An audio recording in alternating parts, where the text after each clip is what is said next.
is a podcast hosted by Michael Vass. The podcast focuses on providing in-depth discussions on various political and social issues. As the title suggests, the aim is to go beyond quick sound bites and explore topics in greater detail. Michael Vass, the host, engages with guests to analyze and discuss current events, policies, and political ideologies. The live stream and videos cover a wide range of subjects, including politics, economics, social issues, and more. By delving into longer, more comprehensive conversations, No Soundbites Allowed aims to provide listeners with a deeper understanding of the complexities surrounding contemporary issues. AI is listening. Shouldn't you know what AI knows? Aren't you tired of being treated like a child by major media parrots and want to be respected as an adult? There is nothing to lose and a lot to potentially gain, so check out No Soundbites Allowed on all major social media platforms. All right. Hello, everyone, and thank you for joining us. This is No Soundbites Allowed, and I am your host, Michael Voss, the political dragon here in the Bronx at our studios. We're talking with you on March 31st. It's 2:30 p.m. Eastern Standard Time, and I am happy to be here with each and every one of you. I hope you're going to have a great day. If you're joining us from over on Rumble, we thank you for being part of our audience. I want everyone to know that you are invited to be able to leave your comments with us in your chat. I can see the chat over on Rumble. I can see it on the main stream. Please go ahead and comment. Let us know what you think about all the issues. Let me start off, first of all, happy Easter to everyone. Not happy trans Easter, happy Easter, period. If you're part of the religion that is the progressive faith, we don't follow that here, just so you know. But we do welcome everybody because we do want to hear your thoughts, your speech, your conversation. You can call in, you can leave chats. It's all part of the First Amendment, which we support on this channel, and we hope you will too. With that all said, we're going to be talking about quite a few different things here today as we prepare for next week, where on Saturday, I will be having my birthday. Yes, my birthday. I'll be 56 years officially, and you are invited to join us because I do a birthday marathon. It's approximately 12 hours, maybe a little bit more, of me speaking with you nonstop, taking your calls from around the world on any and every subject, personal, professional, political, whatever it may be on your mind, video games, movies, whatever it is. We will talk about it next week starting at 9 a.m. and going for 12 hours nonstop, just you and me. We hope you will join us for that conversation. And it will be quite the conversation, I am sure. But before we get to that, I do also want to mention that we're going to be having a lot of conversations about what's happening in the world today. There's some breaking news. We do want to mention the breaking news about the children who were shot in Indianapolis. I believe it was Indianapolis, or was it? It was Indianapolis. And 7 kids have been shot in a mall. The suspect has not been taken. They believe there's multiple suspects. More than one firearm was involved. And we do have our condolences on this. It sounds like a gang shooting. Again, the media hasn't really reported on this yet. I believe I have. We were looking at that just before the show started up, and here it is. Yeah. So just to let people know, 7 kids aged 12 to 17 injured in a shooting in downtown Indianapolis. As far as we know at this moment, it happened at 11:30, and well, no one knows exactly why or who did this. It sounds like this was a gang event, and I would bet money on the fact that it was probably not only gang related, but we probably have younger black kids involved. Young black gangs, more likely than not, were involved in this. It's just the nature of it. I mean, the news media isn't mentioning that the color of the skin of any of the victims. Generally, when they don't mention the color of the skin of the victim and they don't mention the color of the skin of the suspects, almost always that means black on black crime. And to whether it's because of DEI being sensitive to people of color, or whether it's because they're trying to promote their propaganda, their ideas about gun control and how they can help. Whichever the reason is, when we see no one is being named, the color of their skin isn't being addressed, their names aren't being released, and we add into the fact that they don't want to talk about illegal aliens, well, it sounds like it's gang violence, and it sounds like black on black crime. I don't know if it makes a difference, but let's understand that this shooting that happened in Indianapolis, well, Indianapolis was also a state that passed the red flag laws. In fact, it was Indiana's red flag statute, the Jake Laird law, and that was passed in 2000, I believe it was 2019. Hang on, I have it here. There it is, 2019. It was passed in 2005, I stand corrected, and amended in 2019. And one of the things that we have been promised about the red flag laws is that there would be less mass shootings, that they would stop mass shootings, they would stop school shootings, they would prevent these kind of events that we see that are happening in Indianapolis right now. And once again, we see in real time gun control as proposed by the Democrats, by the progressive ideology. When we hear things like red flag laws, they don't work. Criminals don't care. Gangs don't care. I wish they did. I wish that passing just one more law would work, but it doesn't. And you may recall from in the audience, those who have been with us last week, you may recall we were talking about, it was just last Saturday that Attorney General Merrick Garland decided to open up a department of red flag laws, funding states like Indiana and New York and Connecticut for adding people to the red flag list. But yet, it's not stopping crime. Their idea is, well, if we get all of the states, since they can't pass a red flag law nationally, well, they will just bribe individual states to add more, to pass the red flag laws and add more and more Americans to this list, taking away their Second Amendment rights without actually having any impact on gangs, on criminals, and the crazed. They aren't protecting you. And we can see that with what happened in Indianapolis. I'm not picking on this to try and highlight this in the sense that I'm not trying to get brownie points of this. I want us to have effective controls. We need to stop targeting law-abiding American citizens, and we need to have laws that target and punish gangs, criminals, and the criminally deranged. We need to focus at the root of the problem, and the root of the problem isn't red flag laws. That's not going to protect you, and it isn't protecting you. Violent crime, gun crime in New York State, as an example, which had a red flag law since 2018, gun violence is up versus 2019. Yes, 2020 was the peak. We saw a peak in 2020, and it started coming down from there. Yes, BLM were having riots everywhere. We were burning down our cities all across this nation. We had autonomous zones in Brooklyn, in Seattle, in Portland, in Austin, in Boulder, Colorado. Yeah, and there was a lot of violence that peaked for every city and state in the nation. But if you look at 2023, the New York Gun-Involved Violence Elimination Report, otherwise known as the NYGIVE report for 2023, comes out twice a year.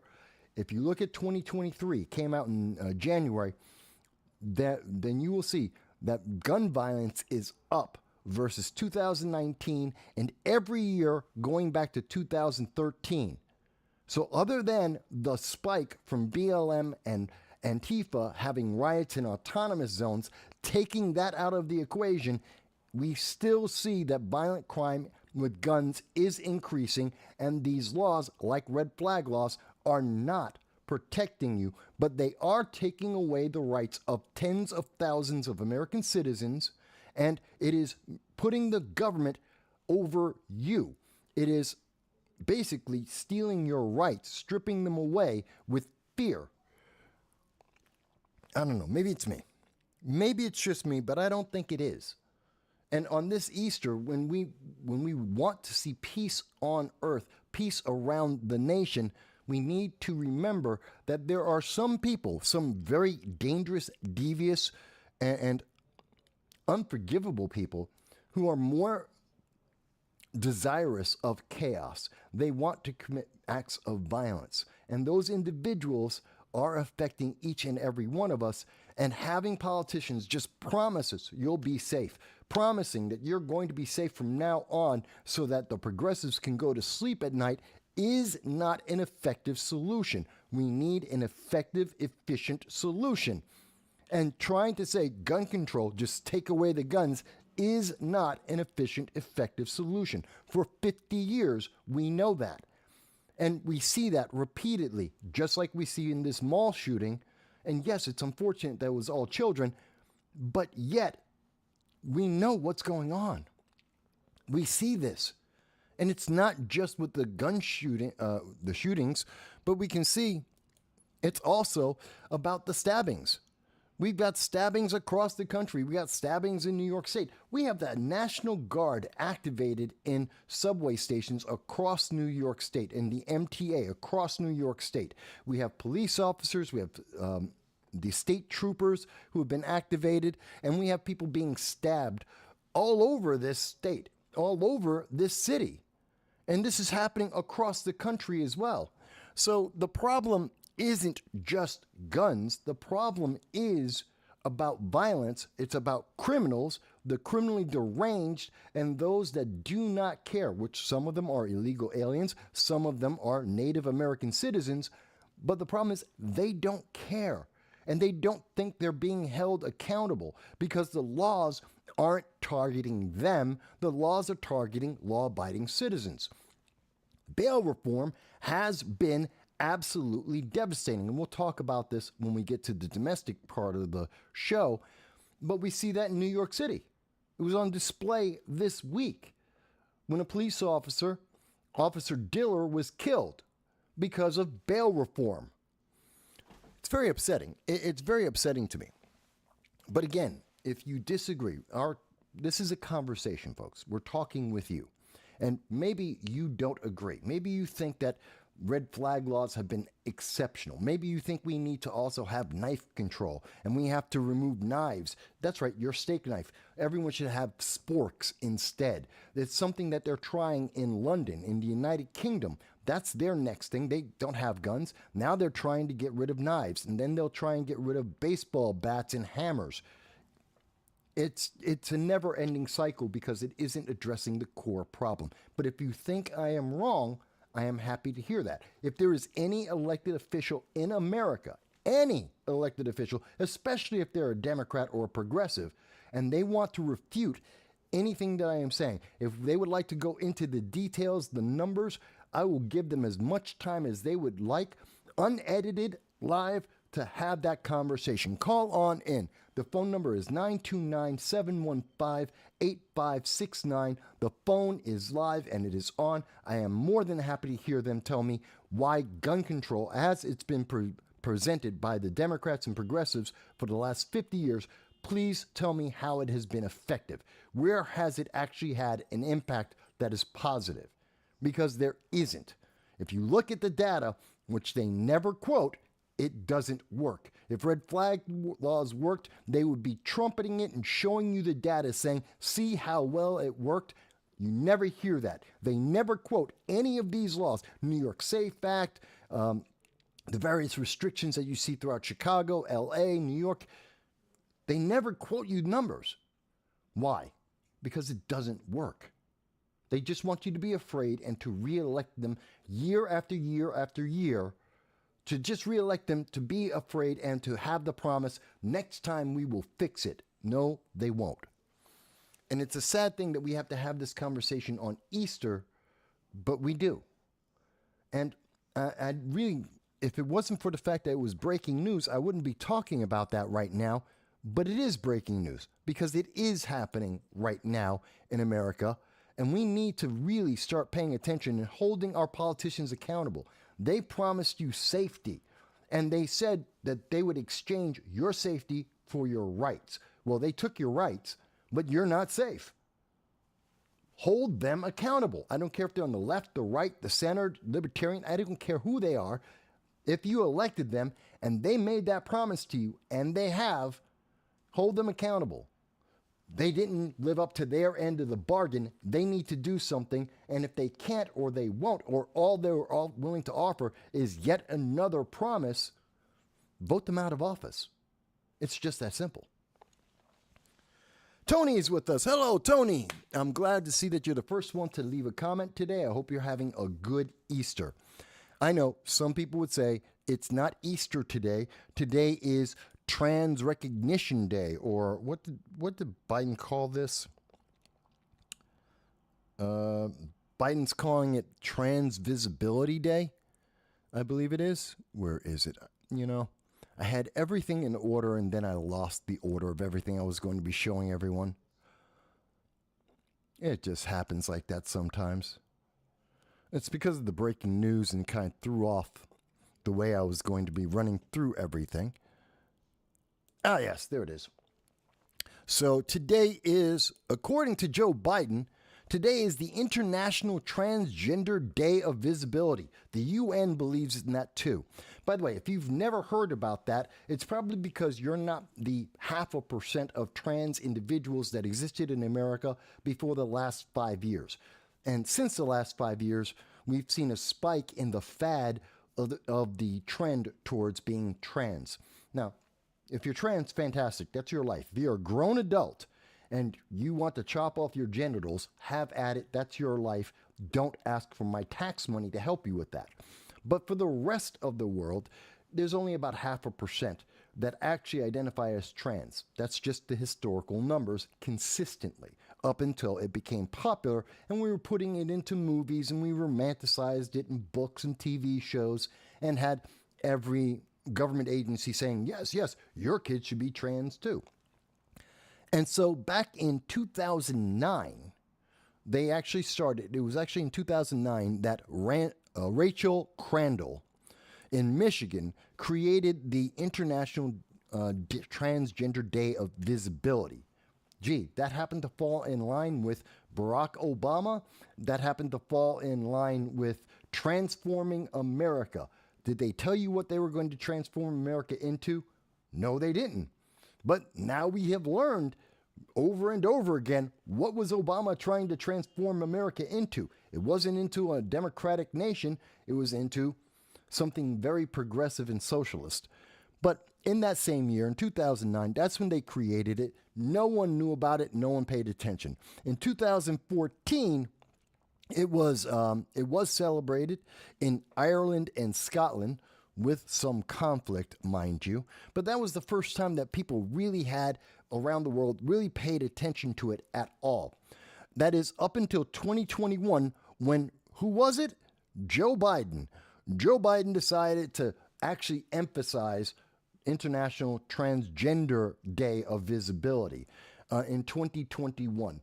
Again, moving along with that same line of transforming America. And it so happens that it turns out to be the 15th anniversary of this event, and it happens to be Easter.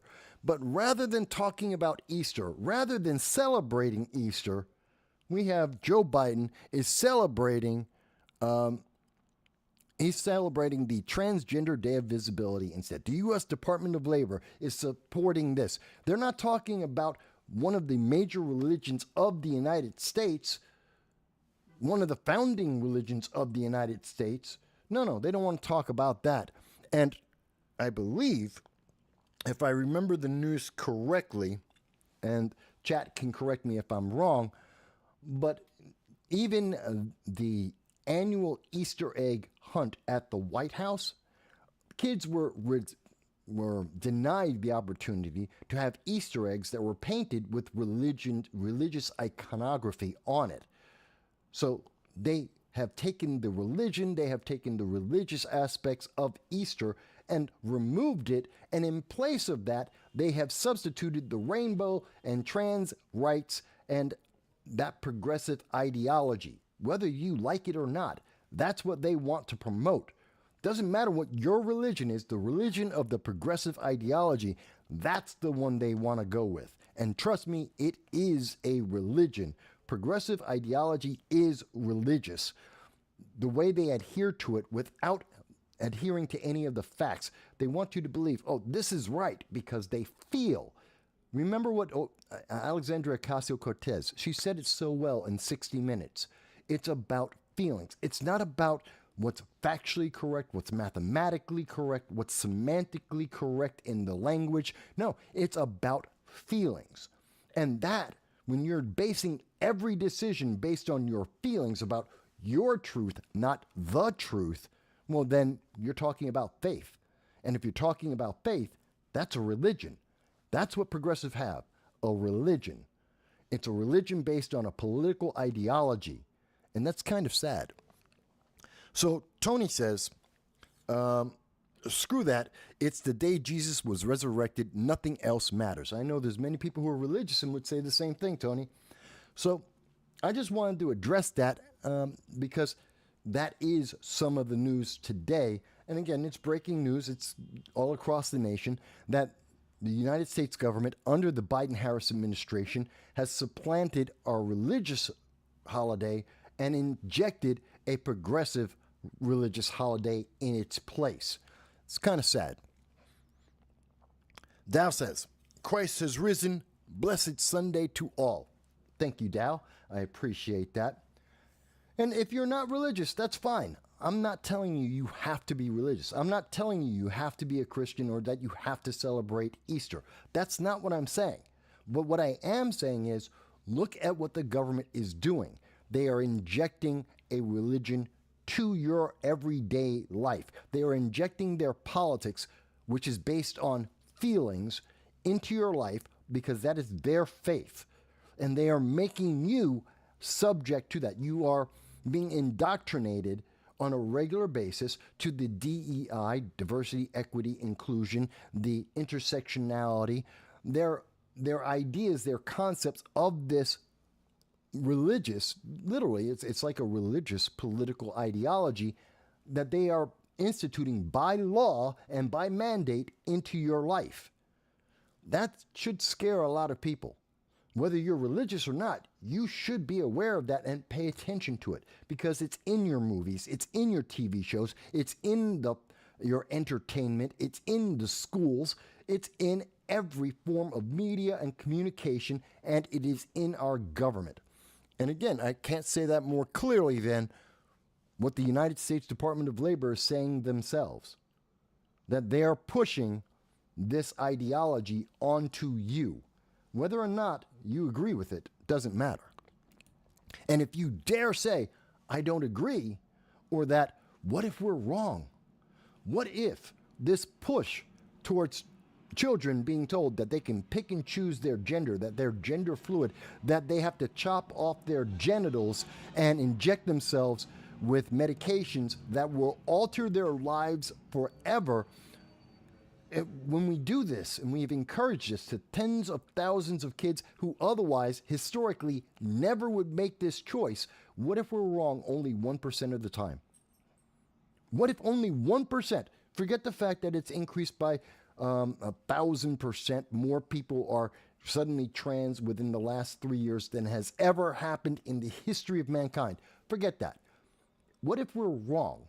Just 1% of the time. We're talking about tens of thousands of kids and young adults who will have their lives ruined forever. Individuals that then lash out, like we saw in Tennessee with the Tennessee shooter and other trans shooters. It seems to be a mini trend that has been happening. Individuals who are bought into this idea that if they chop off their genitals, that if they change their life, they're going to get this wonderful life that is being promoted by Hollywood, by the social media, by law, and that people will suddenly love them. These are disturbed individuals to start with. They have a problem, some of them, to start with. And when you magnify that problem with issues that will be plaguing them for their entire life, and they suddenly realize they were wrong, they lash out. And that lashing out is dangerous to everyone around them. Some of them commit suicide. We know 45% of individuals who are trans and are post-op trans, they've gone through all the surgeries, they've chopped off their genitals. The historical numbers are 45% of them commit suicide within the first 5 years. That is the highest rate of suicide ever. And I do not recommend anyone committing suicide. I don't want to see anyone commit suicide. I don't want to see the suicide rate, which has been increasing over the last 4 years. As we have been increasing the number of kids who are chopping off their genitals, the suicide rate has been growing for teens and young adults. This is troubling. This is a bad trend. Maybe if we slow down and get the propaganda out of our government and out of our lives, if we get this political religious indoctrination out of our lives, if the government were to shrink down its size and stop trying to micromanage each and every one of us, maybe the suicide numbers would go down. It's worth a try, don't you think? So we have a couple of comments here. Let me get to them. And again, everyone is welcome to call in. If you disagree, I'm perfectly happy to hear that. Just because I'm saying it, just because I'm black and Hispanic in saying this, doesn't mean you can't have an opinion. Of course you can. So let's see. Graham is with us. Hello, Graham. Graham says, and Jesus is coming back, so let us purify our hearts in preparation for his return. Thank you for that comment. Again, just because some of the commenters are religious does not mean everyone must be religious to watch his program. That's not what that's about. Tony mentions, the cult factor that the left accuses the right of having. Love how the left projects their actions onto the right to hide what the left is doing. They do have a lot of projection. They do say that the right is constantly doing things that the left is. We'll be talking about that in a little bit when we talk about Trump. Not just the bloodbath statement that they've been trying to fearmonger with, but now the latest, a video that Trump retweeted, and my comments on that received 12,000, a 39-second short video that I did in the middle of the night, received 12,000 responses, most of them positive, 80% positive, but 12,000 responses for a 39-second video where the left is trying to fearmonger and ignoring their own actions. So I agree with you, Tony. Dow says, I will note that Pascha, Easter, and Passover follow a lunar calendar. Yes. To justify this day of visibility as happening on this day every year, I call it BS. This is the first time he had ever heard of it. Well, again, it's been going on for 15 years. It was first created in 2009 in Michigan, and it was adopted by the UN. So it has existed, and it has only been emphasized in the United States, not under the Obama administration, not during the Trump administration, only under the Biden administration, someone who has been desperate to maintain his political base with the progressive faction of the Democratic Party. And so I'm not surprised that as he is losing in the primaries, when less and less Democrats are showing up to vote for him and they are voting in opposition, even Democrats are voting unconfirmed or uncommitted against Joe Biden, he's losing in almost every single poll. So I'm not surprised that he's in this position. That's why I believe he's really talking up, and we are seeing this emphasis for the first time nationally, in a big way, the Transgender Day of Visibility. It also doesn't hurt that it fell on Easter, so it's getting more attention than it has ever gotten before. Let's see. Happy Life is with us. Hello, Happy Life. Glad to see that you're with us. Happy Easter to you as well. Tony says, would rather get a phone call from you than about you. Well, yes, in terms of suicides, please. I'd rather people who want to consider suicide or anything harming themselves, please do not do that. Reach out. You can text on your phone. I usually have it. I want to get it right. The National...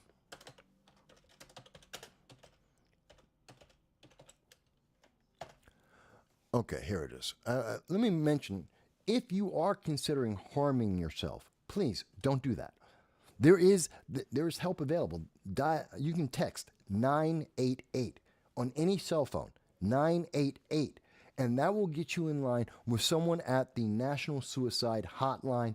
You'll be able to have a conversation with someone. If you don't want to talk to any of your friends, you don't want to talk to any of your family, you feel isolated for some reason, your friends, your coworkers, you feel like there's no one to reach out to, there's still someone that is there to reach out to you, and that's 988. Reach out there. Hell, in the worst case, if you think you need to reach out to someone, you know what? Reach out to me.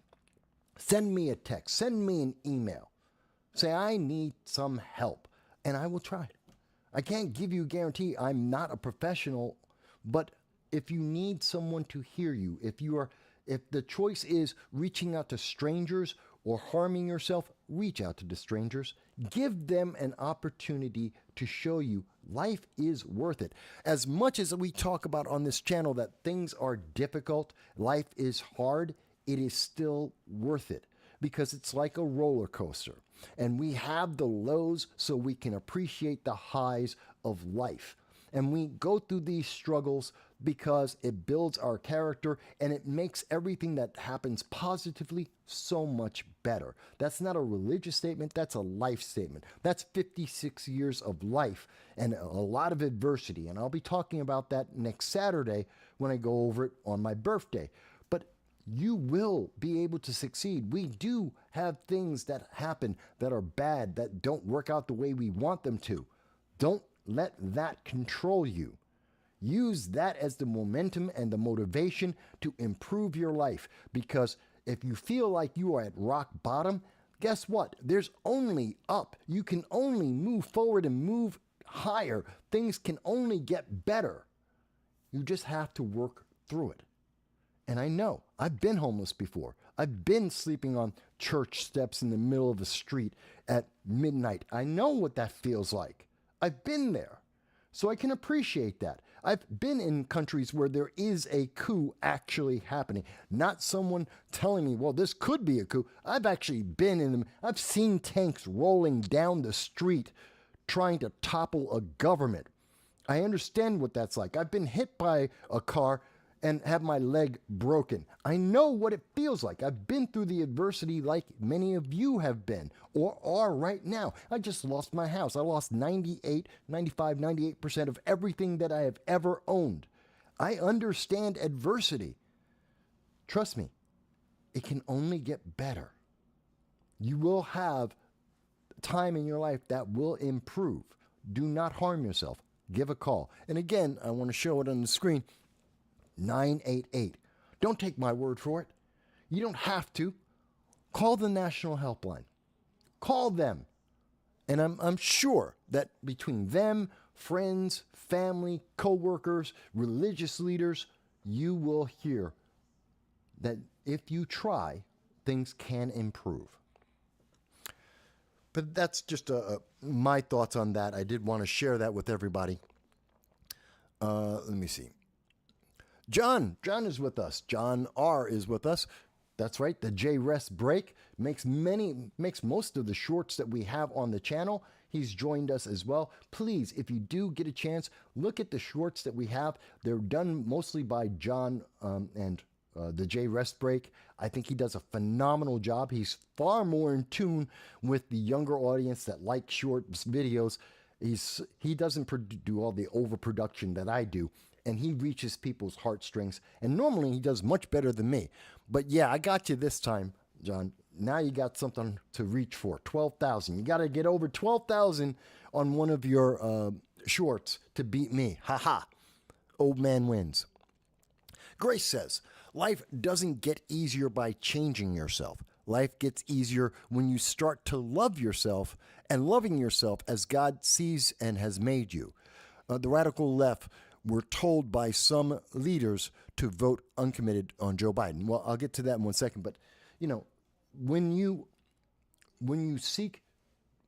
the challenges in life hit you and you overcome, you struggle through that, you become a better person for yourself. and you are better able to deal with the next challenge. It's like a ball rolling downhill. You'll pick up momentum. Things will become easier and better. Again, I've been homeless. I understand what it feels like to have lost everything. I've lost everything more than once in my life. But as long as you keep moving, things get easier, and the material things are easy to recapture. Life is futile. It's fleeting. Don't let it go. Let me go on. Tony mentions there are a couple of support groups on TikTok as well. Fantastic. If people, again, look it out. See, it's not just the 988 national hotline. There's on TikTok as well. I'm sure YouTube and Facebook, all the social media, they have it. You just have to look. Help is there.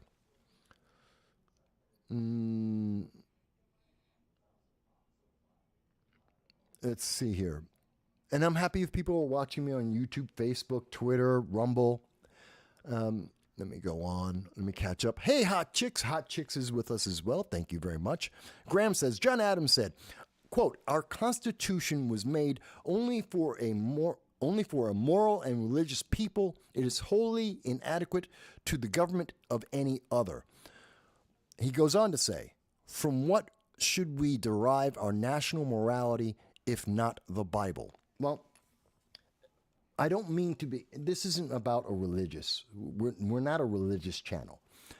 And I don't want to isolate people on the basis of religion. Yes, America is a Judeo-Christian nation, which falls in line with many of the beliefs of Islam as well. And to a certain extent, all major religions across the world have some of the same tenets that we have here in America. Thou shalt not kill. We have laws against murder. Thou shalt not covet thy neighbor's wife. We have laws about morality, about sexual assault. We have laws about property. So the Judeo-Christian viewpoint isn't unique in the world. Whether it's on the west or the east of the world or anywhere else, we all believe in some of the same things. We want to live safe lives. We want to have good neighbors. We want to have the opportunity to improve our lives, to have a quality life. It's basic. And yeah, America seems to be doing it the best. And the fact that we have a Judeo-Christian background, you know what? If that's the bedrock of the Constitution, that again gives us the ability to have the best quality of life, to have some of the best innovations ever found in the world, to lift up other nations. Think about it. America, we are the most generous nation individually. Forget the government. Individually, the United States, individual citizens donate more food, more money, more resources to countries around the world than many countries have as a GDP, their gross domestic product. We donate to countries more than some countries can generate in an entire year. That's how generous America is. And that's part of that Judeo-Christian background, but it's also part of the Constitution. It's part of the fact that we have freedom and liberty because it gives us opportunity. And with that opportunity, we have improved the world. We have lifted more people out of poverty than any other government in the history of the world. We have improved the quality of life for the globe more than any other government in the history of the world. Is that perfect? No, absolutely not. But it's the best that has ever existed. It's time to stop trying to tear down our nation and denounce our nation and actually embrace and enjoy our nation for the positive, the good that we have done across the world that far outweighs any negatives because we're all human beings. Every government has problems. Every government has corruption and flaws. That's a fact. We're human beings. Human beings are flawed. But let's celebrate the positive because that positive is overwhelmingly the benefit to the world as well as to American citizens. That's what I believe. Again, I'm happy if you disagree. Don't tell me that I'm ugly. Don't tell me that I'm old. Don't tell me that you think I'm some kind of racist or sexist or ist or phobe. I don't care about any of that Don't hit me with the personal attacks because they're meaningless. They're not actually saying anything. If you disagree with what I am saying, then let's have that conversation. Let's learn from each other. But if you just want to call me a name, you know what? I don't care. Because it means nothing. It is not beneficial to anyone. All right. So I truly think that this International Transgender Day of Visibility is counterproductive, both for individuals who are transgender, because every person that I have met and known for the last 15 years that I've known individuals, about 15 years ago, maybe a little bit more, that I've known individuals who are transgender. In every single case, every single individual that I have ever talked to and hung out with, they've all said the same thing. They just want to be treated like a person. They don't want to be in the middle of a spotlight. This isn't political for them. This is their life. And the more that we make it a spotlight, the fewer that we are helping, I tend to believe. That's me. Someone disagrees with me, please, I'm happy to hear that. I've talked to many transgender groups. I've talked to many transgender individuals in my private life for well over 15 years now. They've all agreed with me. I've yet to see, other than political activists, they're the only ones that disagree with the statements I've made so far. They're the only ones. Well, that being said, now, if you've made it through this far into the show, and we've just started, we've gone 41 minutes now, and we haven't even gotten into the news. This is just the breaking news and some of the events that are happening across the nation and preparation for my birthday on Saturday, April 6th. So let's actually look at the format. Normally on the program, we deal with any breaking news, any events that we need to cover. We then go into the international news and how it's affecting America, or how America is affecting the rest of the globe. And then we go into the domestic news and talk about what's happening in America itself, which also has an impact on the rest of the world, but is more focused on us, either in the state or a city or just as a nation itself. For those who've never seen the channel, that's how we like to do the format. So let me talk a little bit about the international. See, as we have been distracted about the International Transgender Day of Visibility, as we've been distracted for these silly ideas that aren't really the focus of what our nation should be dealing with, well, we've been missing things like China is attacking the Philippines right now.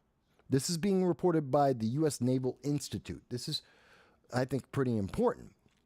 And according to them, as of March 29th, 2 days ago, China's attacks on the Philippine resupply mission test the 70-year defense pact. Now, this is important. The United States has a treaty with the Philippines, just like we had a treaty with South Korea and also Japan. The treaty with Japan looked at what the Biden administration is doing, looking at the progressive trend in the United States, and decided that the United States could not be trusted to live up to the treaty that we made in 1960 with them. It's one of the oldest treaties in existence, and they believe that they need to build an army. Now, if you've actually read, and we've gone over it on this channel before, if you actually read the Japan-United States treaty, the United States is a guarantee that no matter what the reason, right or wrong, the United States will defend Japan with our military. That is what the treaty guarantees. It mandates. Right or wrong, we will defend. That's why we have troops in Okinawa right now. That's what Marines are there for. To defend Japan against all enemies, whether they are right or wrong. I say that because it's so important and tells you how wide the scope of the treaty is.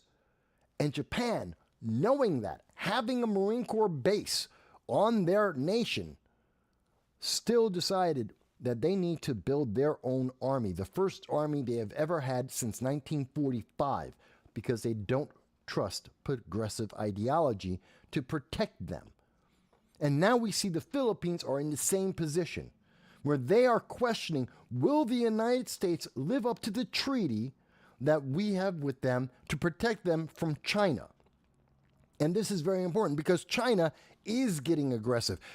China is attacking ships and the people of the Philippines, and the Philippines can't fight against China. They need their ally, the United States, to step up, to do something. Now, I think there's a wide number of people, the majority of Americans, probably don't know that for the last 3 months, not just the last week, the last 3 months, China has aggressively been encroaching on the Philippines and trying in their oceans and trying to restrict the Philippines' ability to have international trade and to protect their people and their property.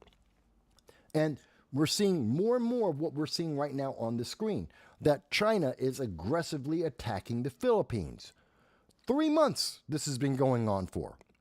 And so now we see that, with that being said, and I think this is of importance, U.S., the figures, officers in the United States military, they're pointing out that the United States has an obligation to step in and to try and help the Philippines against China, and the Philippines isn't sure that the United States will do it. That an armed attack on either of the parties, this is the Article 5 of the Mutual Defense Treaty between the United States and the Philippines, says that, quote, an armed attack on either of the parties is deemed to include an armed attack on the metropolitan territory of either of the parties or the island territories under its jurisdiction in the Pacific, or its armed forces, public vessels, or aircraft in the Pacific. When China is attacking these private vessels, that's an attack on the United States. And therefore, the United States should do something. But the Chinese government is telling the Biden administration, stay out of this, don't take any action, don't live up to the treaty that we have with the Philippines, or else. We are being threatened as we speak. This isn't major news. This isn't being covered by the mainstream news media. By the way, all the links for everything we're going to discuss will be in the description at the end of the live stream so that you can see all the news, the entire articles, all of our sources for yourself. Roughly 90% of all of our sources are left-leaning sources, not right-leaning, or they're coming from the United States government itself. Almost every single source is an internationally credible news agency that we provide the information on. So when we are saying this, you can look at this for yourself and make a determination knowing that these are credible sources. So I'm showing you what the U.S. Naval Institute is saying and how they are quoting a treaty for the United States and how China is bullying both the Philippines and the United States, and Joe Biden isn't talking about it. For 3 months, he's not talking about it. The mainstream news media, you're not hearing about this on MSNBC or ABC, CNN, the New York Times. They're not talking about this. Because if they did, you might think Joe Biden's doing a bad job internationally, and you might not vote Democrat in 2024. You might want someone who can actually stop the Chinese government, to have an impact on international governments that could actually protect our allies as well as our American citizens. And that's why you're not hearing about this in the mainstream news media. But you should, because this is potentially the third region of what we believe will be 3 simultaneous regional wars. It's not World War III. World War III is the sales pitch. It's the fear-mongering that gets you to re-elect the politicians over and over again. Those guys will get you into World War III. Vote for me. Give me your money so I can help protect you from World War III. It's not going to be World War III. Russia, China, and Iran hate each other. They have nothing in connection. Even with North Korea involved, they don't like each other, but they hate the United States more. They hate Western Europe more. And so they are willing to work together to fight each of us, to fight Europe, to fight the United States, to take us down and to gain more power. And when the United States is weak, This is their opportunity. That's why you saw Russia go into the Ukraine. That's why you see Iran using Hezbollah, Hamas, and the Houthi terrorists all to try and pressure and destroy Israel and take over control of the Middle East. That's why you're seeing China threaten to go into, by force, to go into Taiwan, why they are attacking the Philippine Islands, why they are threatening Japan and South Korea. It's 3 simultaneous regional wars, and we don't have a way to stop that. Not without a strong leader. I truly believe that. And I think it's important because we're not having this conversation. The news media is not talking about it. If I'm wrong, guys, please point out where I am wrong on this, if I am. Oh, Tony, that's right, the Paul Harvey clip. I'm going to pull that up. I'm going to pull that up in the second half of the show. I didn't forget. Tony says that our current administration is ineffective, and they know that. Hot Chick says, China was doing her homework at pandas? I'm not sure what that means. Firecracker shrimp. Okay. I'm not sure I get that joke, Hot Chicks. Okay. Grace goes on to say, Joe Biden has more than proven that he cares nothing about American allies or American citizens. Well, I think it's very true, which is why we don't hear about the international conflicts that are absolutely essential for the next president. In 2024, we need a president that is respected and or feared around the world. Because when we have strong presidents that are respected and or feared, the world gets more stable and calms down. That's true for Reagan, Bush 1, Bush 2. It's a fact. Because it's very much because the world looks at America and says, well, you're a bunch of cowboys. You're outrageous. There is no such thing as overkill in the American cultural mindset. There's always a bigger bomb, and America will always use that bigger bomb. Well, that's a good thing. I know a lot of people say, oh, but that's not nice. I don't care about nice. That's a feeling. I don't care about that feeling. We're talking about what's effective in international politics, and having nations understand that the United States has a big stick and we will use it. If other nations become rogue and go out of line, well, that's policy. That's how you do diplomacy. Having a stick and the threat to use it, and everyone believes that you will, as opposed to what we see from Joe Biden is sanction, sanction, sanction. Well, the sanctions don't work. The economy for Russia is better than before he started doing the sanctions. Same thing for Iran. Same thing for China. Sanctions aren't working. We need a stronger, cohesive threat. No one believes that Biden is strong. No one believes that Biden will stand and fight for American citizens. He abandoned 5,000 Americans in Afghanistan, 10,000 in the Ukraine, 15,000 last year in the Sudan. We have Gaza right now, and we have 45,000 Americans in Haiti that Joe Biden is doing nothing about. We will discuss all of that. Look at the numbers. That's 70,000 Americans in 4 years under the Biden administration left and thrown aside, not being talked about. You don't hear about them anymore. That's the Biden administration's answer. Don't talk about it. He doesn't know how to fix it. It's a problem. Everyone in the world has seen it, and he's just going to ignore it. This is why our allies do not trust us. This is why Japan is building their own army, because they don't trust Joe Biden. They don't trust the progressive ideology that is focused on maintaining power more than it is fixing the problems or helping the world.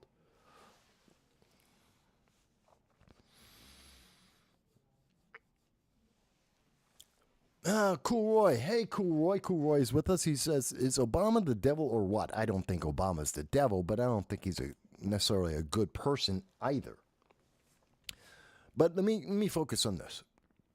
So we just showed you what's happening with the Philippines, which is going to affect you. This is affecting international trade. This is affecting our allies in Japan, in South Korea. They're all watching what the United States does. How is the United States, how is the Biden-Harris administration going to help the Philippines and hold China at bay?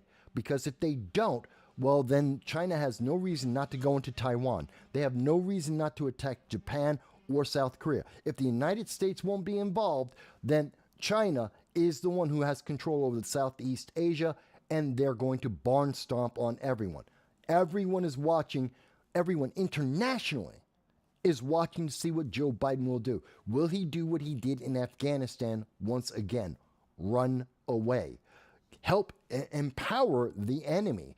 Is he going to give China more money, more weapons, just like he did to the Taliban in Afghanistan? That's a serious question. And it's a question we should be asking of our leaders, and it should be part of the discussion about the 2024 election, because it is critical to our safety here domestically as well as around the world. Because when we have a weak leader, what do we get? Plans for Gaza Pier. Joe Biden, because he was losing in Michigan, if you look at the numbers, we've gone over this several times, on Super Tuesday, if you look at the primaries, 759,000 Republicans showed up and voted for Trump by himself. There were 632,000 Democrats that showed up and voted for Joe Biden by himself. In that head-to-head lineup, Joe Biden loses Michigan, a swing state that he needs for the election. There were 101,000 Democrats that voted uncommitted in Michigan on the primary on Super Tuesday. Joe Biden needs those people to be competitive with Donald Trump, to be able to hold him off and maybe squeeze out a victory in Michigan. He desperately needs them. And those 101,000 were under the control of Rashida Tlaib and Ilhan Omar, telling them that if Biden doesn't help Hamas, a terrorist organization that just killed 34 Americans, held 22 Americans hostage, are torturing and sexually abusing 22 Americans, according to the UN Council. This is the UN that has determined that the hostages being held by Hamas are being sexually tortured. Yes, so the pro-Hamas groups, the progressives, are pushing for Joe Biden to help Hamas torture Americans and the Israelis. And Joe Biden folded. He didn't stand up. He didn't say no. He said he wanted those votes, so he turned around, and in 2 days later, during the State of the Union, he decided that he's unilaterally decided that the United States is going to build a pier, a port for Hamas, which will help improve their economy, help them get weapons more easily into Gaza, to help them continue to try and genocide Israel and America. They're more than willing to attack Americans too. And what do we see? What's been the result of that? Now we can see, this is from the Washington Post. Plan for Gaza Pier endangers U.S. troops, according to their experts. They have a minute and almost a 2-minute video on this, a short video. But here's the brief answer. Nobody knows who's going to protect the American troops as they build this pier, which we don't even know how much money it will cost. So we're going into debt, and American troops may get shot or killed by Hamas as they try and build the pier, because Hamas hates America. And going on top of that, once the pier is built, who's going to be in charge? Who's going to control it?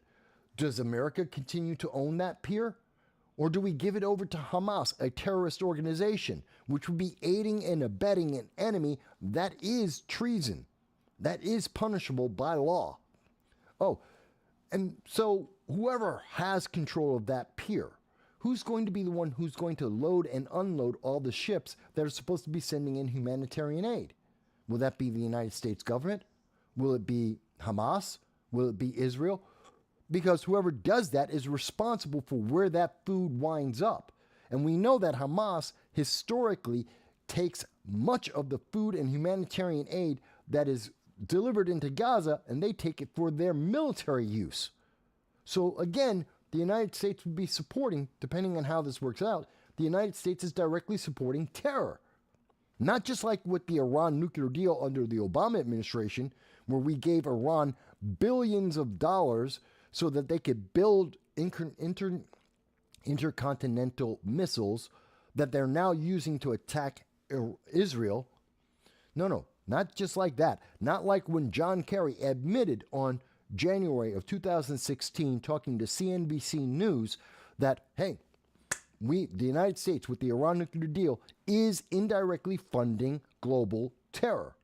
And we did see a surge in global terror thereafter. No, this is entirely different. This is directly supporting terrorism by giving them a port that will enable Hamas to be able to continue to try and genocide Israel and Americans. It's terrifying. It is terrifying. But no one wants to talk about that. No one wants to tell you. You're not seeing the big debate in CNN, MSNBC, ABC News. You're not seeing the big debate about this in social media where people are saying, hey, wait a minute. Who's paying for this? Who's going to protect the Americans there? Who's going to be responsible for what happens to all the humanitarian aid? What happens after we stop giving humanitarian aid? Who's going to maintain that pier? Oh, these are all important questions, critical international questions that have a direct impact on Egypt, on Israel, on Gaza, on Jordan, in the Middle East and part of the Mediterranean. It is a massively important issue. No one's talking about it. Because, again, if you knew that Joe Biden had no plan, that he surprised everyone, and he's only doing this so that he could get 101,000 votes in Michigan, if you knew that, you might not vote Democrat in 2024. So to fortify the election, to guarantee as many votes as they can, they don't want to talk about details. They just say, oh, Biden's going to help. He's some humanitarian. He's helping the people of Palestine. No, he's helping the terrorists of Hamas. And he hasn't thought this through. And he didn't ask any of his generals because they don't know how to protect the U.S. troops. They don't know how to protect U.S. interests in doing what Joe Biden said we need to do for some reason. All while this is all happening, by the way, while we are still trying to find out if the Americans that were taken hostage by Hamas are alive or dead, while we are trying to get them home. This is something that's very important because the news media, right after, in November of 2023 and going forward, the American news media stopped reporting that how many Americans were held hostage by Hamas. They stopped reporting that 34 Americans were killed by Hamas. They stopped talking about that.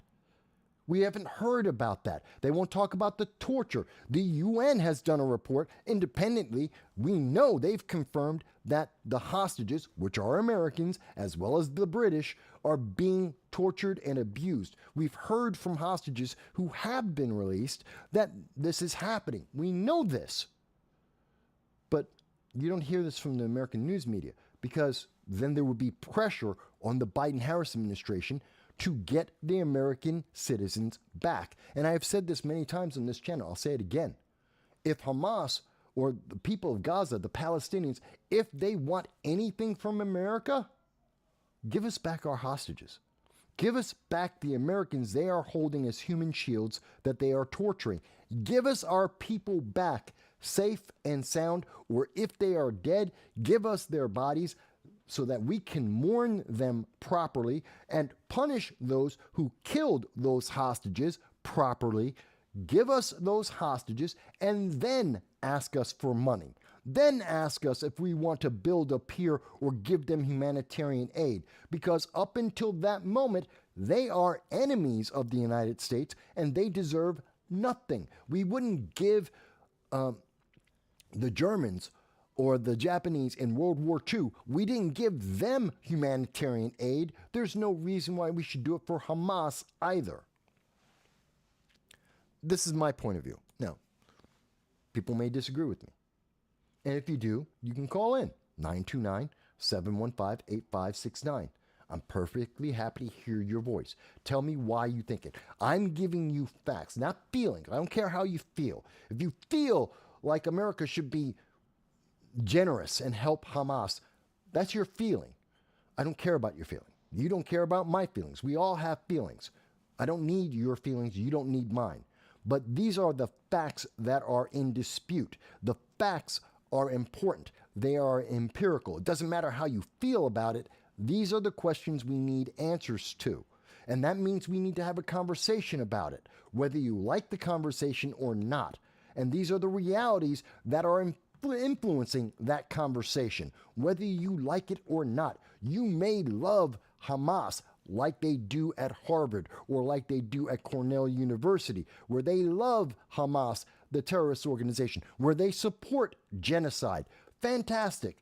But we still have to deal with the fact that there are Americans who were killed, Americans who are being tortured, that this is an unstable region. We need to know how Americans are going to be protected if we're going to give them humanitarian aid, and how much money should come out of our pockets to help people who are trying to kill us.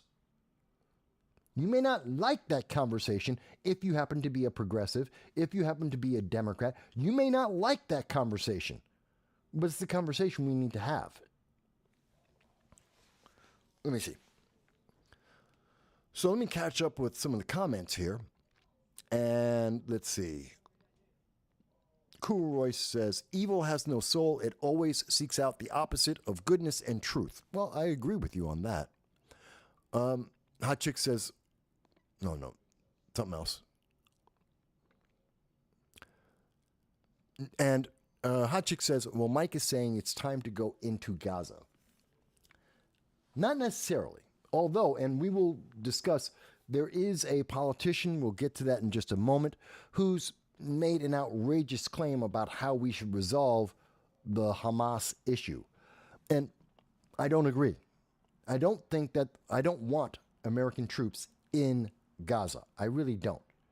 I don't see a way out of this, because if we do build the pier, what is the reality? What are the most likely things that are going to happen? Let's have that conversation. What is probably going to happen? We build the pier. There may be pot shots taken at American soldiers as they are building the pier by members of Hamas who don't care about waiting or what the consequence will be. They just hate Americans because they see Americans like they see the Israelis. They don't believe in this religion that these members of Hamas believe, and therefore they should die. That's their ideology. That's what's been trained to them from Iran. That's what the IRGC support. This is what we see in Hezbollah and the Houthi terrorists. They all have the same ideology. If you do not believe what they believe, they will kill you. That's a fact. So some Americans will be shot at. Whether or not they die, different question. Once the pier is built, who will have control? Obviously, Hamas wants to have control of it.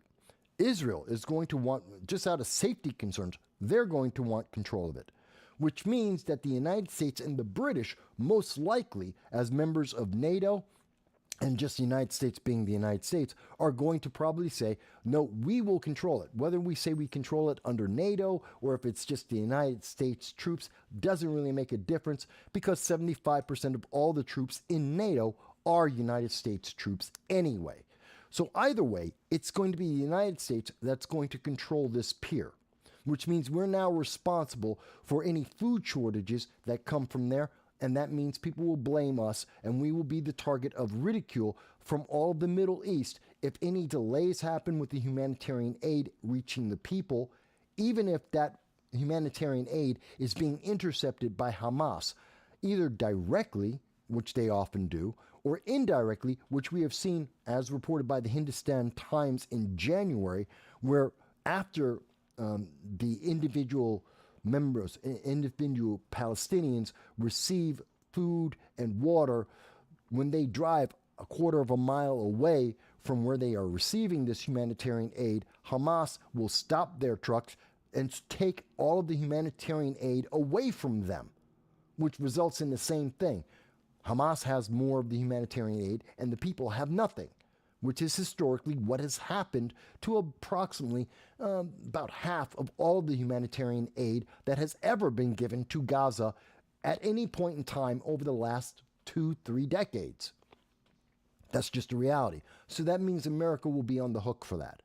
So to secure those humanitarian aids, what's going to most likely happen? America will have to go into Gaza to help distribute these goods, which still will be taken away from the civilians. But now we have to go in, and now we have to deal with people who are starving and rioting and trying to deal with the infrastructure of a terrorist organization. That is not a good mix, which means there will probably be incident after incident being blamed on the United States, rightly or wrongly, which will escalate the situation and escalate the danger, and Americans will be attacked at some point. And in the future, America will be expected to continue to maintain that pier for Hamas, because we never stop wasting money. We never give up anything that we have. So either through NATO or through the United States government, we're going to maintain that property, that pier, and we're going to keep it up, which means that's a drain on our economy. That's money that we didn't need to spend that we're now going to be continuing to spend to give it more armaments, to make it more stable, to be able to make sure it's secure and safe, and to try and reduce the amount of crime in it. It means we're going to be more actively involved with the city of Gaza and with the Hamas terrorist government and the individuals there in terms of crime, in terms of attacks against the United States. Did you notice that the situation has escalated? The most likely consequence is escalation, more involvement of the United States in the Middle East, more involvement of the United States in Gaza, which puts us directly in conflict with Iran, both Iran and Israel. It's more money being spent. It's more American lives in danger. That is the most likely consequence of us building this pier that Joe Biden hasn't talked to anyone about. And if there is any Democrat, if there is any elected official in America that thinks I am wrong in that description of what we are talking about, not only do we have to look at the evidence that is coming and being reported by places like the Washington Post, but I am more than happy to have that debate and that discussion. Call in 929-715-8569 or contact me by email, and I will be more than happy to set up a interview with any politician for as long as they want to try and explain this to me and tell me how I am wrong. That's how fair I am. So no, I don't want Americans in Gaza. I don't want them on the pier. I don't think we should build the pier. User's been banned, says, after... What's that? Wait a minute. Hang on. I'm trying to catch up on all the comments here, folks. And by the way, you can comment on Rumble as well. I know we're receiving comments from Twitter. We're receiving comments from YouTube and Facebook. And even on DLive, we're there as well.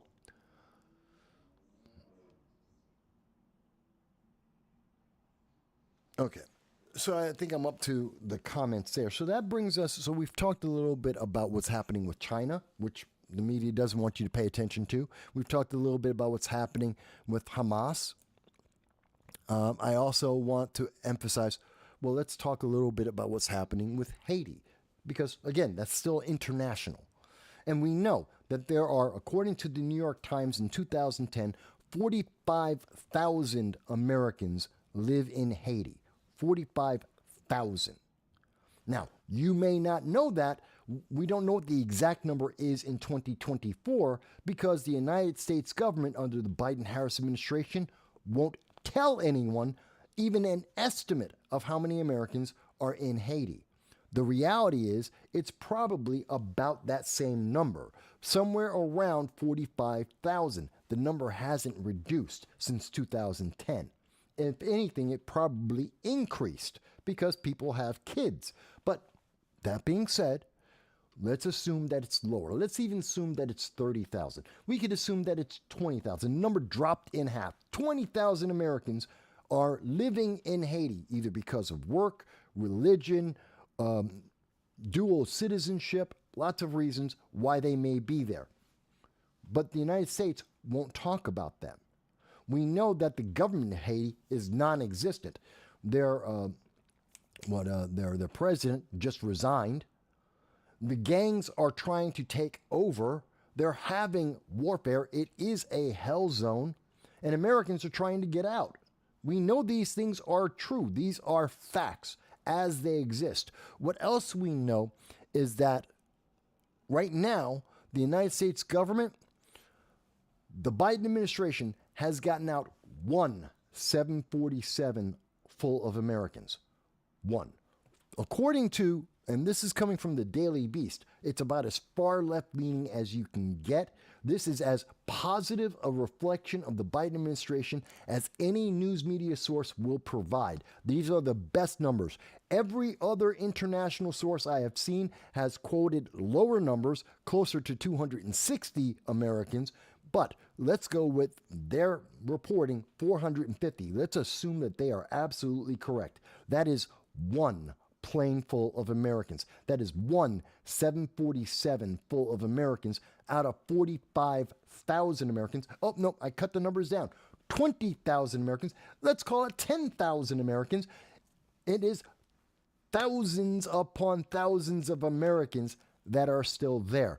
And according to the Daily Beast, again, the furthest left-leaning news with the biggest bias in favor of the Biden administration, we know that there are approximately 1,600 additional Americans, not including the 450.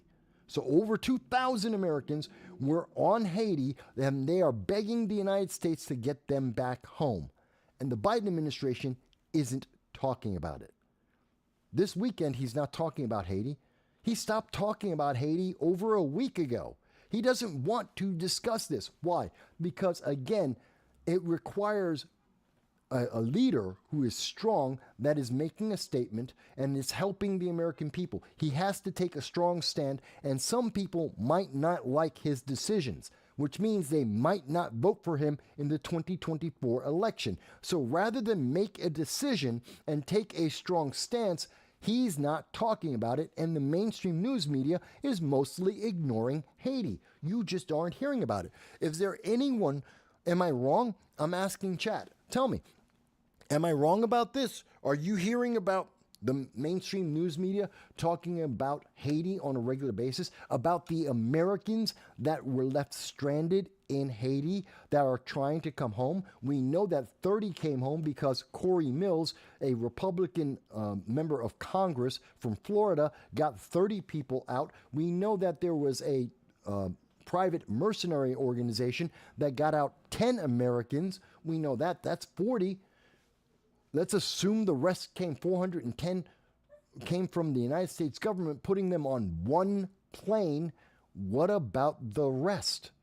Let's assume that even if in the best case scenario, somehow every American miraculously disappeared from Haiti before this all happened, and there are only 1,600 Americans still on Haiti at this moment, and they want to come home. Let's assume there's no other Americans. This is ridiculous and it's improbable. The math doesn't work. But let's say there's only 1,600 Americans on Haiti. That requires what? 4 planes? That's it. 4 planes. 4 747s can get every American out of there. And all Biden needs to do is to say, if any American is harmed as they try to evacuate from Haiti, the United States military will enter that country and pacify it. That's all he has to do.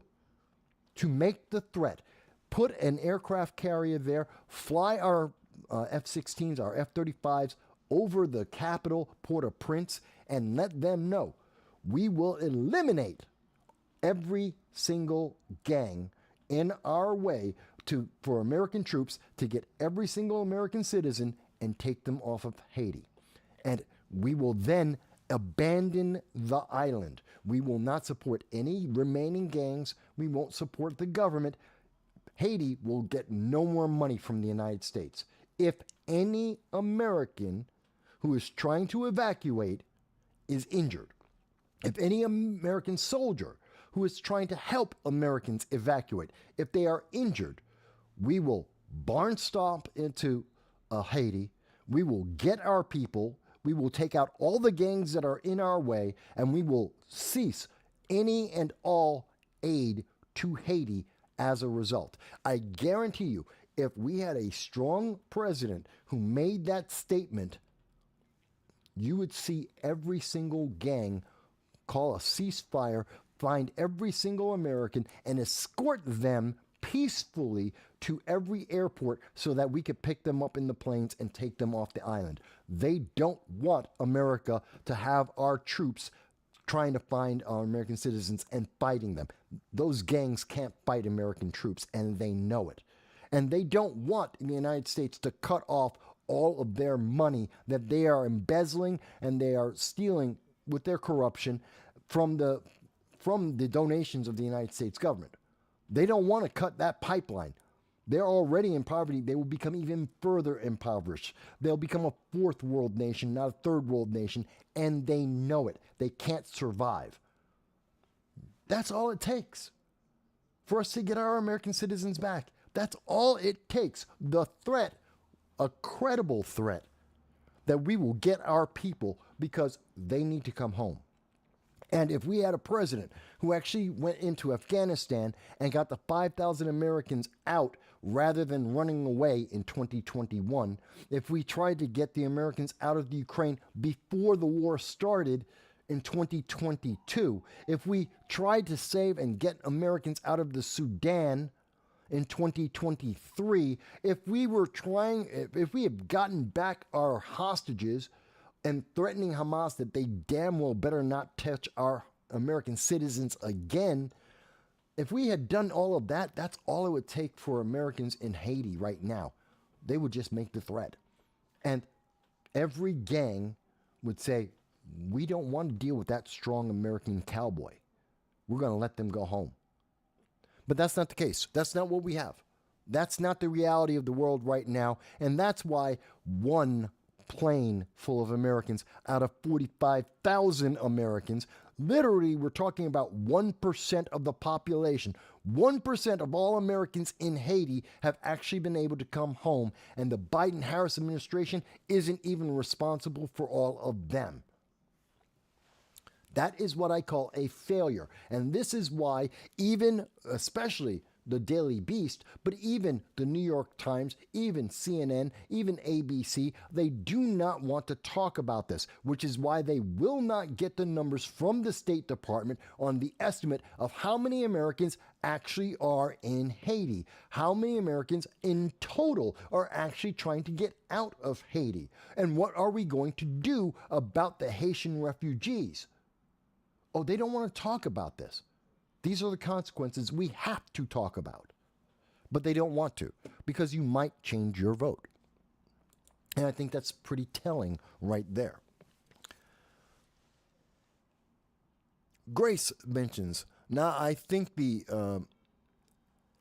Grace says she thinks Biden forgot about it like everything else except his ice cream. That Biden forgets about everything except his ice cream. Well, that's possible too, but then where's Kamala Harris? Where is everyone else? Where's Antony Blinken, the Secretary of State? Where are the numbers? Where is the plan? What is the plan? You know, I'm not even asking for the best plan. I'm not asking for a perfect plan. I'm not saying that they have to be absolutely correct in everything they do. I just want a plan. I just want to know that there's someone trying to figure out how to get those Americans home from that hell zone. That there is someone trying to figure out how to help Americans who are in danger. That's all I'm asking for. It's not a lot. I can give him leeway on this. I'm not saying that he should give every single plan in detail on how to get Americans out of Haiti. We're not asking for that. I just want to know that he's actually paying attention. that he actually remembers that they exist, because he forgot about the Americans in Afghanistan, Ukraine, and the Sudan, and also in Gaza. He's forgotten about all of them. He won't talk about any of them.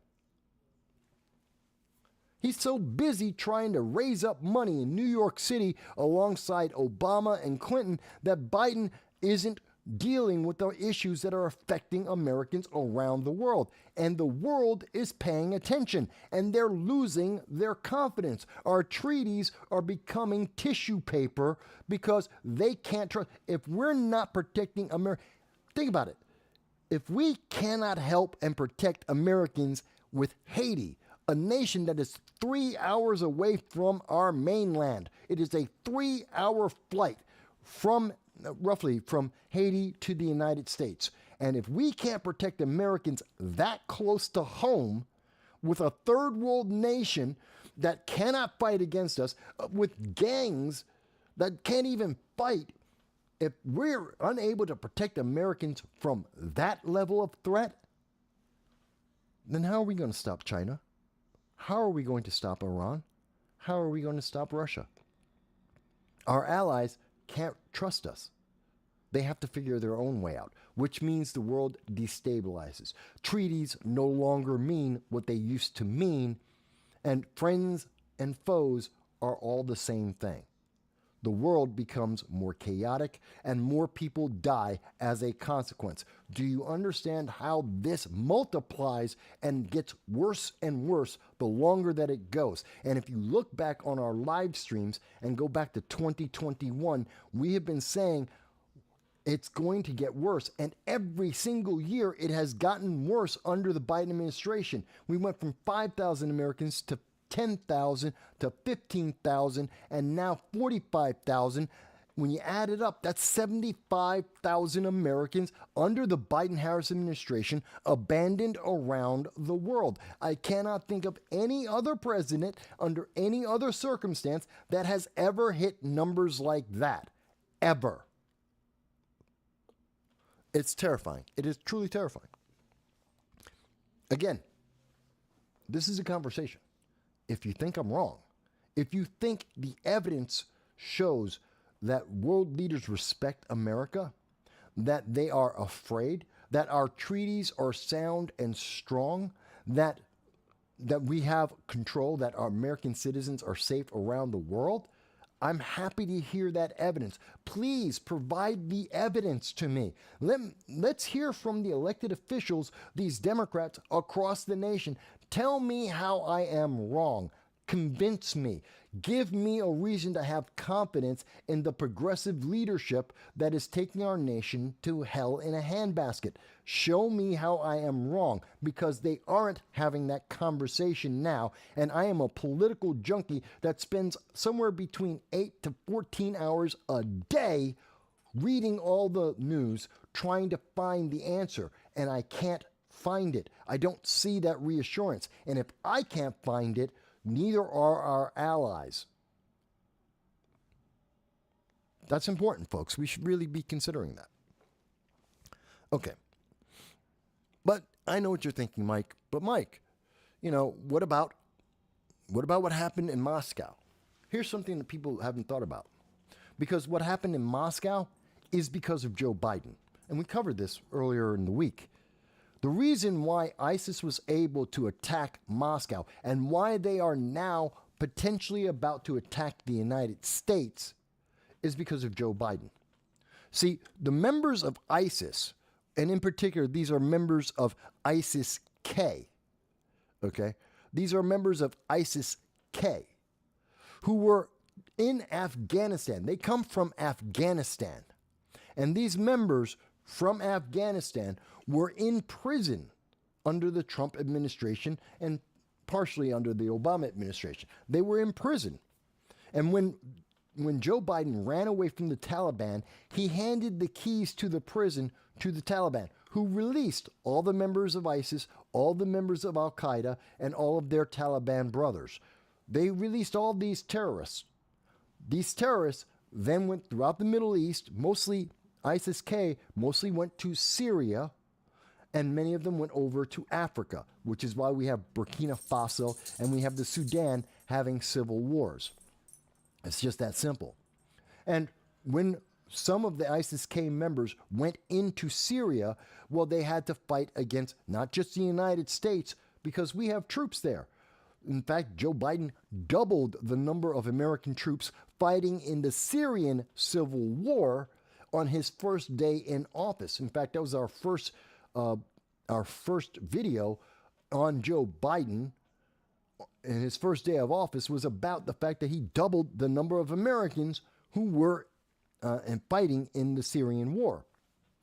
So we were in direct conflict with ISIS-K.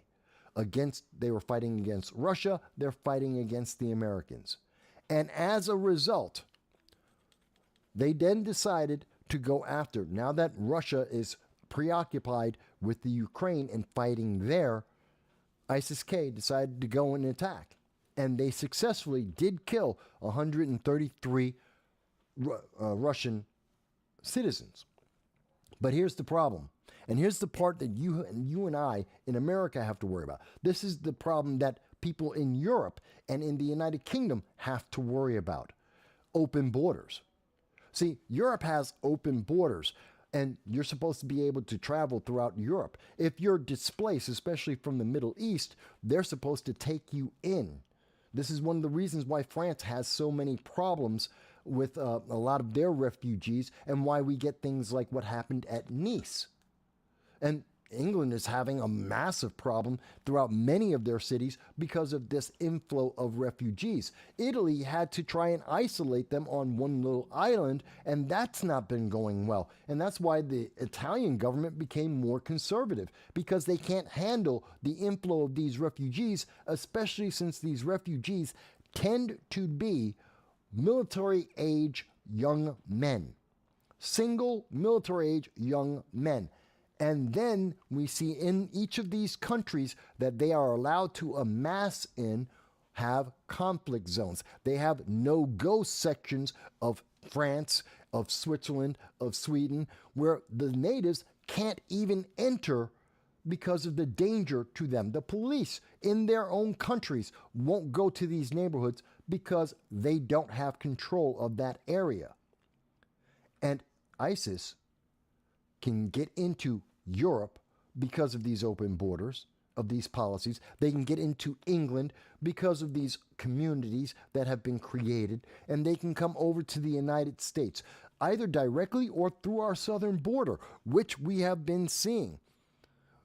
Angola, China, Venezuela are some of the largest groups, largest numbers of people are entering into the United States. Chinese people are entering into the United States through our southern border because the border is that wide open. And that threat now is magnified because ISIS, who doesn't like America in the first place, who were fighting against America even before they got into Syria, are now trying to get into the United States. And we are hearing from, and this is being reported by CNN, this is being reported by the New York Post, it is being reported by international credible news agencies that the threat is real because the American southern border is wide open, and we have 8 million known illegal aliens entering America under the Biden-Harris administration as proof of how wide open it is.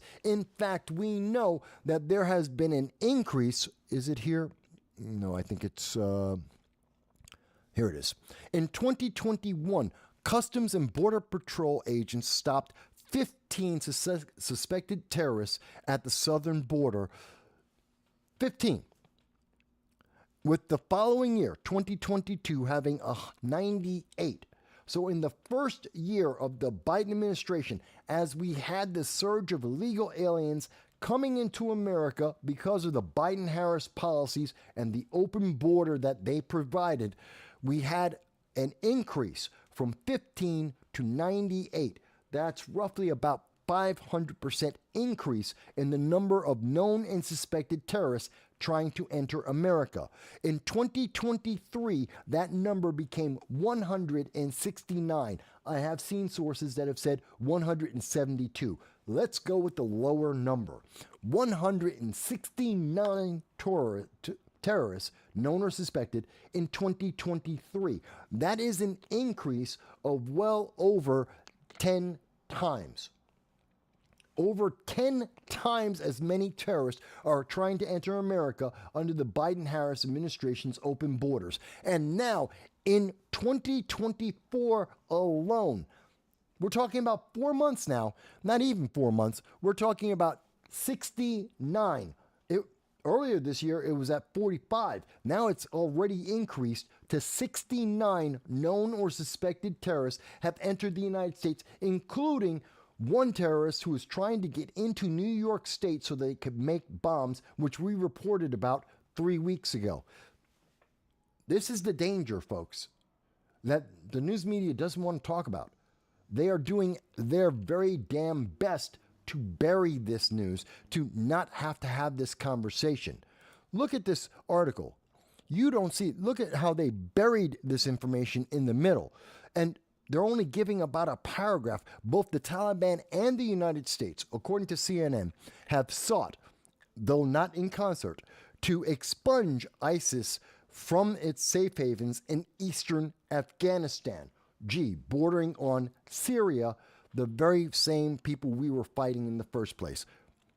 But a recent analysis in Sentinel, the journal of the Combating Terrorism Center at West Point, said, quote, "It remains a resilient organization capable of adapting to changing dynamics and evolving to survive difficult circumstances. This is the real threat. 4,000 to 6,000 ISIS members have resurged, have reformed, and they have enough strength to attack at the heart of Russia in Moscow, and they are a real and present threat to American citizens because we have an open border, because the Biden-Harris administration is busy trying to sue and fight Texas to cut the Cortina wire and to open up our southern border to illegal aliens that are not vetted, that we don't know about, and that we do know is allowing terrorists to enter the United States at unprecedented numbers." Can you understand why I am upset? Can you understand why I am concerned? If there is anyone on the left that would like to tell me, Mike, but you misunderstand, America is safe. There is no such thing as a border, that we need to accept all these refugees, all these migrants, these illegal aliens. We have to take them all in.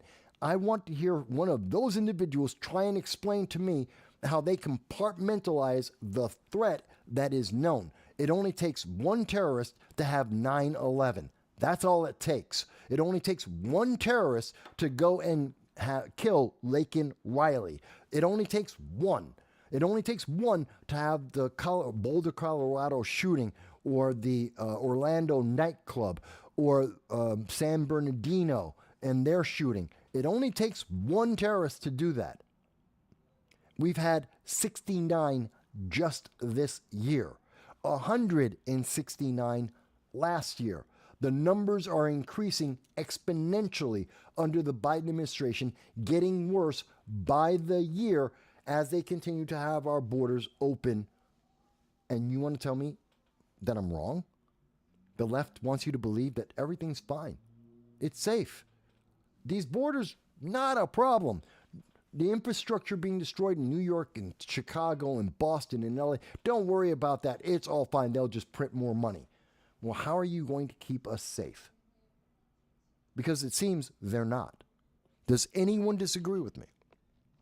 And this is something that you should be talking to your local congressman, your senator, your governor, especially if you live in a sanctuary city or sanctuary state. How are they protecting you? Let them know. We know this is coming from the United States government.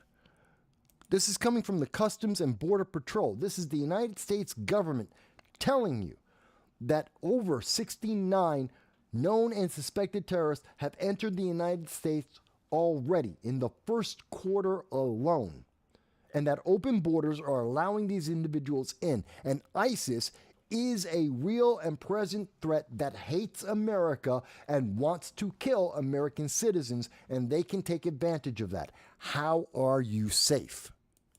How are the politicians in Congress? How are the politicians in your sanctuary city, in your sanctuary state? How are they making you safe?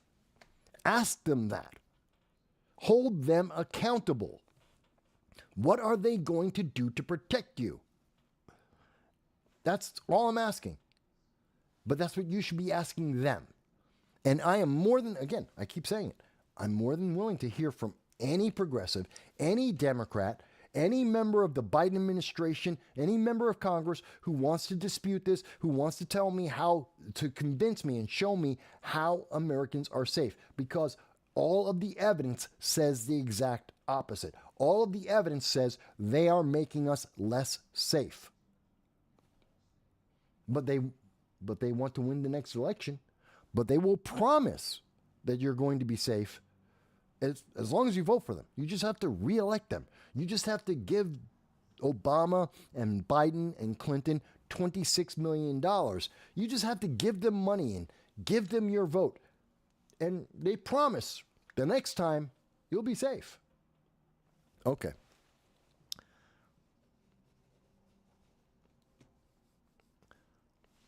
Grace thanked me for the clarification. No problem. I'm happy to put out the clarification.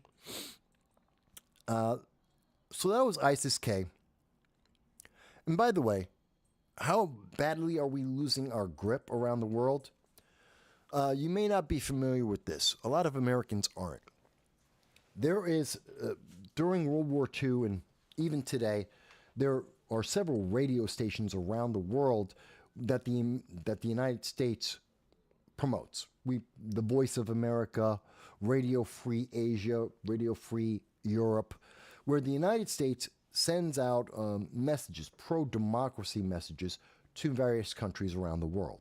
We've been doing this for, God, I don't know, since World War II, maybe even since World War I. So it's not a new thing. We've been doing this a long time. And it really tells you something about the nature of what's happening in Southeast Asia, how badly the Biden-Harris administration is doing with China when the U.S.-funded Radio Free Asia, which was located in Hong Kong, is closing down because of China, because they're afraid of China shutting their doors, arresting their people as spies.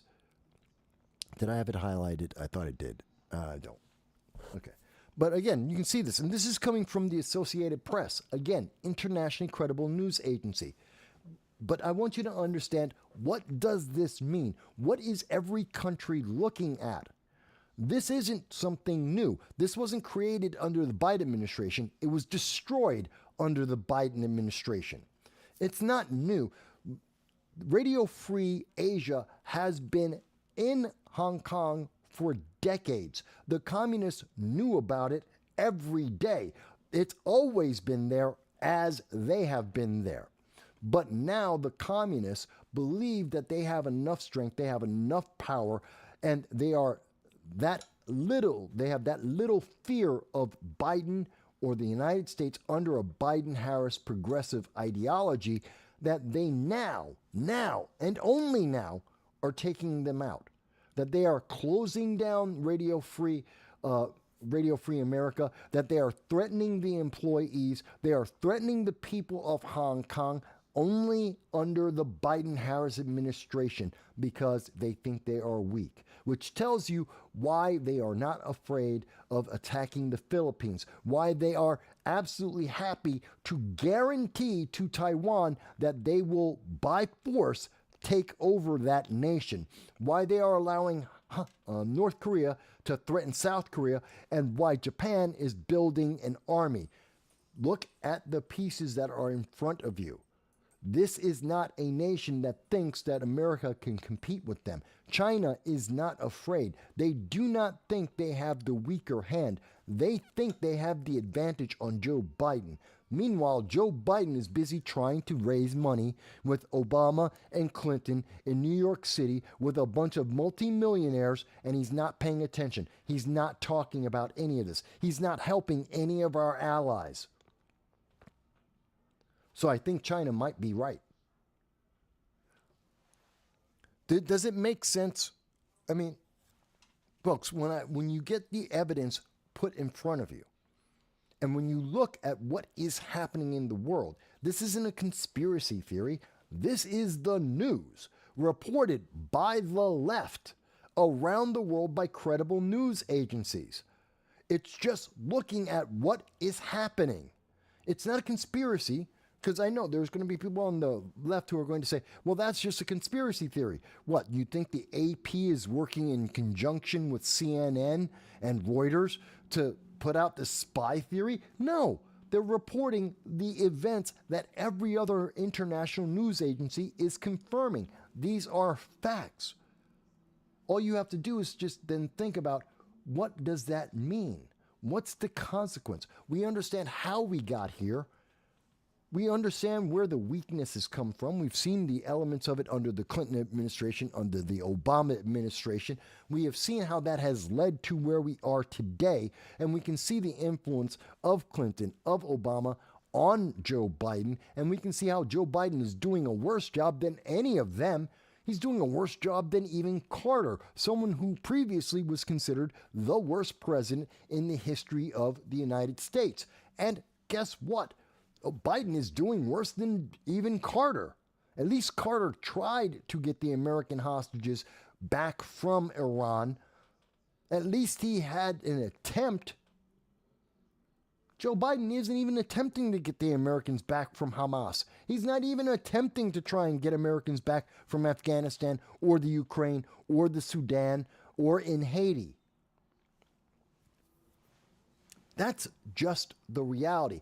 I understand that progressives want to believe that it's okay, that there is some better plan, that this will work out in the end. That's called faith. That's religion. Progressivism is a religion. Socialism is a religion of the state, that the state will eventually get it right, that the state will take care of everything for you, that the state can run your life better than you can.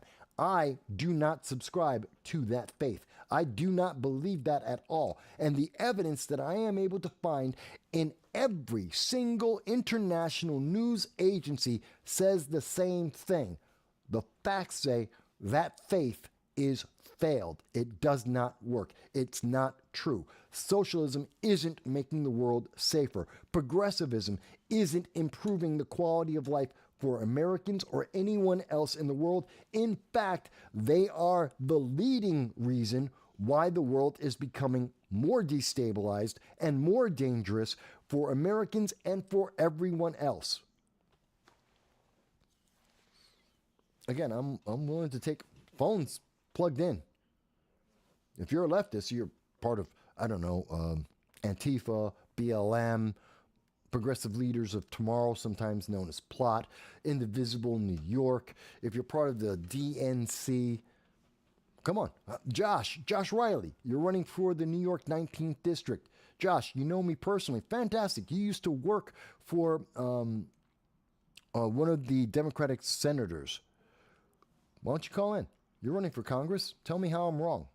Tell me how you think by adopting the progressive ideology of the Biden-Harris administration, of your own party, of Kathy Hochul, by adopting that, how that's going to make everyone safe. Tell me about that. By the way, Josh, I know you're in favor of firearms. If I remember correctly, you're a firearm owner. You're running for Congress, but yet you are supporting gun control. Please tell me how it's going to make people safe. How is that going to make your family safe? Because I don't think it is. See, there's the thing, folks. When you confront these politicians and ask them to be accountable, their answer inevitably every single time is to say you're an ist, you're a phobe. They will attack your character and they will run away. They will not answer the situation. They will not tell you the truth. They will just get pissed off and they will run away. Same thing as Ketanji, Karine Jean-Pierre, the press secretary of the United States, when she was talking with the Ohio Public Radio, and when she was asked the question about Joe Biden's mental state, what happened? She ran away. She ended the conversation. She didn't ever answer the question. When you hear Joe Biden talking about the world, he doesn't talk about any solution for the American citizens. Go to the State of the Union. Type in hostages. Seriously. Matter of fact, I'll do it in front of you. I'll show you exactly what I'm talking about, folks.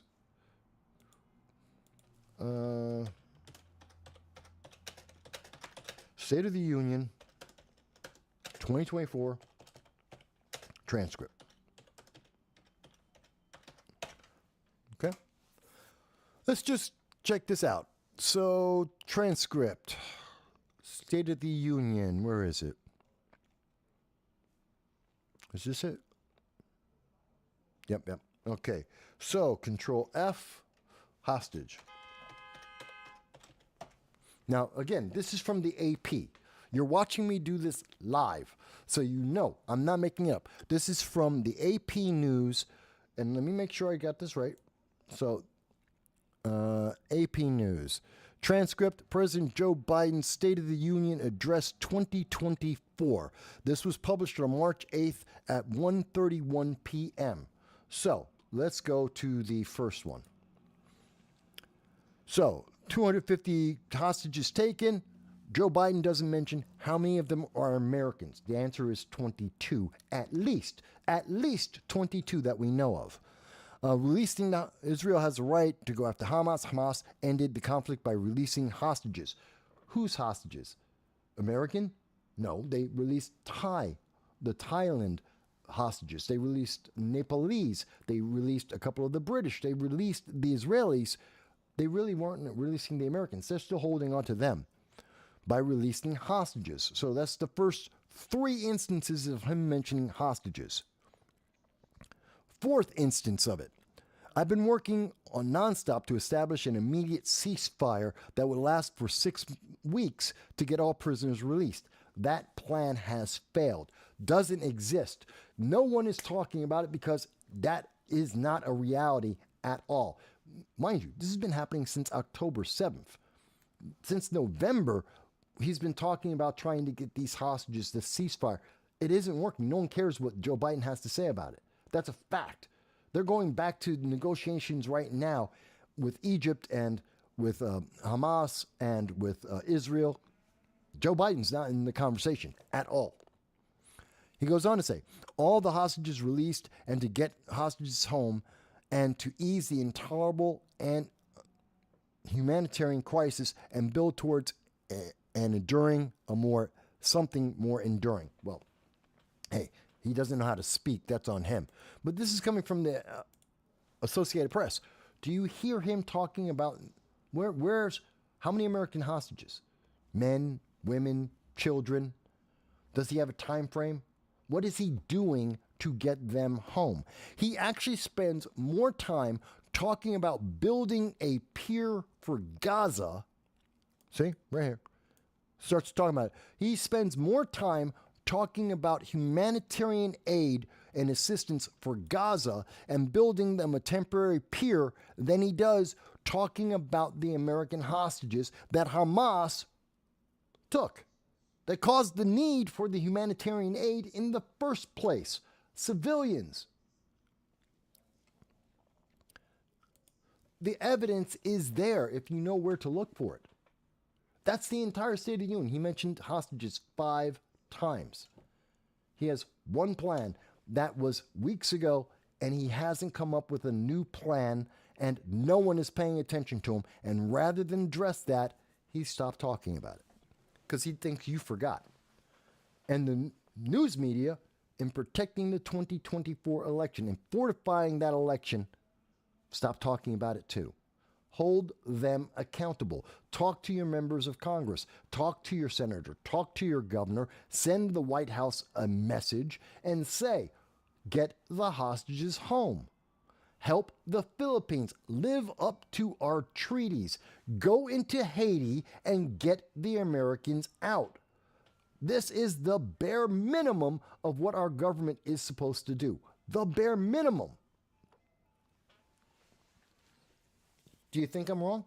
If you think I'm wrong, please tell me. Now, what we are going to do, wow, we've been going for 2 hours now. So if you've been here with us for 2 hours, I want to first say thank you. I appreciate that you've been here for 2 hours. We're not done. Not done at all. That's just the international. We've just been talking about the breaking news, and we've been talking about the international news. We haven't even gotten to the domestic. We still have Trump coming up. We have coming up. Give me a second. The Trump video. We got 12,000 views. 12,000 views for a 39-second message about the Trump video. That's incredible. And it tells you something, and I'm going to show you some of the messages, some of the statements people have said about that 39-second video, talking about whether or not Trump is violent, whether or not MAGA is violent. We're going to talk a little bit about that. Oh, my typo. I have typos all over the place. I can't type. So that's what happens when I take off my glasses. I can't type. Okay.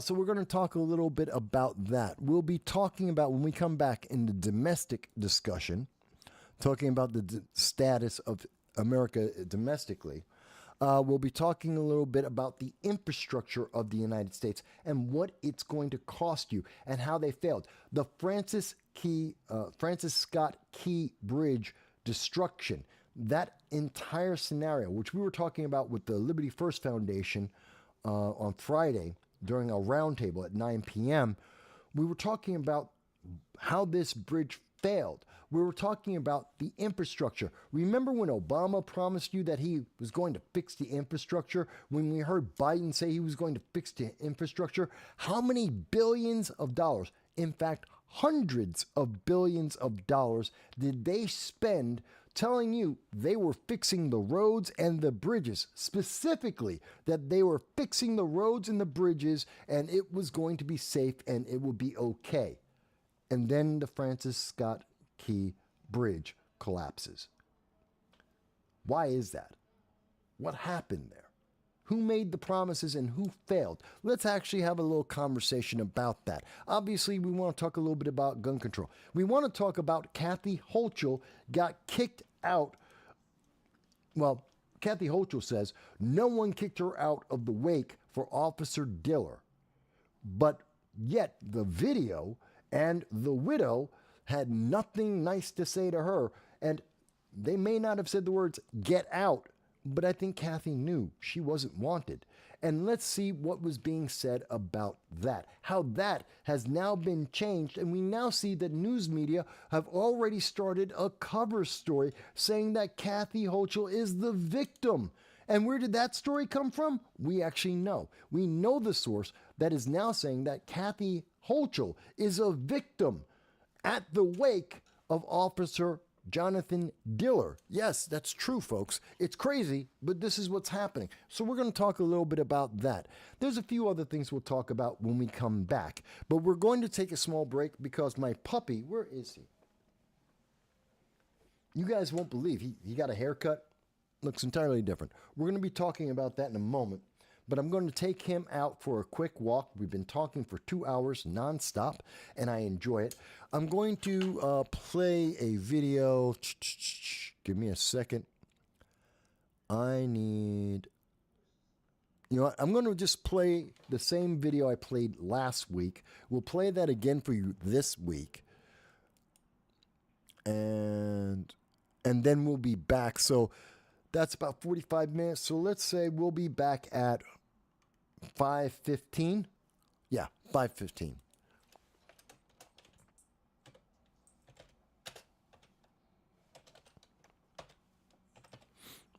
Con, come here.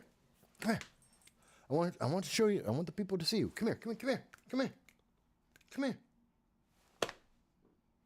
Hang on 1 second, folks. Hang on. Go.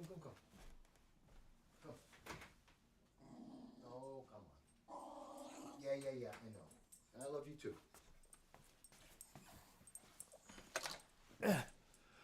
Oh, sorry. Because he just woke up. Now, if you notice, Khan usually looks a little bit more fluffy. He usually looks like he has a little more hair. But this is what he looks like when he gets his hair cut. Look at him. Hi! This is my puppy who I'm going to be taking out in just 1 second. Hi! He looks so much more skinny and tiny when he has his hair cut. He looks like a puppy again. He's actually 13 years old now. 13! Look at him. What a guy. Oh, yeah, you're a good boy. All right. So I got to take him out. Yeah, I'll be back at 5:15, folks.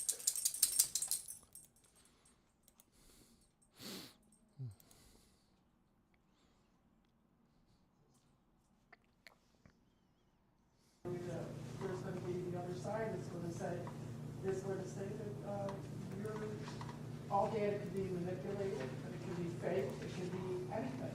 And so people judge who they are. If you're law-abiding and you're a law-abiding gun owner, my grandson's going to be a cop. He has a firearm right now, So I'm just saying that somebody you're going to judge and say, they can't do that to me. Well, then there's other people who are going to say, well, if I'm a victim, I don't care. I don't care if you have a gun because I think there's something wrong with you. And you're going to have that sentiment because the fear has been put in on concerts, Ariana Grande. Look at Las Vegas.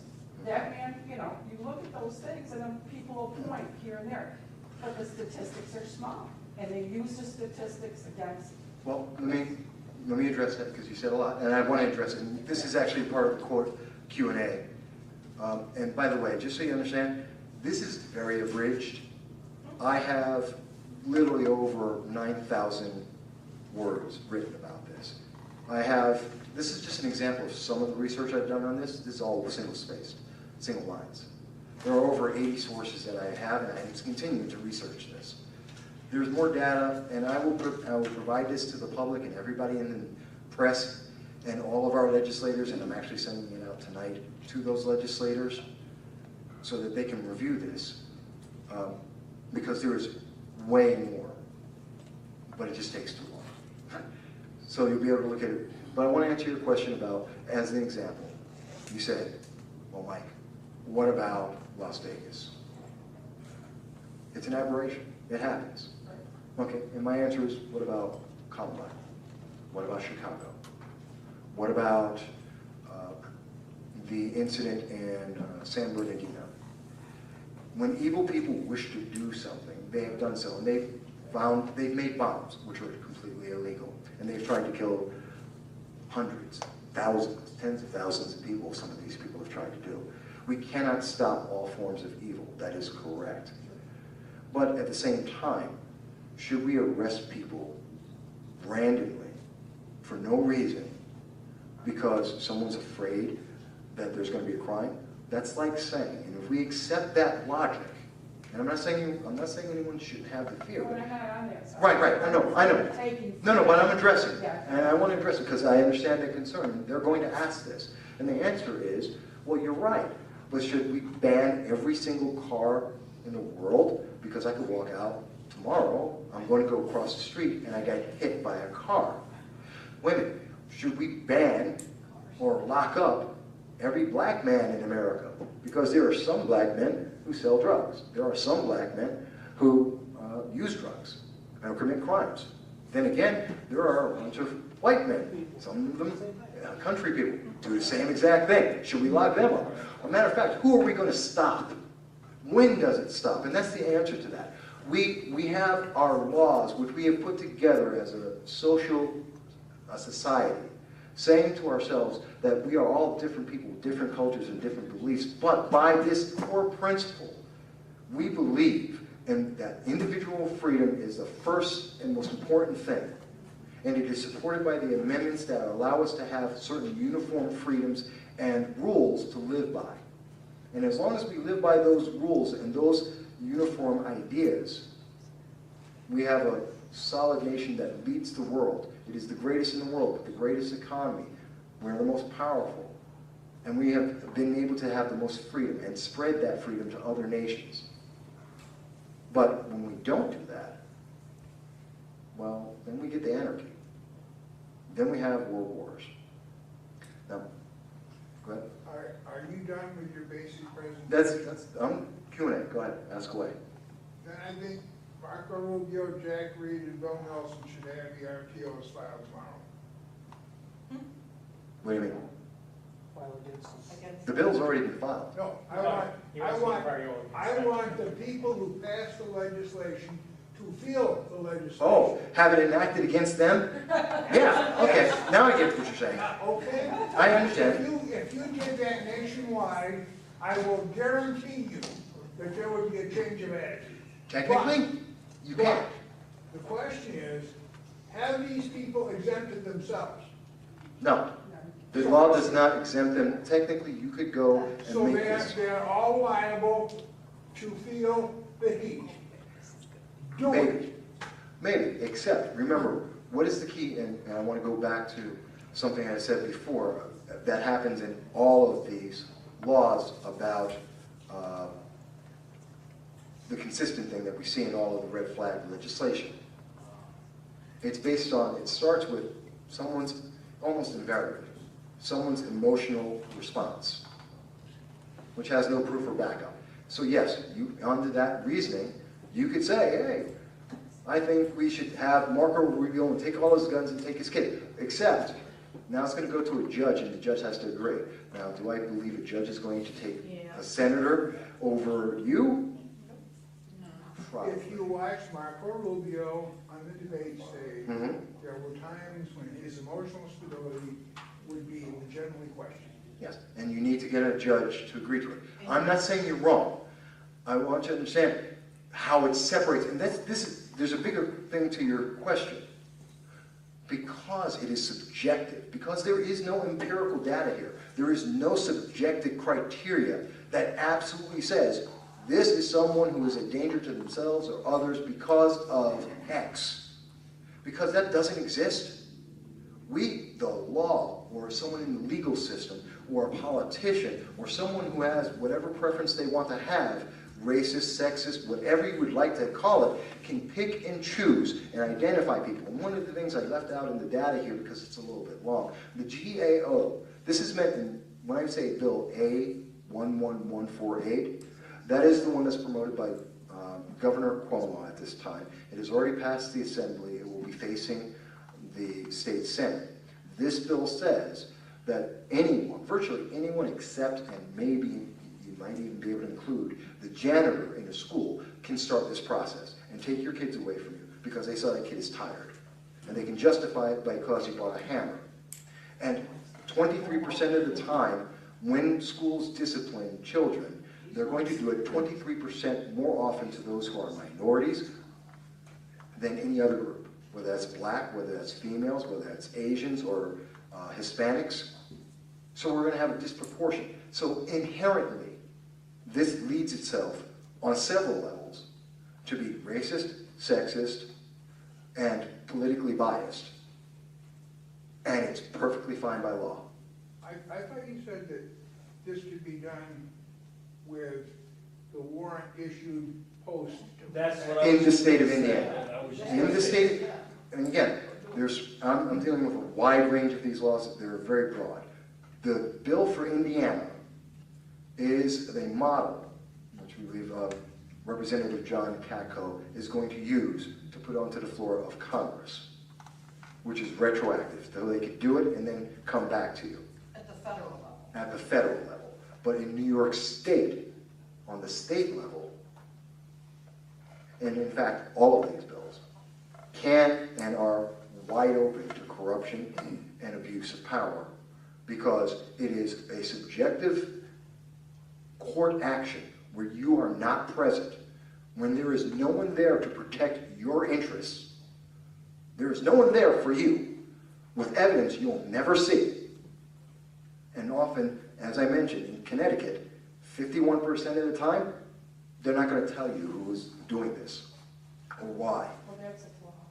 Because the thing is that if you're going to bear false witness against your neighbor, Yes. you know, that's why when somebody says, well, let's do it to him, no, you can't. If you're religious, if you're any religion, you're not going to bear false witness against anyone. And the Yes. thing is, if you're going to do it, there should be consequence. Yes. I know we want to have hotlines where people are anonymous, but the media and just your phone shows you when people don't have to put their name to bullying or whatever, when there's no consequence, it's easy to accuse. Yes. And there has to be some kind of legislation that if you're gonna say so-and-so is a maniac in his house and beating his kids, you better have some real interest in knowing what it is. Because you can't just get revenge without any substance. And no matter what's done, even if you don't like the law, at least if you tackle that part, people will bring less accusations that are false if there's consequence. I agree with you, and that's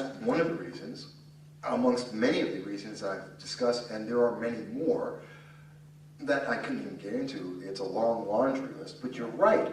False witness, the subjective nature of this, the opportunity for corruption, the consequences of this on so many levels, the fact that it denies due process on multiple levels. I agree with you.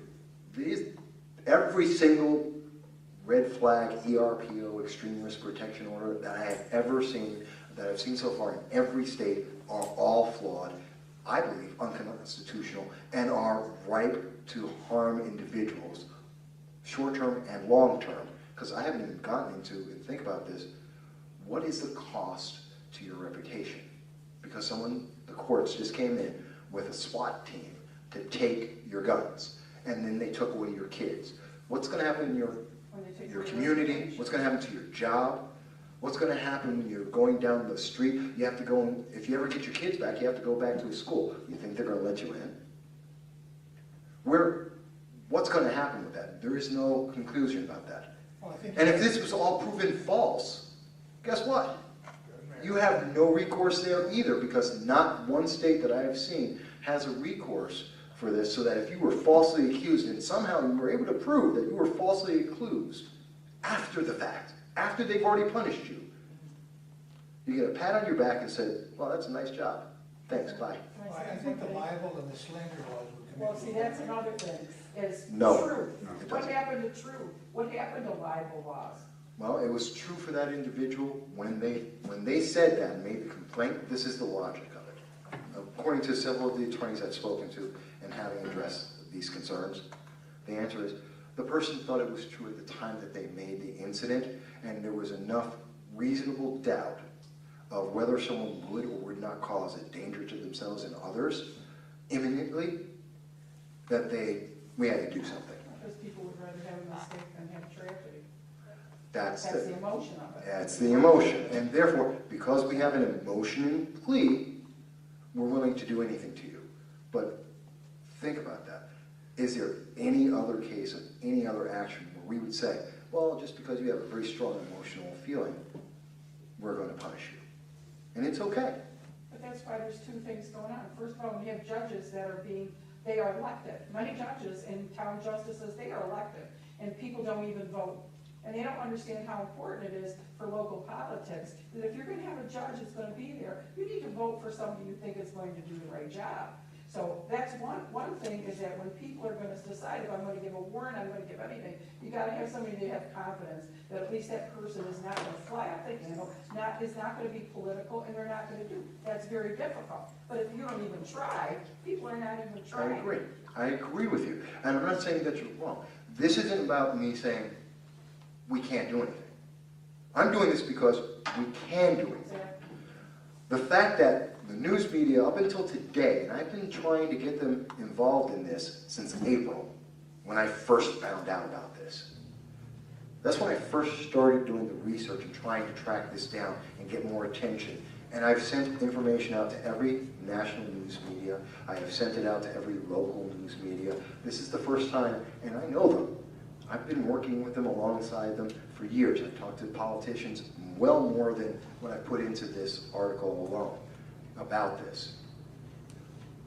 This is the first time that anyone's going to have an opportunity outside of here. But let's not wait for the news media, because what they're going to do is they're going to wait until it becomes the SAFE Act again, where you're going to see, you're going to go to sleep, you're going to wake up, and this is going to have been passed.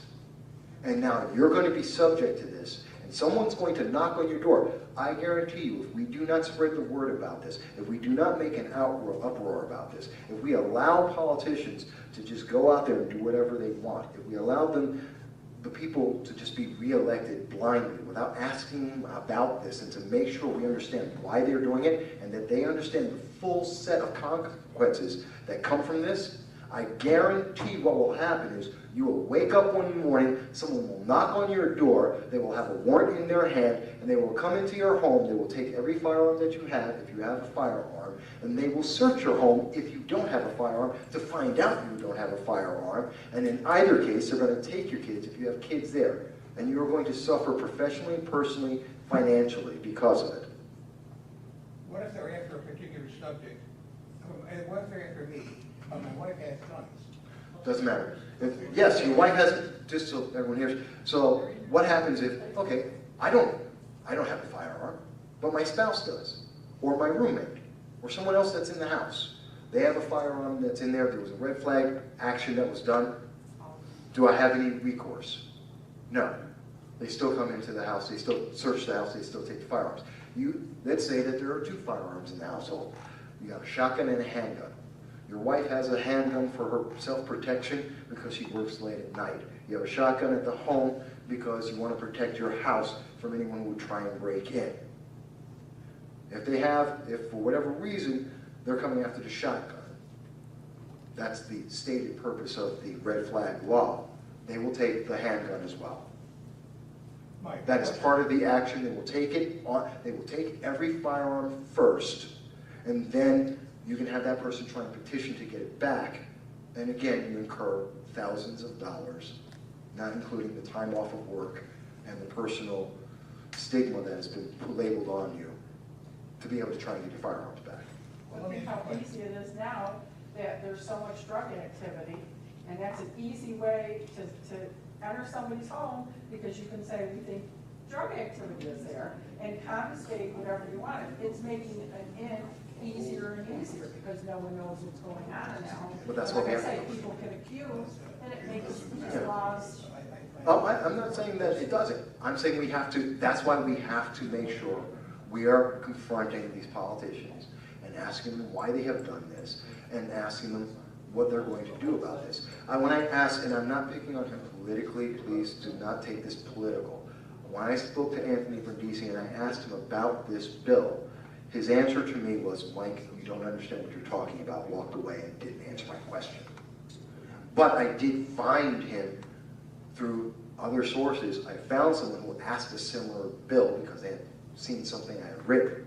And I found his answer, which his answer is, well, it's because it's balanced. There's due process. Has anything I've spoken about said anything about due process? It doesn't. But that's what they're going to tell you every time. We can't allow that to stand. We need to challenge that. And if we don't spread the word, they win. These laws get passed, and the consequences happen. But, yes, Tina, you had a question? The question I have is, the way that you're talking about, like, it has to be like a teacher, law enforcement, a coach. Can it be a neighbor? There's several different bills in their variants. Even in New York State, there are 5 bills. And I personally believe, this is my personal belief, not research, but I believe that that was done because very often you'll see there'll be a very big outcry. People will get very upset about one specific bill, and then you'll see, okay, that bill gets stopped. And 2 weeks later, another bill that no one talked about because all the energy's done, everyone thought they won, and 2 weeks later, another bill, same version, just on the sideline, get passed. We have 5 of those. They are almost exactly the same with slight variance, and this is true also state by state by state, where there is a variation. In some states and in some versions of the bill, you can have only police officers, a member of the court. There are versions that say someone in the household. which can be how you define a household is another question altogether. Just as we see with the bill with Senator Rubio and Senator Nelson, how you define someone in that household, that's a good question. So depending on where it is, yes, it can be, I know the main bill that the governor is looking at is, in fact, a temporary part-time badminton coach or a kickball coach or, I don't know, a frisbee golf coach could, in fact, start this because they saw your child looks tired. They think that's because you have a bad home. They go to the court, and that starts the process. Yes, that is correct. I've asked every assembly member I could reach about this. They all confirm that is allowed by the law. Every attorney has mentioned to me in citing this law, yes, it is allowed by the law. Yes, it can happen like that. It's scary. Listen, I see all kinds of problems. I think any politician who goes for this should be shot anyway, but let me get into some logistical, legal things here. When you pass a law, it has to come under the umbrella of something like the penal law, the agriculture. It has to come under a law. It can't just be dangling out there by itself. And This is under penal law. are they classifying felonies, misdemeanors, violations? This would be under penal law. How are they're going to have to rewrite the rules of arrest. No. This is what you're talking about for the most part. There are several articles, and if you see, it's in there, or one of the other sources I don't have. Several states are at the moment, they're still trying to figure out a system by which to determine for the police to follow. Police don't know how to engage this. No way. It's They'll subjective. make it up as they go along. Yeah, but Basically, at this moment, Didn't you say that half the people weren't arrested and 27%. charged? 27% never charged, never arrested. Yeah. Never taken to a hospital. So therefore, they don't have to do what you said. They just go in the house. Will this be Well, a but it has to have to be standalone bill? rules Huh? of procedure. It is a Or are they gonna standard. stick it in as a pork bill? At this moment, the bills, whether it's But this is pending, in the first place. Yeah, I agree. whether the bill is pending to go into Congress and on the floor of Congress, between the House of Representatives or the Senate, it at the moment is a standalone bill, but that doesn't mean it can't be put in part as a package. In New York State, all 5 of the bills at this moment are individual, but as Assemblywoman Donald Pardo mentioned, the bills for the red flags that the governor's mentioned, and again, because no one ever tells you what the bill numbers are, that's why I keep mentioning the bill number. I don't want to tell you the name. Look up the bill number. This way you can see exactly what I'm talking about. It's A11148.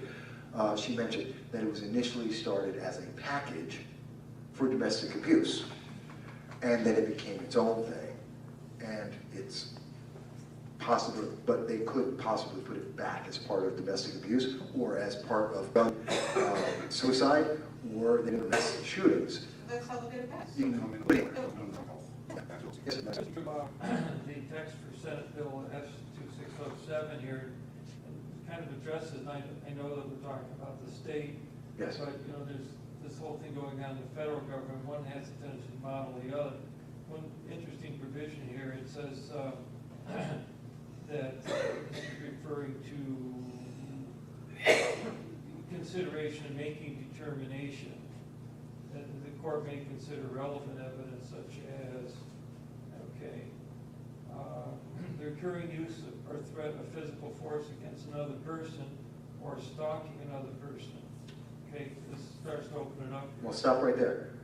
Threat. Threat. The threat Threat. of, okay, who Because determines the we're- threat? And because- stalking, well, that's something we can define, but when I hear or the threat of, Yeah.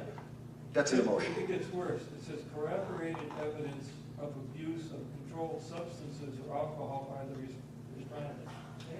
Have a So- beer, and Yeah, that guy's had a whole bunch of beers, he was out there saying something, the next thing you know, the whole thing. you have, you know, This once a year, you have one too many beers. I don't know, maybe on New Year's Eve. You go out, you say something stupid, someone steps on your foot, they bump into your wife, whatever the case may be on that crazy evening. You say something, someone else heard it. They've seen you before, maybe they saw a picture of you out hunting or standing next to someone who has a gun, or maybe you support a certain president or you support a certain political party. So they assume that you have a firearm, whether you do or do not, and then they start this process. Yes, that is how this can be abused. Well, that's a standard question when you go to the doctor now. Do you have a gun? drink? Do you How drink? often You have do a you gun. drink? Do you have a gun? Do you Yeah. do drugs? There's a lot to this. So I'm glad you're looking into it, but like I said, if I were to go through all the data plus the stuff I didn't include here on what I've learned about this, we would be here for days. But Frank, I know you had a question. I'm going to get to you, Joe. I just wanted to clarify something. I know there's a lot of questions that everybody's asking about these red flag laws, and everybody's kind of glossing over the main point of them. They're not designed to try and make everybody safe. They're not designed to figure out education. Oh, I was waiting. They aren't designed specifically For gun to be abused. It's not going to be a matter of how they're going to be abused, when they're going to be abused, or if they're going to be. They're designed specifically to be abused. Because by the time they come to my house and get my guns, or your house and get your guns, and everybody else starts getting their guns collected, by the time we go to the who are we going to go to? The police that just took our guns out? No, we have to go to a lawyer. Then we have to go to a judge. Then we have to go to this court and that court. And before you know it, it's 10, 15, 20 years before the first one of these cases gets heard by the Supreme Court. And in that time, each one of us has been stripped of our civil liberties, stripped of our Second Amendments. We've lost our money. We've lost our jobs. We've lost our reputations. This is designed completely as a go-away around the Second Amendment to take everybody's rights. This is not a matter of if. That is what the design is. And as far as it being a matter of saying, well, is it going to be a teacher or a doctor or somebody that you work with or somebody? Those are what you call interested parties. Eventually, those individual descriptions of who's going to be allowed to make those reports is going to be subjected to interested parties. Eventually, it will be converted into disinterested parties because that's not going to be a part of the law as verbatim written. Those are going to be parts of regulations. And the regulations don't have to be voted on independently. They can get changed at the source after the vote is taken and we have no recourse. The bottom line is this is an attack on guns. This is Well, an no, attack. it's bigger than that. It's way bigger than that. This is an attack completely and totally on the entirety of the Bill of Rights. Yep. Yeah, this takes, remember, we're talking about, and there are applications in this, and you don't see it here. Part of the research that I was doing is the fact that this applies to the First Amendment as well. This applies to the Second Amendment, the Fourth Amendment, the Fifth. And you stole my thunder a little bit there, Frank, because I was going to wait for everybody to, I I was waiting until there was a little less steam and just ask everyone. You notice every question we're asking about, you know what we're not asking about? How many people are being saved? Who's being saved? Are they being saved? How are we able to stop a mass shooting this way? Because the answer, I think we all can reasonably understand, is highly unlikely. Maybe, as the data has shown, and there's only been 2 studies that have been done on this, maybe we're able to save 1 person from suicide for every 20 people's guns and lives that we destroy. But wait a minute, what are we trading there? Yes, and it's important. Let's save a life. But let's destroy 19 other lives to be able to do that. Is that a fair trade-off? Because that's part of the discussion that if we're going to do this, let's have that discussion. But they're not having that. Are we able to save lives? Most likely not. But we're not having that discussion because that's not what the bill is really for. That's just the way we sell the bill. Because its purpose doesn't match that. It doesn't do what it's stated to. And it's not how it's used.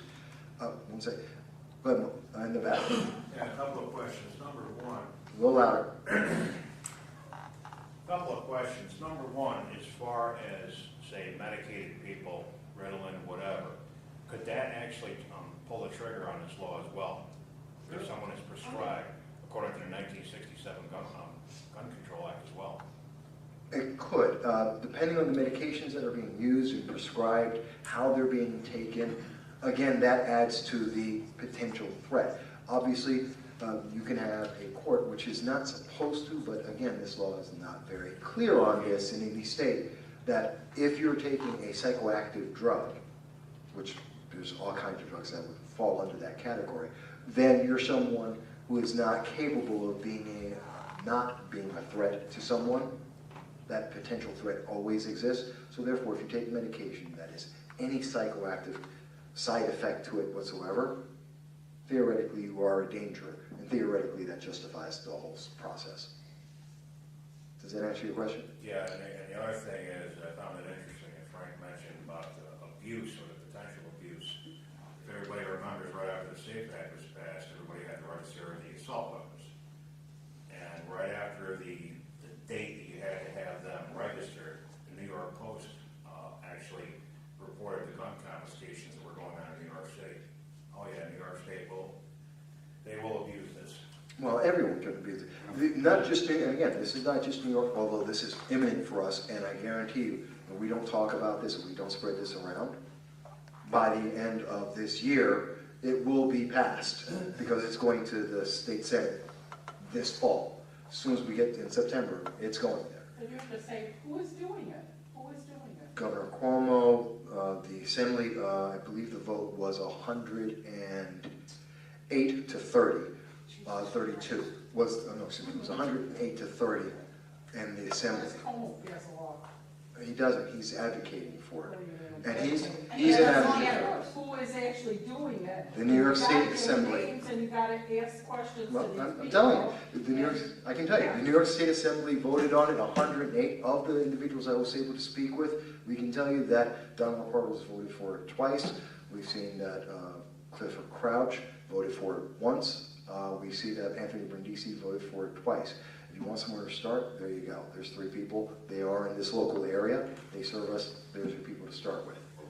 And there are Democrats and Republicans. I'm not saving anyone. And I do have several other articles on this. I know that there are at least 11 individuals who are rated A rating by the NRA who voted for at least one of these versions of these bills. And in that article, which was from June, you can go to my website. I'll be happy to give people that information. You can look it up. I have their names. I have their. People have to go to look for the truth, and they shouldn't have to. When you see on TV, you see this side saying blah, blah, blah, blah, A, B, C, D equals this. And then you have the other side saying, no, that's not true. What happened to you know what? Oprah went on trial because they thought she said something against the beef industry. Okay, she had to go to Texas because she thought she said against something. Why are we allowing these politicians to lie? I can tell you. I have an answer for that. And I've said it many, many times before in many formats. I don't care who it is. Well, it doesn't matter who it is. I don't care if you want to vote for Green Party, you want to vote for conservatives, Republicans, Democrats, Libertarians. I could care less. If you have a reason for a vote, I don't care who you vote for because that's your reason, it's your right. So go for it. I just want people to have a reason for it. I'm going to get to one second this. But to answer your question, who's letting these politicians lie to put up badly written laws that can be manipulated and will create corruption? How's this happening? We're voting for them. There's an 88, actually, in the House of Representatives, it's 88%, and in the state Senate, it's 92% re-election rate automatically every time. And in the state side of it, on the state assembly and the state Senate, that number is far, far higher. We almost always automatically re-elect a person, and it is almost the same odds of being elected out of office as it is to die in office. And that's because people do not stop. And as I said, and since April, I have been talking about this. I have written at least 7 articles about it. I have at least about 5 hours of conversation and podcasts about this. I have gone to politicians and news agencies about this.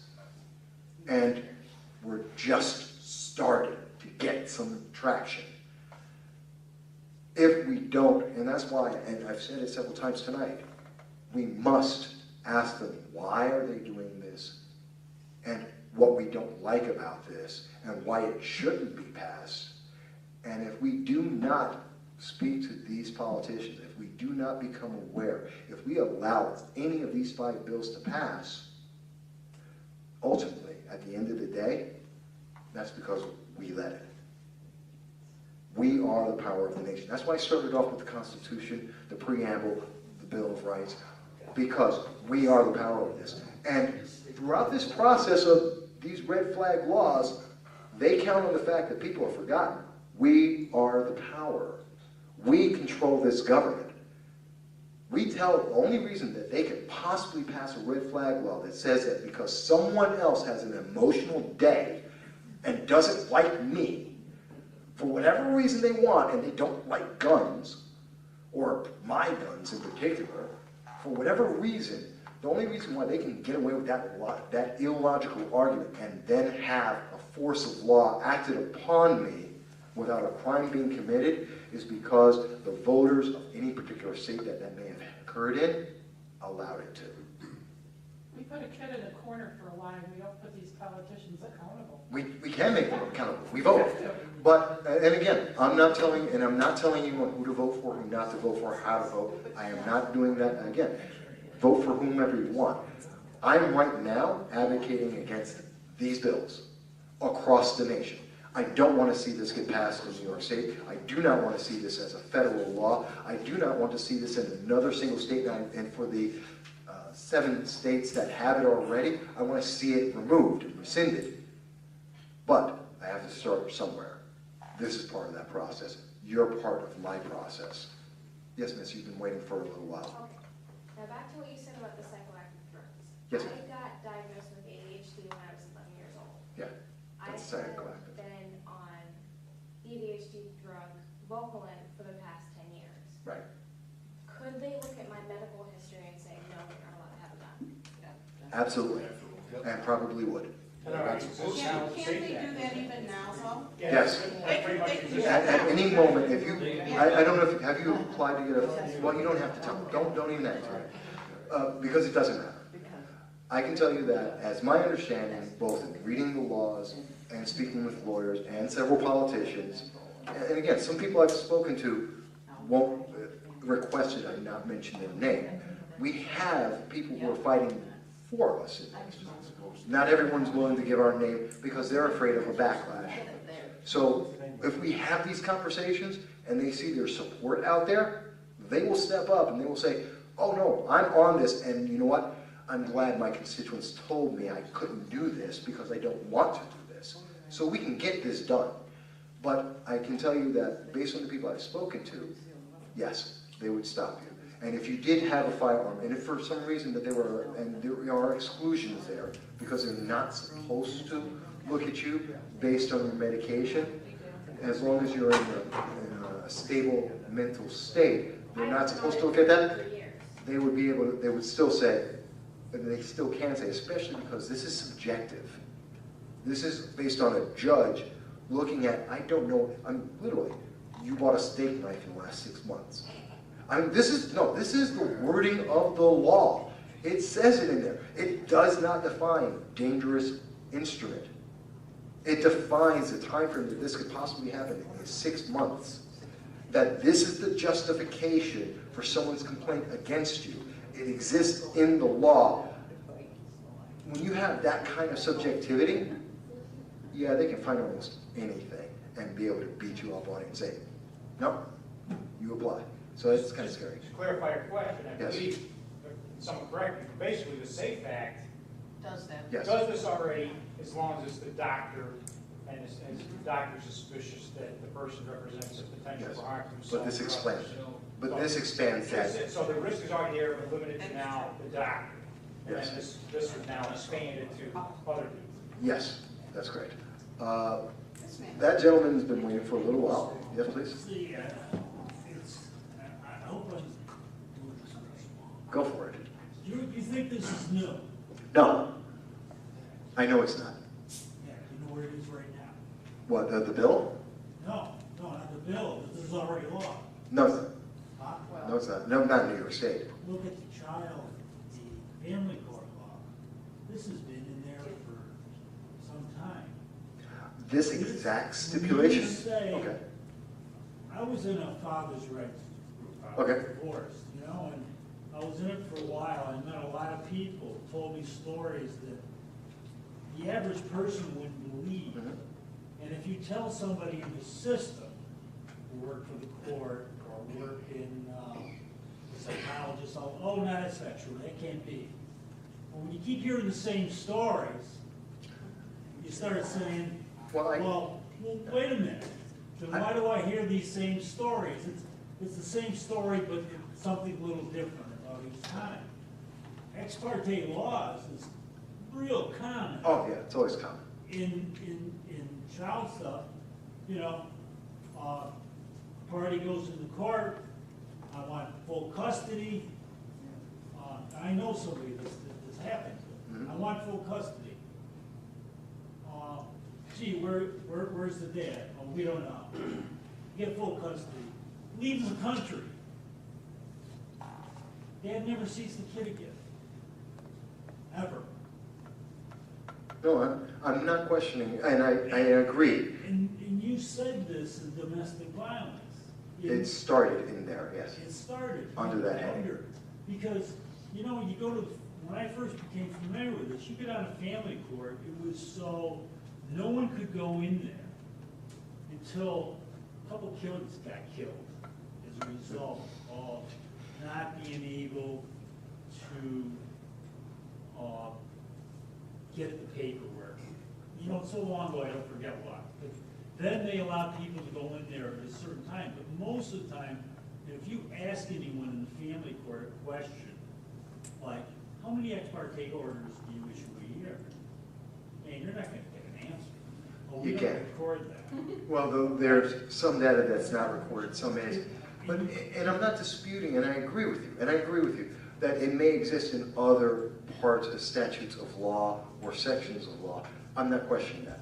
And I'm not saying that, I know that these things, in particular in New York State, the red flag laws have been floating around since about 2015. They've been trying to pass it, it keeps failing. So I'm not disputing it, I don't say that it doesn't exist there, but what I can say is, and I miss it. I am a Second Amendment advocate personally, and I've spoken in large groups, I've been out, I've done that for pretty much a decade, and I didn't know about this, and I follow this on a regular basis. So I get it. I'm sure it's there, but here's the thing that I want everyone to take away from this. Regardless of where it's happening in the law, regardless of how, we need to be able to stand up and say, no, this doesn't make sense, and this is not due process. It is not due process. It doesn't allow for protections of the Second Amendment. It violates the Fourth Amendment.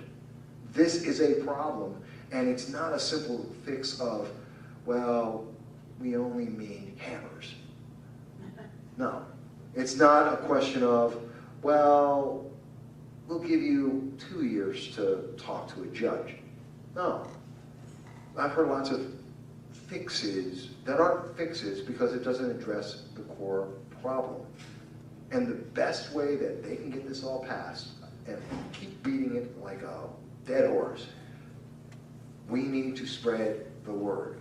I will be publishing, and as I said, what I was reading to you was a shorter, amended version of my full research to date, which doesn't include the other 7 articles I've written on this, which is a summation for the nation and all the data and all the sources that I've been able to find. I will be publishing that between tonight and tomorrow. It is available for everyone. I've already told all the news media that they can have any of my research, and I will give it to any news agency that wants it so that they can have a jumping off point and continue to go forward with that. You can forward that to anyone you want.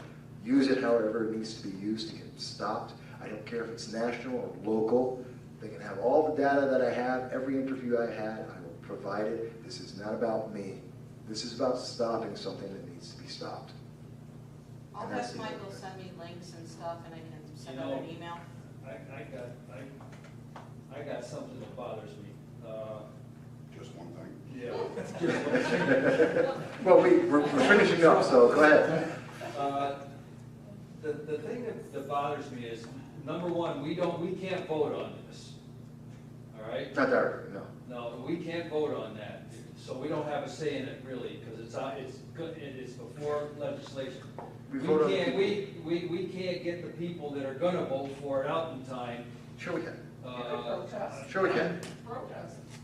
Sure we can. Because this is 2018, this is an election year, pretty much everybody in the state senate is up for re-election. Yes, we can go out there tomorrow, demand that the news media... No Soundbites Allowed is a podcast hosted by Michael Vass. The podcast focuses on providing in-depth discussions on various political and social issues. As the title suggests, the aim is to go beyond quick sound bites and explore topics in greater detail. Michael Vass, the host, engages with guests to analyze and discuss current events, policies, and political ideologies. The live stream and videos cover a wide range of subjects, including politics, economics, social issues, and more. By delving into longer, more comprehensive conversations, No Soundbites Allowed aims to provide listeners with a deeper understanding of the complexities surrounding contemporary issues. AI is listening. Shouldn't you know what AI knows? Aren't you tired of being treated like a child by major media parrots and want to be respected as an adult? There is nothing to lose and a lot to potentially gain, so check out No Soundbites Allowed on all major social media platforms. All right, everybody. Hello, and thank you for being back with us. Hey, the 13-year-old puppy. Look at that 13-year-old. Oh, he's so cute. By the way, for people who are wondering about this wonderful guy, and he's a fantastic dog. Now, for people who are wondering about him, I do need to mention. So if you see some of the earlier videos, live streams that we've done, photos that I have of him, he's a little bit more hairy. We recently just got him a haircut, and that was at the Bronx Veterinary Clinic, which is located on Fordham Road. I'm saying this as a matter of public service announcement that I do not recommend their grooming services. As a vet, they're fine. He's been there about 3-4 times. They've done a good job with him. A little expensive, but that's fine. But I do not recommend the Bronx Veterinary Center. Their groomer, who only speaks Spanish, it's very interesting. She works there. She speaks no English whatsoever. Okay, that doesn't make me feel good about her employment status. But that being said, when I took him there, he's a very friendly dog. He loves everyone. He had no problem going out for a walk with any of my friends, my family. He's very engaging. Since he came back from the Bronx Veterinary Clinic's grooming service, he seems to be very scared. He doesn't want to leave my side. He's actually very close to me at all times and doesn't want to go on a walk with anyone except me. Again, this is an extreme departure from his normal activities. He seems to have been scared by something that happened there. I can't find out from the groomer because she speaks nothing but Spanish. And even though I am Spanish, I speak a little Russian, but I speak English. I was born and raised in America. I speak English. I'm an American citizen. So, you would think she would speak some English. No, she doesn't. So I don't know what happened. He's not injured at all, but he was definitely scared and frazzled for some reason. So for that basis, it's a little expensive for their grooming anyway, which may be taken care of off the books personnel. I don't know. But whatever the reason, I don't recommend them as a grooming service. I will never use them again, just so people know. Again, that's just for your personal knowledge. That's a public service statement. It's good to see you. User has been banned. No, it's not a good sign. So, that was very upsetting for me. But that's fine. He's reacclimating, and I'm trying to get him used to walking with someone else. We're getting there. He's getting back to his old personality that he's had for 13 years up until we just went and got him clipped. Got to share the news, How do we hold people accountable? How do we hold businesses accountable? We tell people what our experiences are. We tell them about the facts as they exist, not our feelings, but the facts as they exist so that you can then make your own decision. I know many people may have gone to the Bronx Veterinary Center for the grooming of their pet and think it went fantastic. I'm glad they had that experience. I didn't. I can't recommend them. The vet themselves, absolutely. But then I'm in the room with the vet the whole time that my dog is there. So when Khan's there, I'm there. But when I went away and I came back, something happened. That's all I know. Something happened. I don't know if it was them, him, another dog growling at him. I don't know what it was. But I'm off put. So there's that. Now, that being said, we wanted to start the new program, the second part of the show. For those who are seeing it for the first time, we welcome you. We thank you for being part of our audience. The beginning of the show, we talk about breaking news. We talk about the international aspects of politics, of what has been happening and how it's affecting America and how America is affecting the rest of the world. And so we talked a little bit about what's happening in terms of 3 regional wars. We see happening with China, the problems with the Philippine treaty with the United States, which is also affecting the Japanese treaty with the United States. That's destabilizing Southeast Asia. We talked about Hamas. We talked about Gaza and the pier that is being built to bolster the votes for Joe Biden in 2024, not to get the American hostages back home. We talked about a few of the things that are happening internationally. We talked about Haiti and the fact that there's approximately 45,000 Americans on that island that are essentially stranded and abandoned by the Biden-Harris administration that doesn't want to talk about it because they only got one plane load of Americans back home, and they think that's a victory tour. That's their victory lap. What about the other 44,000 Americans that are on that island at the best and last known estimate? Why won't the U.S. government under the Biden administration update the numbers and tell us what the estimate is? We know it's at least 1,600 additional people waiting to get out that Biden doesn't want to talk about and isn't trying to get. There's a problem. And we know that we have to hold our government accountable for all of these things. We have to talk about these things, even when they're unpopular, even if the social media gods don't like it, even if there is a fortification of the 2024 election trying to drive us towards one objective, which is Orange Man bad, re-elect Joe Biden, re-elect Democrats. I understand that's their perspective, but maybe you and I having a conversation, we might have a very different perspective from what they're trying to sell us or convince us that we should be doing. Now, with that all said, we're going to talk about the domestic aspect. Although there is some additional breaking news I do want to address, and that is a further update that we have about the 7 children, ages 12 to 17, that were wounded in Indianapolis at a shooting in the mall. This happened at the Clinton Center Mall on Saturday night, and from what we can understand, multiple firearms were involved, and several children were shot. 6 going in one group and 1 separately. There were multiple firearms that were involved. All of this adds up to not a mass shooting. This was a gang shooting. This was a gang shooting, most likely with children of color, I'm guessing, and this possibly was about drugs. It may have been just gangs that don't like each other, and they started shooting at each other.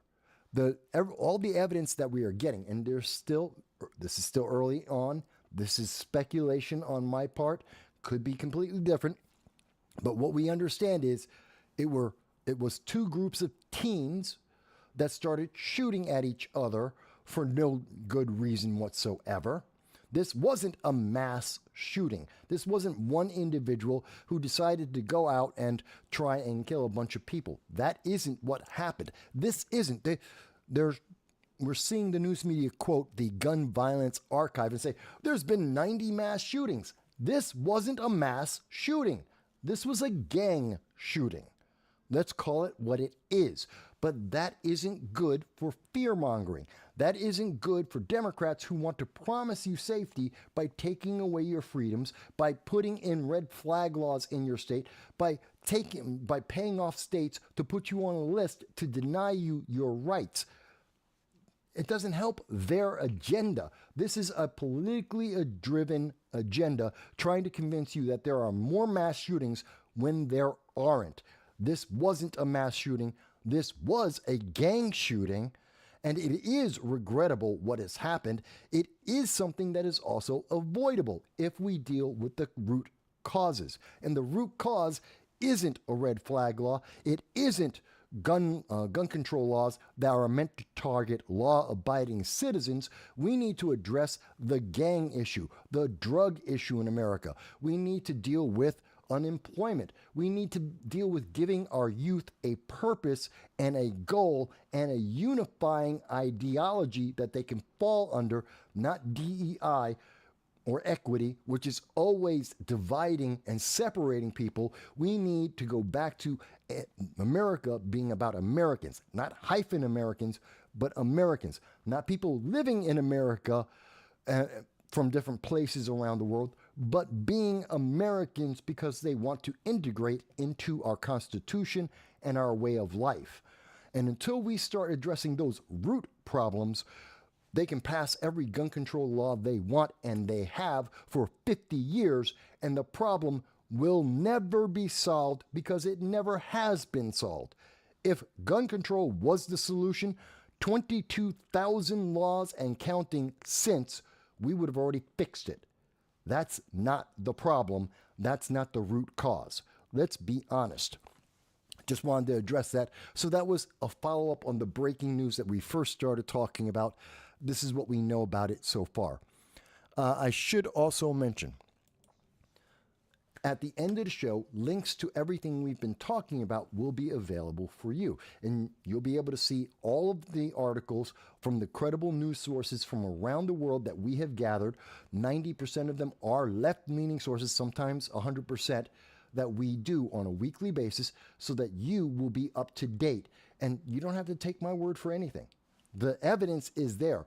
We're just looking at the evidence, the conclusions, the facts, and making our predictions, our conclusions based on what has happened and what is happening, so what might happen next, so that you're prepared and that you can make a choice. And you can hold any and all politicians accountable, left, right, libertarian, conservative, whatever they may be. Hold them accountable. Ask them the tough questions, demand that they give you answers, demand that they not just do something, but they do something effective, something that is efficient.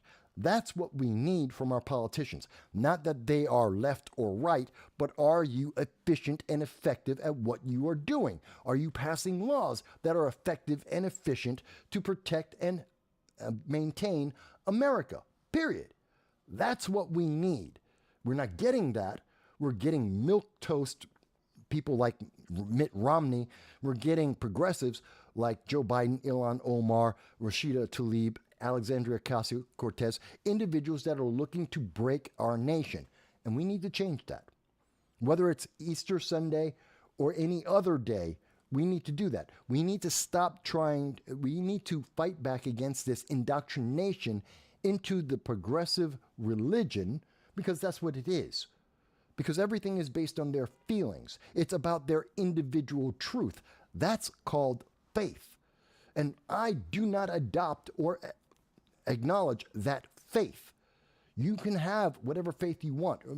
There's freedom of religion in America. It's part of the First Amendment. You can be Christian. You can be atheist. You can be Jewish. You can be Muslim. Be whatever religion. You can be a Buddhist. I don't care. But you can't force your religion on us, and yet we are seeing that. Like with things like today, the International Trans Visibility Day. That's part of your indoctrination into your religion. I don't want it. I don't believe in it. I don't share those beliefs. Stop trying to shove it down my throat by interrupting Easter Sunday, religious holidays, movies, entertainment, sports, teaching. Get it out. You don't want Christian values or religion in sports, in education. Fantastic. Let's not put progressive religion in there in its place. Can we at least have an even playing field? Is that too much to ask for? Because I don't think it is. Now, as always, with everything on the program, if you disagree, that's okay. If you think I am wrong, if you think the conclusions I am making based on the evidence that is there is incorrect, I'm happy to hear it. If you have evidence that counters or changes the conclusions that I have, I'm happy to hear about it. I want to hear your voice because this is a conversation. This is a conversation with me and all of America and around the world. Let's have our voices be heard, not only as a celebration of the First Amendment, but because in doing that, we get to better conclusions. We get better answers, better solutions. That's how America has helped the world, by having these conversations, difficult conversations, conversations that political leaders may not like, have led us to be able to uplift the world, to reduce the amount of poverty in the world, to increase the quality of life in the world. That's what America can do when we have a purpose and we are unified in our will. That's what is America. That's why millions of people come to this nation, legally and illegally, two different groups of people, why they keep coming here. Because they can't get that anywhere else in the world. Now, that being said, let's move on. And please do share this on TikTok or wherever, and share this with all the people you can. All we ask is you like, share, subscribe. That's all. If you can afford $1.50 a month, yes, less than 1 cup of coffee. If you can afford $1.50 a month, join our Patreon. And if you can't, that's okay. If you want to donate more, you can go to PayPal and make a donation there. Don't forget, my birthday's coming up next week, Saturday, where I will be having this kind of live stream for at least 12 hours. Any question, personal, professional, political, ask any question you want. We'll have a conversation about all of that. We do that every year on my birthday because that's how I celebrate. Some people go out and have drinks with their friends. Some people go dancing. Me, I go and have a conversation with you for 12 hours in a row. Okay, so I think we're all up to date now. So bringing us back to where we were, I did want to also address some other breaking news that came out earlier.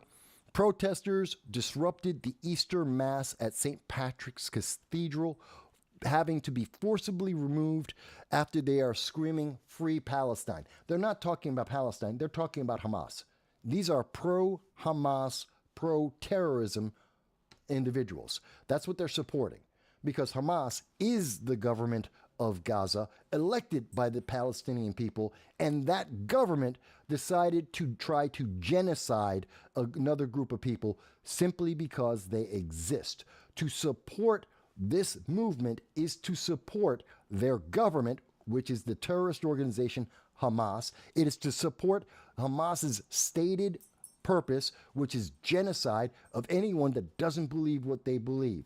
And anyone who wants to help them, the consequence of your help is in fact helping to create more terrorism in the world. You're helping to create genocide in the world. I know a lot of people don't like that feeling. They don't like to feel like they are helping to kill and harm people in the world. But when you are helping Hamas, that's exactly what you're doing. At the very least, can we at least come to a compromise and say that instead of trying to free Palestine, how about they free the American hostages? How about they free the British hostages, the remaining 150, at least 150 hostages that they are torturing and sexually abusing since October 7th? Release them first. Then talk to us about humanitarian aid. Be humanitarian, and then maybe you can get humanitarian aid. But they won't, and they aren't. That's why they've been having ceasefire talks for, 4 months now, and have gotten nowhere, because Hamas will not release the human shields that they are torturing and sexually abusing. And even if Joe Biden and the New York Times and CNN and MSNBC and ABC, if they don't want to talk about it, I will. I'm not afraid. I will have this conversation because that is my priority. Those American citizens. I want them safe, and we all should. You want to talk about helping Hamas? Okay, you have that conversation after Hamas does something that justifies why they should get that help, which is release the hostages they took unilaterally just because they exist. I hate this. I hate this. And why? Why? If you want to have a protest, if you want to have your voice, the Democratic Socialists of America, if you in the far left want to go out and say, no, even though Hamas is a terrorist organization, even though helping Hamas will increase the net terrorist acts in the world, even though it's helping to support genocide of a people, you know what? You still believe in that, okay, but then why do you have to go into a church that has nothing to do with this? Individuals who are celebrating their religion, why did they have to go in there and try and force their political ideology on people as they were celebrating their high holy day? If you tried to do that during Ramadan, if you went over to one of the mosques and burst in talking about taxes or some other gun control or, I don't know, trans rights, and you went into a mosque and did that during one of their high holy days, you would be beaten to a bloody pulp, and you know it. So let's talk about having an equal and fair and level playing field. Don't go into churches and religious facilities and push your political ideology. You can go out and protest like normal people do. Leave people, especially during their religious times, alone. Don't block off the roads. Don't stop people from going to and from work. Protest all you want, but don't impede my life if I don't agree with your ideology or I don't care about your protest. It is that simple. We saw that with Bud Light. We didn't have to go and block the roads with Bud Light because we didn't agree with the advertising with Dylan Mulvaney. We're not seeing that with Planet Fitness. We don't have to do that. We didn't have to go and block off every Target in America and stop people from being able to go to work or to go into Target. All we had to do is not give them our money. We've been doing that with Hollywood, Disney Star Wars, complete failure. Disney Marvel now is a complete failure. Why? Because they have earned it. Madam Web, complete failure. Why? Because they have earned it. They're injecting their politics, and we have no obligation to give them our support, our money, our time. That's not a requirement of our life. So stop trying to make it a requirement of our life. Is that too much to ask for? I think not. Again, if anyone disagrees with me, I'm all ears. You can call in to 929-715-8569. The number is scrolling by at the top right there, as you can see. It's scrolling past. You can call in and tell me whatever you think about whatever issue. If I missed something, if you think there's something that's important to talk about. And by the way, Tony Z, I know there's the Paul Harvey clip. I'm going to try and get to that today. I am. I didn't forget. So I did want to address that breaking news about what's happening at St. Patrick's Cathedral. And quite honestly, when we see these individuals bursting into a church, when they're bursting into people's lives and trying to coerce them to follow and to obey their commands, to adopt their feelings of these protesters, you don't win over fans. This isn't helping them in their cause. I am less likely to want to help free Palestine, or in other words, promote Hamas. I'm even less likely to do it now that you're bursting into churches trying to demand people obey you. I'm sorry. No, I am even less likely to support your ideology than even before that. But, I don't know. Maybe I'm a crazy guy like that. I should also mention that there was a House Republican. This was Republican, I believe it's Tim, what's his name? Tim Walberg. And yes, fair is fair. I think Tim Walberg needs to be censured as well. House Republican Tim Walberg, who is a representative out of Michigan, has suggested, he said that we should, well, he didn't say nuke Gaza.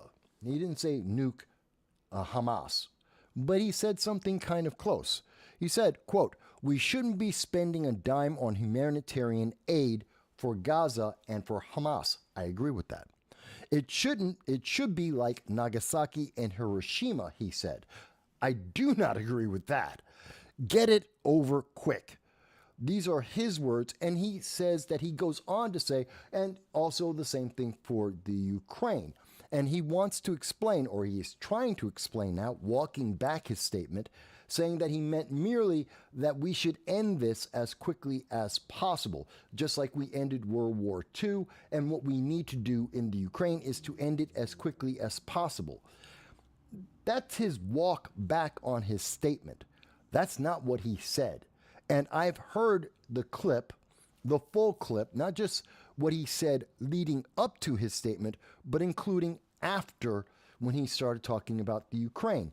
And I can say, it's not sufficient. I don't believe that his intent was merely to say we need to act as quickly as possible and try and get this resolved as quickly and definitively as possible. I understand there are some people who are very angry about Hamas, and you should be. I know there are many Americans who are reacting to what Hamas has done on October 7th like most Americans did at 9/11. We were attacked. Our people were attacked, and therefore American overkill. There is no bomb too big. There is no bang too bad.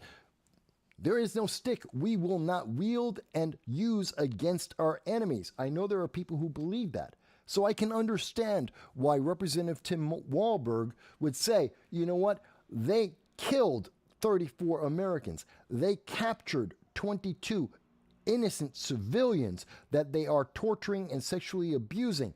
I want to drop a nuke on them. I understand that feeling because that's essentially what he's saying.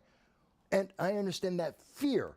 Yes, if we wanted to genocide the Palestinians, the American government could do it in a day. If we wanted to use it with military alone, just foot troops, we could do it within a week. We could wipe them out. In fact, so could Israel. Let's be honest. If Israel was truly trying to genocide the Palestinian people, there would be none at this moment. They'd be gone already. Israel by itself has sufficient military and troops to be able to wipe out all the Palestinians if that was actually what they wanted to do. That's not what they want to do. That's not what they're doing. And the United States isn't in the job of doing that either. I do not want to see that happen. So I have to say to Tim Walberg, like I would say to members of Antifa, what I have said to members of BLM, when I have spoken about the progressive left, just like we were saying about the individuals who decided to break into St. Patrick's Cathedral, that no, you're wrong. That isn't something we can say, and we can't get behind it. I don't care that he's a Republican. Means nothing to me. Because this isn't an effective, efficient, and positive statement. This is negative. This creates more problems than it resolves. It does not win anyone over to say we have to treat Gaza like Nagasaki and Hiroshima.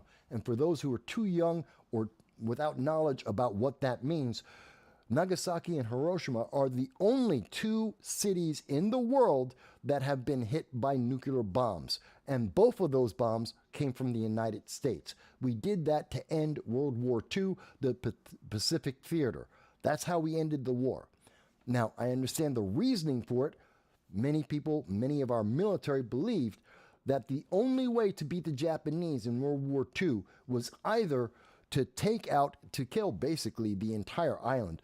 Roughly a third, if not more, of the entire nation was willing to fight and die for the Japanese emperor. And so we had a choice. We could have a block by block, massive bloodshed destroying that nation and its population, or we could drop the two nuclear bombs. The first one, to show that we had a nuclear bomb and what it could do. The second was to make sure that people understood we could do it. It wasn't luck. We had these weapons, we can mass produce them, and we can drop them as many as we need to. So that's why there was two. The first one being Hiroshima, the second being at Nagasaki.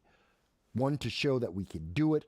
The second, to show we could do it again and again and again if we needed to, and to put the fear of God into these, to everyone in the world, and to make the Japanese surrender, which they did.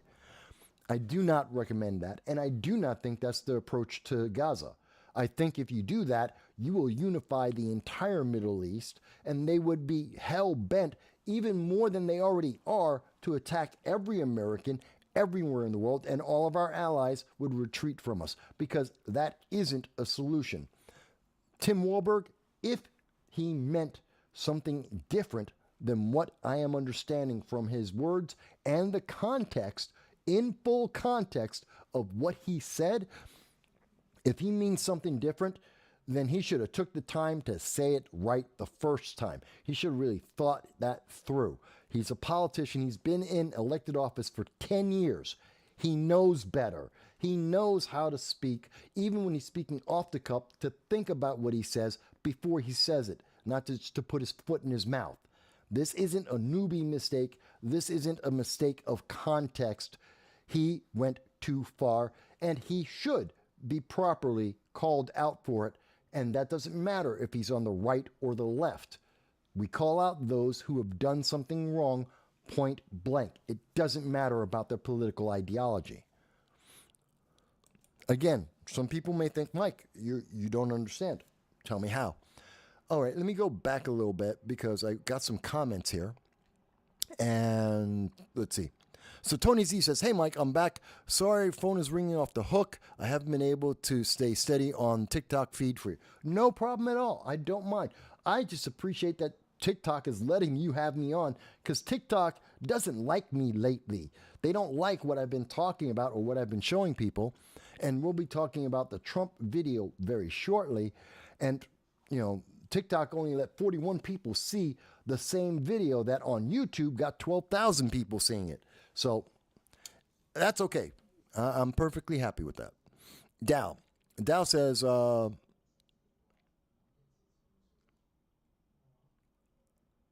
I think your comment went out of order. Dow says, they'll wag a finger at you smugly, admonishing you, temper, you're a bigot, because they assaulted you. And he's talking in reference to what happened at St. Patrick's Cathedral. If you do anything to respond to these pro-Hamas protesters, and if you were to do anything to them to try and get them out of the church, to kick them out of the services, to allow people to worship God as they wish, if you did something about that, well, then they'll say, oh, you are an ist and a phobe, and you're the problem, and look at the violence that you're enacting because you're kicking me out of this church where I'm protesting. Churches aren't political, or at least they're not supposed to be. They're not political forums. You don't have a right to protest in a church or a synagogue or a mosque. But, you know, if you try and stop them, yeah, you're right, Dow. They'll be like, oh my God, how violent, how dare you? It's insane.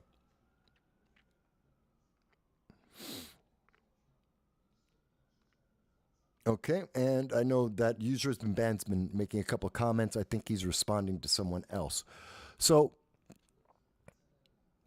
now let me go right into what you see on the screen here, and it's kind of in the same vein about these individuals who are tone deaf to what they are doing. So you see the pro-Hamas terrorists, the pro-genocide people from over at Cornell University, Binghamton University, over at Harvard University, where they support terrorism, they support genocide, they support Hamas, and they don't understand that's what they are doing. They feel like they're doing something good without understanding the consequences of what they have done, which is increase the amount of terror in the world. We have individuals like Representative Tim Walberg, who is insensitive to the horror that he is trying to fearmonger. It's basically fearmongering. And taking people to an extreme we don't need to go to. That's the other side of the extreme. To go and nuke Gaza, I'm sorry, that's not an answer either. It's the same thing as the terrorist point of view. It's the same kind of result. We don't want to go there. And then there's Kathy Hochul, governor of New York, Kathy Hochul. Governor of New York, Kathy Hochul is one of the most insensitive, vile people I can think of on multiple levels. Besides the fact that she fired 34,000 doctors and nurses because due to their Hippocratic oath, they said that they might not give people the jab because it might not be good for cancer patients. It might not be good for pregnant mothers because it is an untested experimental drug and they don't know what would be the result. And because they stood by the Hippocratic oath of do no harm, she fired them. She's also the one responsible for trying to find a way to break the Supreme Court, to overrule the Supreme Court when she's passing unconstitutional gun control laws, and she knows they're unconstitutional. She knows there's no data to support what she is saying. When CBS asked her about what are the numbers of concealed carry holders committing crimes in New York State, her answer to CBS News was, that doesn't matter. It doesn't matter because she's going to help everyone anyway. No, you're an evil dictator. And she has come out and said that as well. But now this week, because of her policies about bail reform, about criminal justice reform, the same policies that the Democratic Socialists of America, Ilhan Omar, Alexandria Ocasio-Cortez, the socialists in America, their policies of bail reform, releasing criminals over and over and over again to come back into the community and commit more and more crimes rather than have them sit in jail because they are criminals and they are violent and they are dangerous. No, she wants them out on the street. And that has increased crime and gun crime in New York State. That is a fact. It's not disputable. The New York GIVE report is explicit in this. Crime is up versus 2019. It is down versus the riots in 2020, but it is up versus 2019, going all the way back to 2013. It is up. And that's because of Governor Hochul and her criminal justice reform, her bail reform, her adherence to the progressive base that keeps re-electing Democrat after Democrat, keeping New York bluer than blue. That is not a benefit. It's the reason why people are leaving this state in droves, why this is the #1 state people have been leaving for more than a decade, and why we are losing money. We're in debt, hand over fist, more than most countries have a GDP, as a matter of fact. But this week, Officer Jonathan Diller was killed by 2 ex-cons. One of them who was released on bail reform because he had an illegal gun in April of 2023. April 2023, he had an illegal firearm, something that Kathy Hochul would love to throw me in jail for, you in jail for. How dare you have a gun? How dare you defend yourself? If you're a single woman, she would throw you in jail. In fact, you cannot enter, even if you have a concealed carry permit from New York State authorizing you to be able to carry a firearm. If you go onto the New York subway, she wants to kick you off for legally owning a firearm as per the permit and laws in New York State. She wants to deny you those rights. But the criminals don't care. The criminals have the illegal guns, and she let them back out. Even though they had one individual had 14 arrests, another one had 21 arrests. Both had spent at least 5 years in prison. I believe the other had 10 years in prison. These are not average citizens walking around the street that have never committed a crime before. These are hardcore criminals, repeat offenders, and her policies let them out.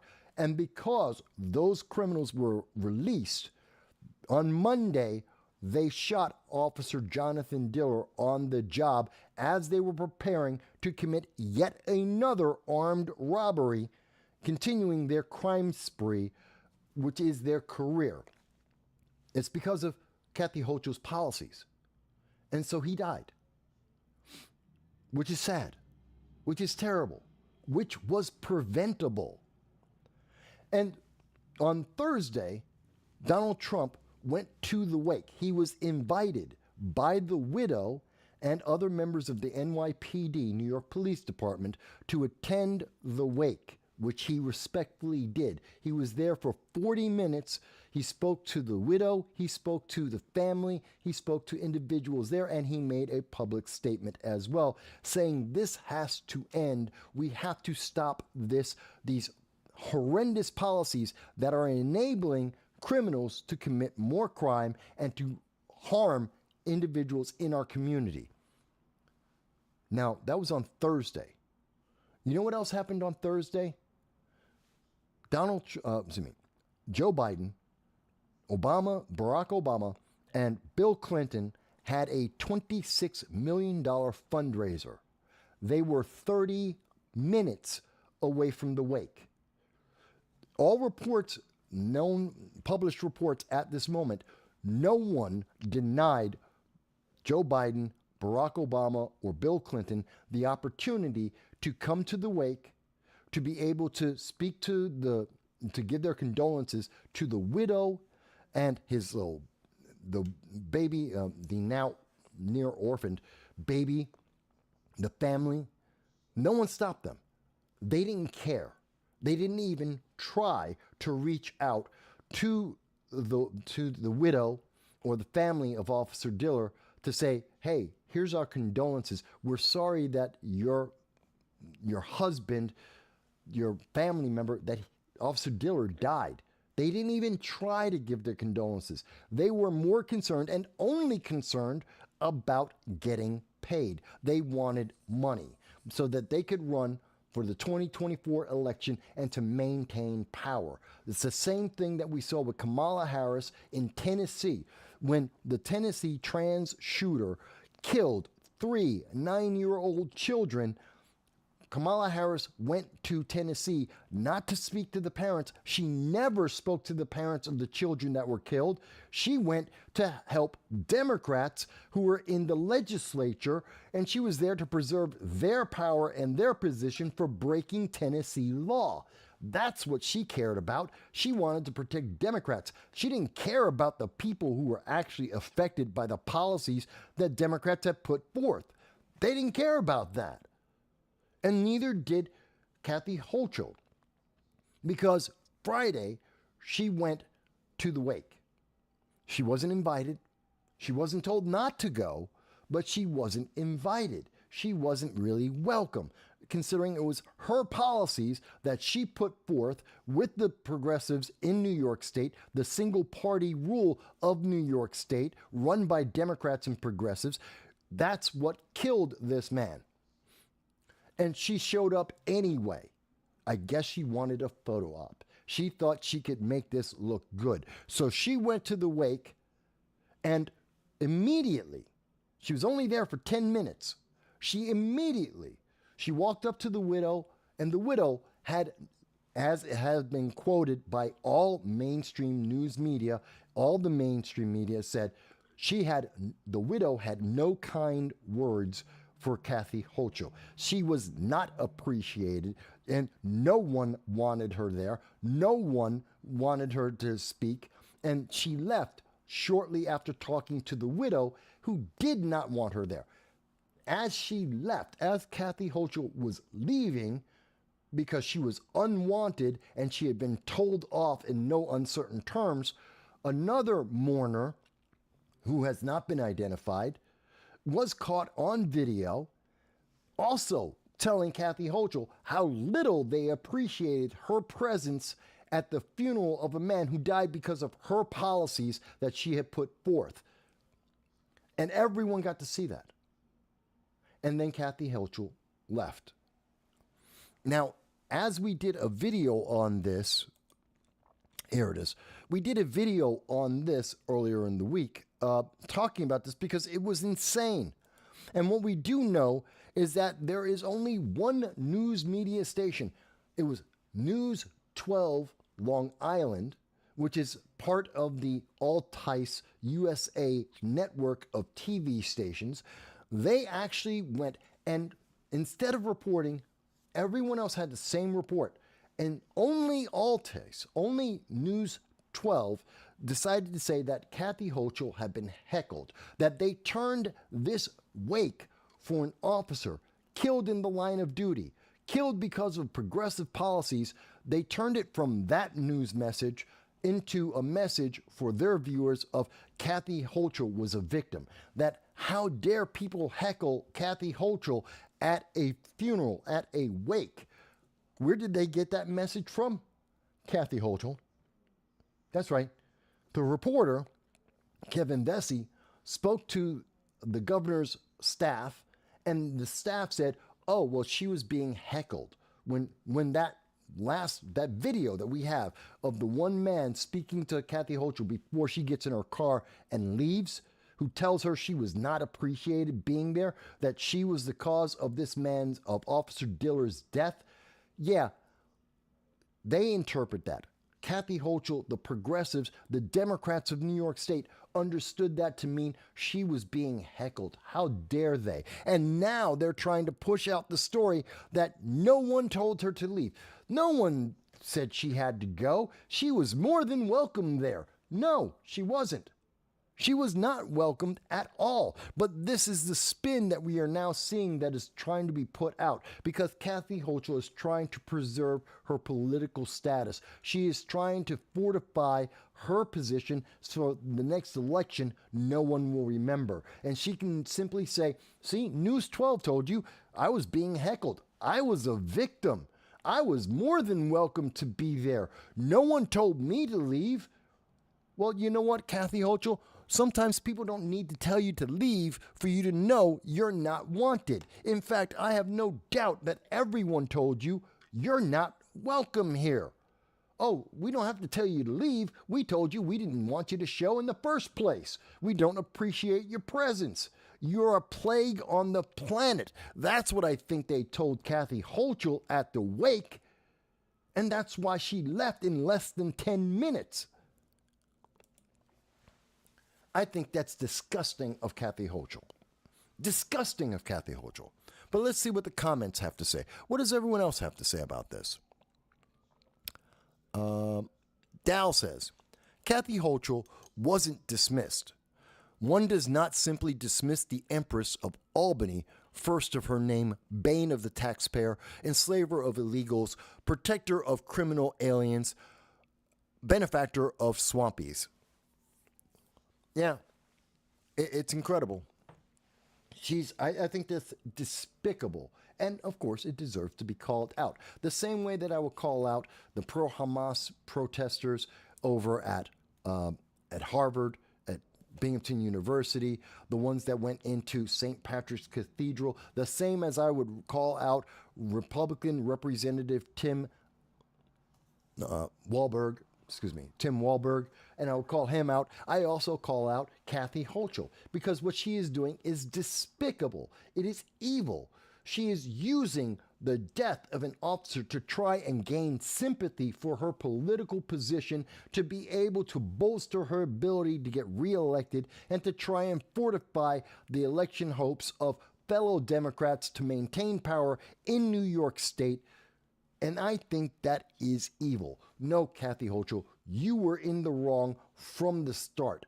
Absolutely 110%. And everyone with eyes can see that and see through these lies. But there are people, and she knows this, there are low information voters out there who do not follow politics like you do, my audience, that they do not pay attention to the news that is going on nationally, locally, internationally. They have no idea. They watch the Housewives of wherever the hell. They watch the LeBron James, and that's it. They know nothing. They're the ones who subscribe to Disney Plus so that they can watch Star Wars, so that they can see Echo, so they can see the Last Jedi, that they want to see She-Hulk. Yeah, it's that audience. It's very small, and they're concentrated. They're concentrated in LA. They're concentrated in New York City and in Albany. They're concentrated in Chicago, in the bluer than blue progressive strongholds across this nation. And that's who she's playing to, because that's where the money's coming from. It's the same people who showed up with Obama and Clinton and Biden to give them $26 million rather than to pay homage and to say goodbye to Officer Diller. There's a big difference. And our politicians, I'm sorry, we have to hold Kathy Hochul accountable. She was despicable. What she did was evil. It's so wrong. She's the one who's responsible for the death of Officer Diller, and she goes to his widow. She goes there and says, "I'm really sorry. How did you let this happen, Kathy Hochul?" Well, because you wanted power. That's how you let it happen. The progressives waved around a bunch of checks and said that they would donate to your campaign, that they would vote for you as long as you passed their policies. And you did, with a big smile. And you took all the money and you got all the votes. And now everyone in New York City, everyone in New York State has to live with the consequences. It's like having the open border.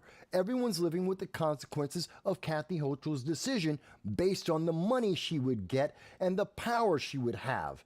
And even as we see, New York City is going bankrupt. They're trying to illegally ship out the illegal aliens to the other 61 counties across New York State, to put the burden on the average people who do not want these illegal aliens, that do not want this tax burden and infrastructure burden. She's trying to ship it out to them, and that's a crime. It's the same thing.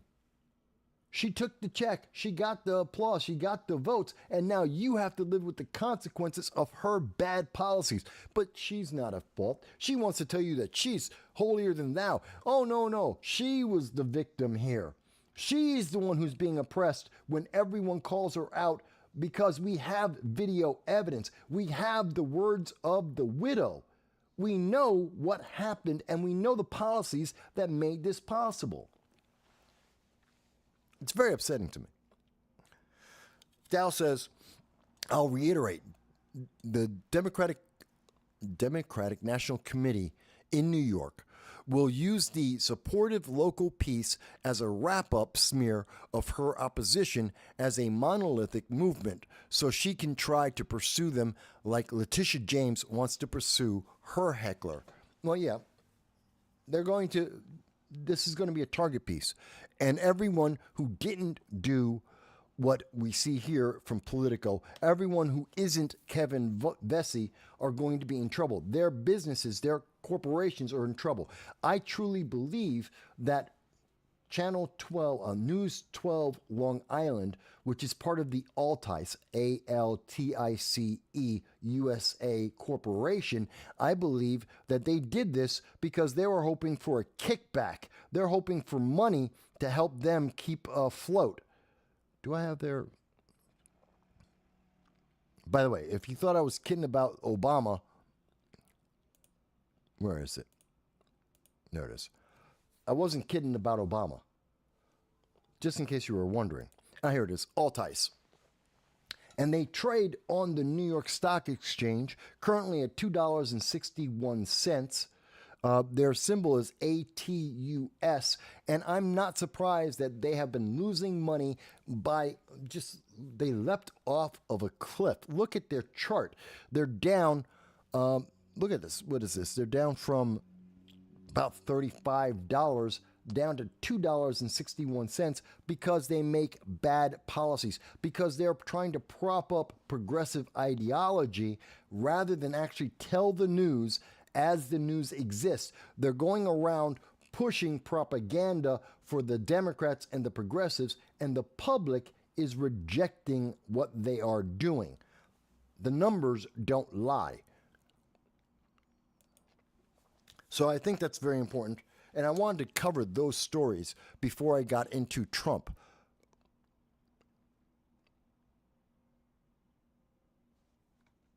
Now, it's very upsetting to me because we're talking about Trump. We're talking about, and I want to talk about infrastructure in a moment.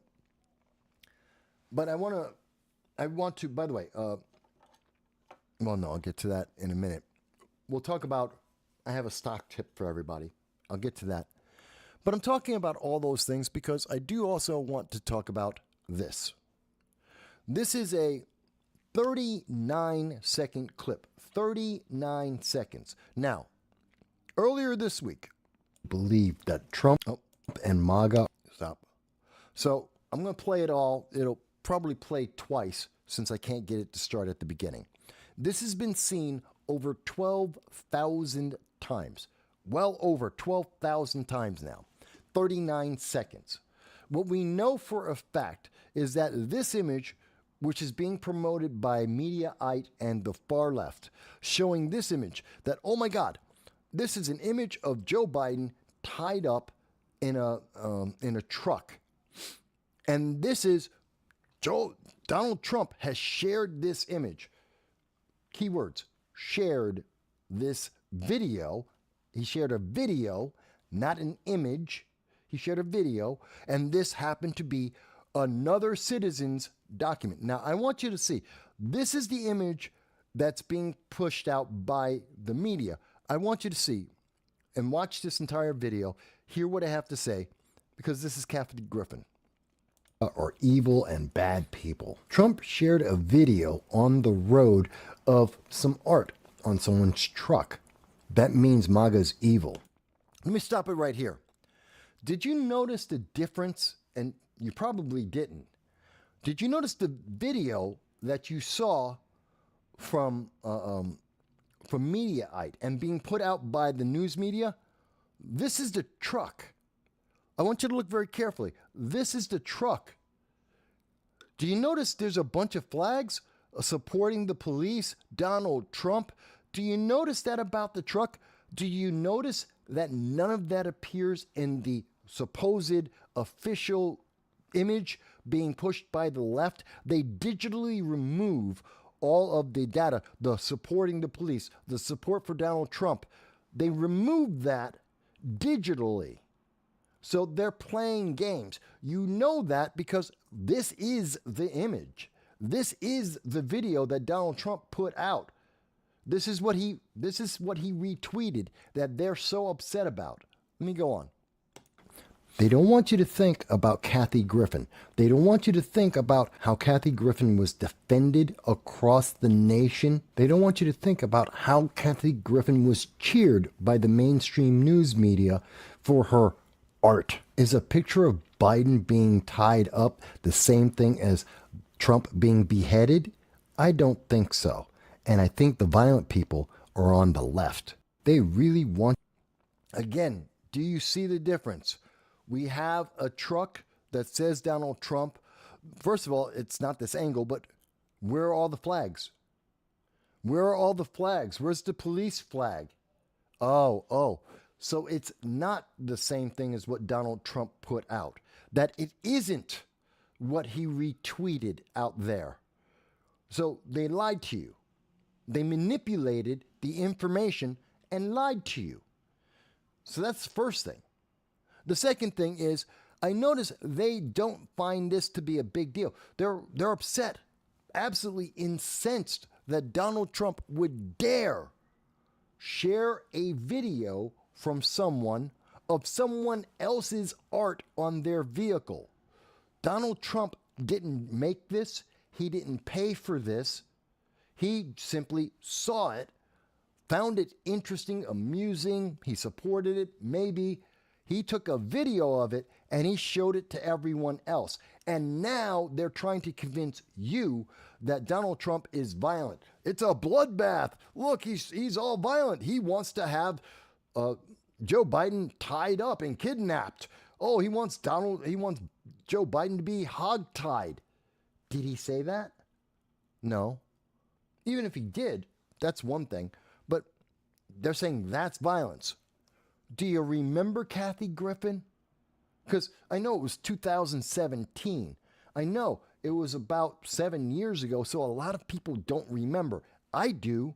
I remember when Kathy Griffin held a beheaded, bloody, fake head that was supposed to be Donald Trump. It was in effigy. And she was the far left. She's been lauded by many people saying this was art, that holding a decapitated head, a bloody decapitated head, well, that was just art. That was part of her comedy routine. That's just humor. That's entertaining and entertainment. See, when the left likes something, you can absolutely do whatever you want, and it's all okay. If you attack their enemies, they're all happy about that. But if you dare to go after one of their icons, if you dare give the same treatment to their people, they lose their minds, especially when it's not the same magnitude.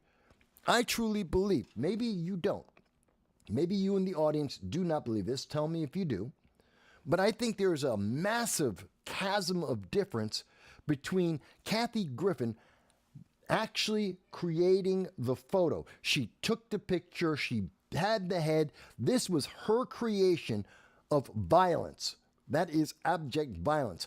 And a lot of the left supported her on this, in her act of violence, her display of absolute violence. And I think there's a big difference between what Kathy Griffin did and someone taking a video of someone else's art. That's incidental. Donald Trump didn't go out and say, hey, paint this onto your truck. He didn't say, hey, here's this message I want to send. Put it on your truck so I can take a video of it and send it to people. That isn't what happened. That's a different American citizen who had their own opinion about Joe Biden, and they put it on display for the world to see. And it just happened that Donald Trump, as well as everyone else driving around in New York, had the chance to see that. And Donald Trump retweeted it so that people would be able to react to it about that political message. It's not Donald Trump who made that. He just shared it. Kathy Griffin, the left, they did this on purpose. Let's think about this. Remember Eric Adams? Because I do. Eric Holder. Remember back, it was 2018, and Eric Holder said about the Republicans, when they go low, kick them. Do you remember that inspirational, violent comment coming from Eric Holder? It's time for us as Democrats to be as tough as they are, to be as dedicated as they are, meaning Republicans, to be as committed as they are, Republicans. Holder went on to say, Michelle, meaning Michelle Obama, always says, Michelle Obama, I love her. She and my wife are really tight, which always scares me. And Barack, Michelle always says, when they go low, we go high. No, no, no. This is Eric Holder. No, no, no. When they go low, we kick them. He goes on to say, the potential 2020 candidate, well, he was a candidate for about a month. He was only a candidate about a couple of days, maybe a week longer than Oprah was. Quote, that's what this new Democratic Party is about. We are proud as hell to be Democrats. That's what this Democratic Party is about. We kick people. We attack people. That we are violent. That's what he said.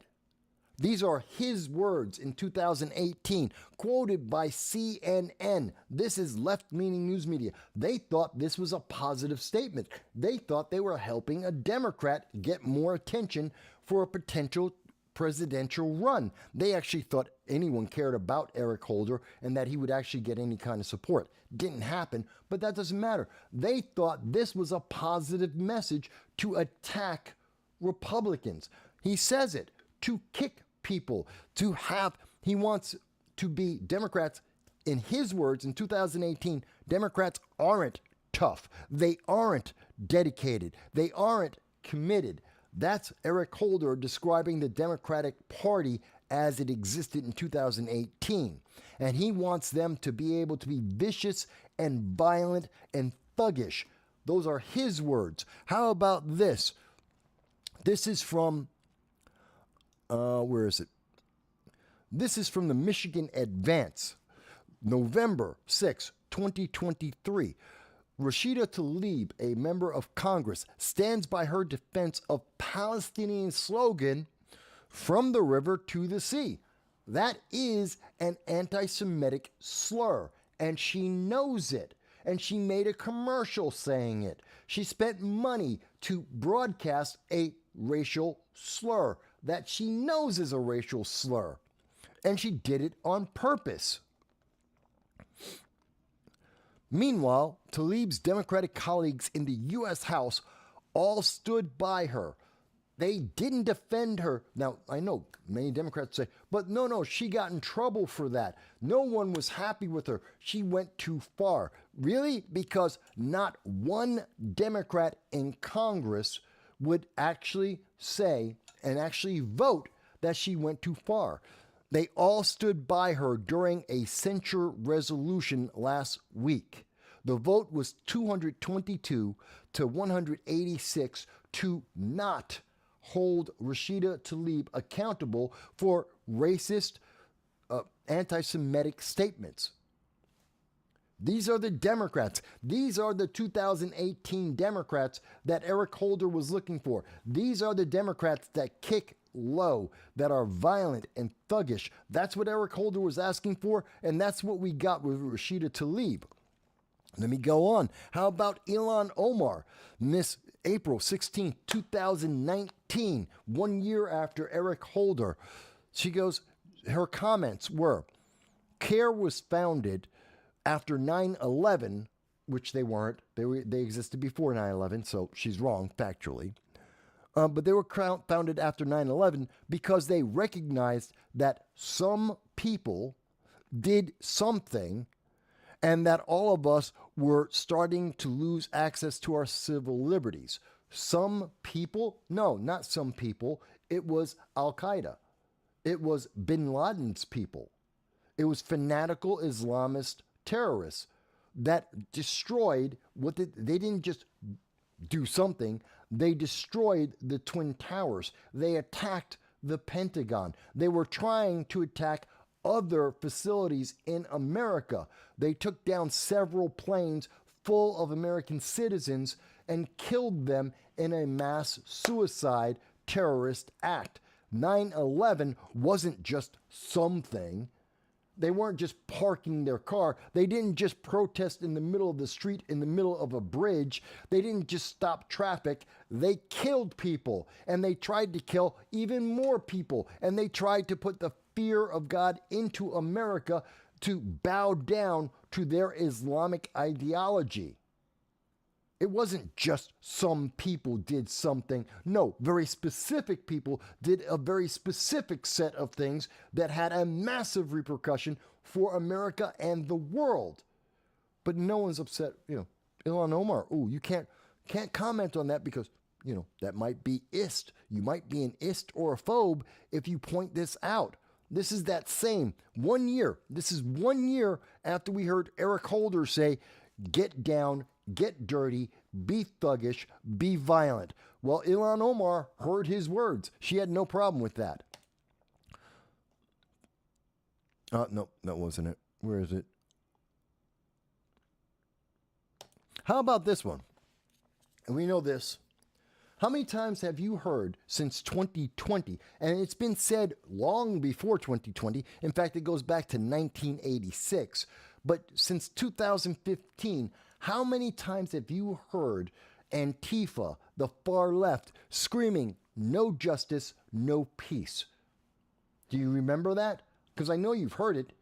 Everyone who was alive during 2020 heard it. Everyone who was alive in 2021 heard it. If you were in the autonomous zones in Minneapolis, in Seattle, in Portland, in Boulder, in Austin, in the Brooklyn, New York, you heard this said on a regular basis. I heard it in Binghamton, New York, as we had their progressive leaders of tomorrow marching down this street, screaming, no justice, no peace, no peace. That means violence. That's coming from the far left. They've been saying that for years. In fact, for decades. Oh, but we're not supposed to think about that. That's the same kind of thuggish attitude that Eric Holder asked them to have. Oh, wow, that's kind of unique, isn't it?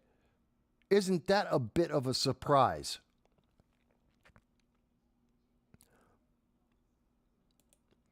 How about the arson? Arson. That just happened. Forget about the autonomous zones in Atlanta. Forget about the fact that BLM killed an 8-year-old child in Atlanta in 2020. Throw that out your mind. Don't think about the insurrectionist autonomous zone that was in Atlanta in 2020 and 2021. No.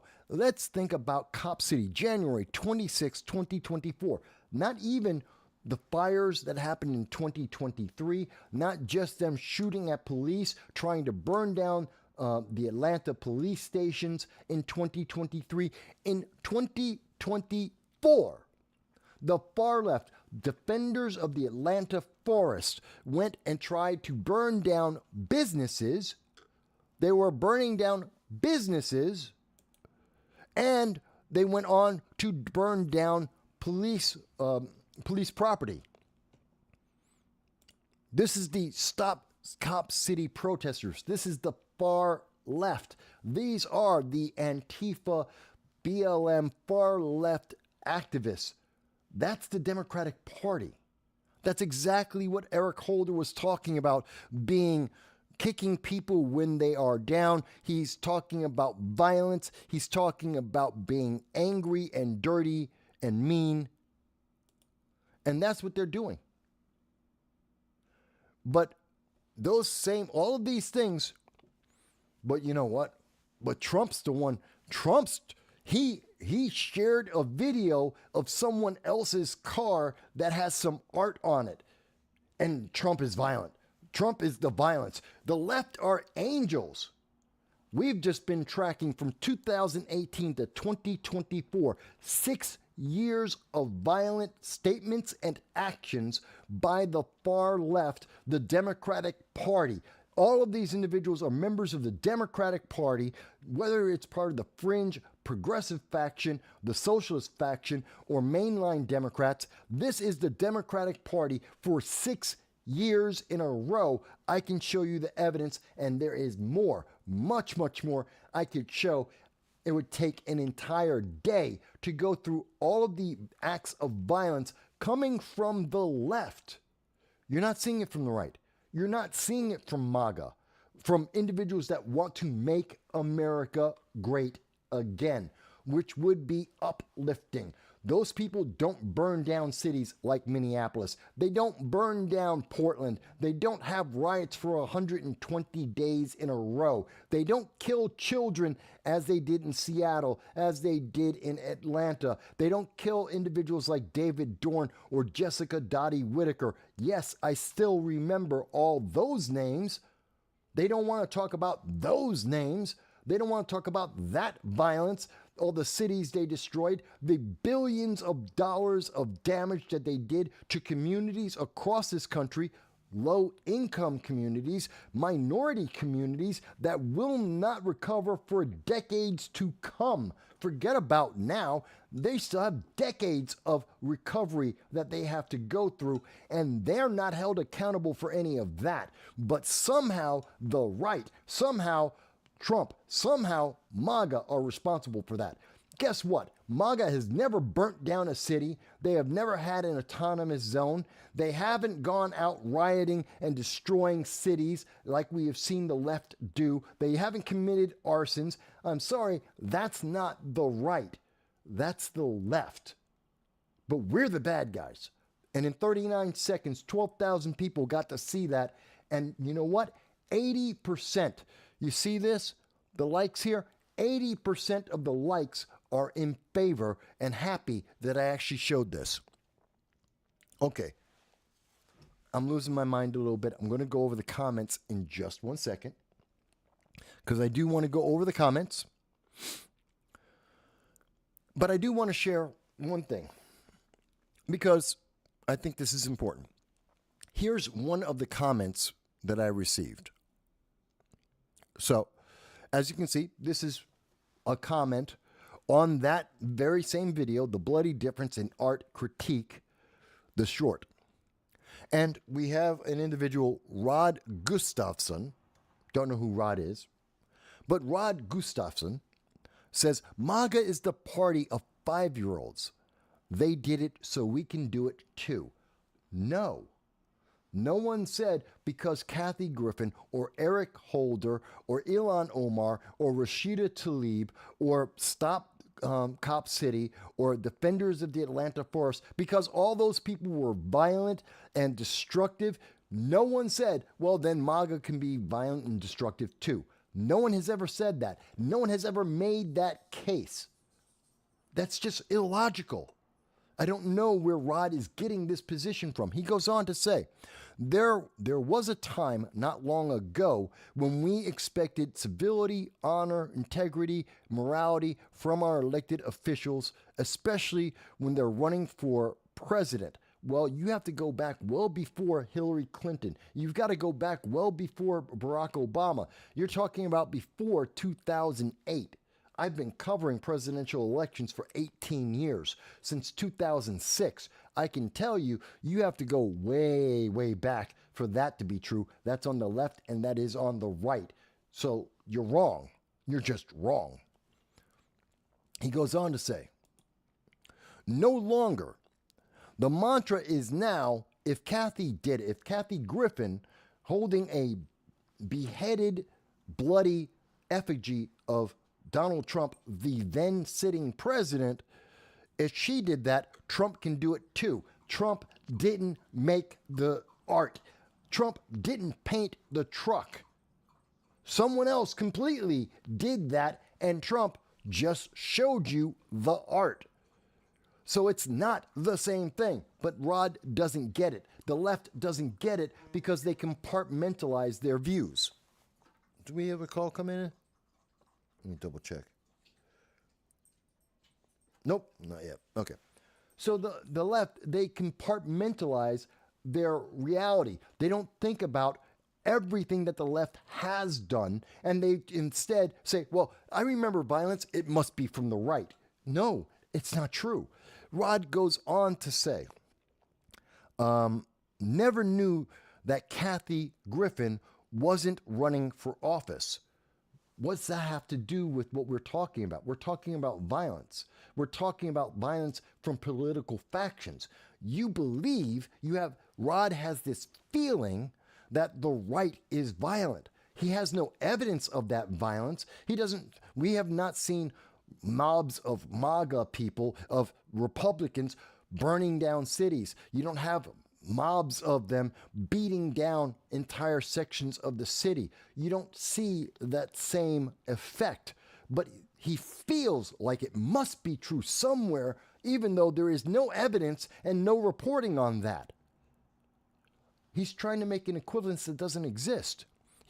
And he's trying to say, well, it's because she's not running for, she's a entertainer, a D-list entertainer, but still a national figure. What's the problem? He goes on to say, Kathy Griffin wasn't responsible for providing the nation a vision and future direction for the, say it again. Kathy Griffin wasn't responsible for providing the nation a vision and future direction for the future. That's a little poorly worded, but not everyone's good at English. That's fine. No, she wasn't. She's supposed to be an entertainer. She failed at that too. At the same time, she was making a political statement. She was using her fame at the time. She was using her ability to access the media that the average person doesn't have to push her political agenda. She was a political agent in that moment, and she was a violent political agent in that moment. Let's be very clear. It goes on to say, just imagine how Trump would crumble. And this is the part I think is really important. Just imagine how Trump would crumble should a world leader disagree with him. It will, quote, and did, devolve into childhood taunts and tantrums. Now, I think this is really the most important part of the whole thing. Because again, we see Rod, like many on the left, and I didn't have a lot of people who downvoted this.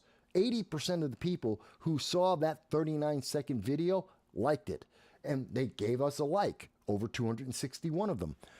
But what I see is Rod is having this position from the left, that he has this feeling that, oh my God, Trump is going to be so bad, so dangerous, we can't even imagine what life under Trump would be. As I responded to him in the comment, we've lived through 4 years of President Trump. We actually know what to expect. We have a history. This isn't like, ooh, this is the first time. We're not in 2015, 2016, and we have no idea what to expect. We know exactly what to expect.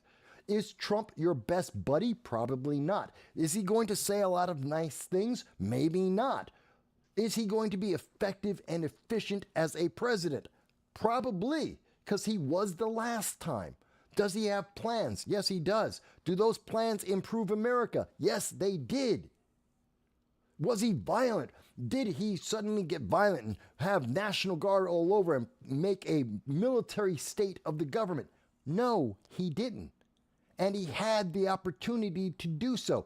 Whether you believe January 6th was some kind of attempt to overthrow the government or not, Trump didn't do it. He could have done it. He had the opportunity to do it, and he didn't do it. So even if you want to say, well, January 6th was the example. See, he saved all of his, after 4 years of being president, he saved up all of his negativity. He saved up all of his megalomaniacal desires to take over the government and used it on January 6th so he could maintain power. And then he didn't. And then he didn't. He gave up peacefully, walked away. He became an ex-president. So I don't understand what they're talking about. He had the people, 300,000 people. You could we have seen governments topple because of 50 people or less. In Haiti, they don't have 300,000 gangsters, and they toppled the government of Haiti. It's not hard to topple a government if you have people. If you have 300,000 people, you can take over pretty much any country in the world. If you're going at the capital, you can do it. Whether you keep it or not, different question. But you can take over a government with 300,000 people in the capital taking it over. You could.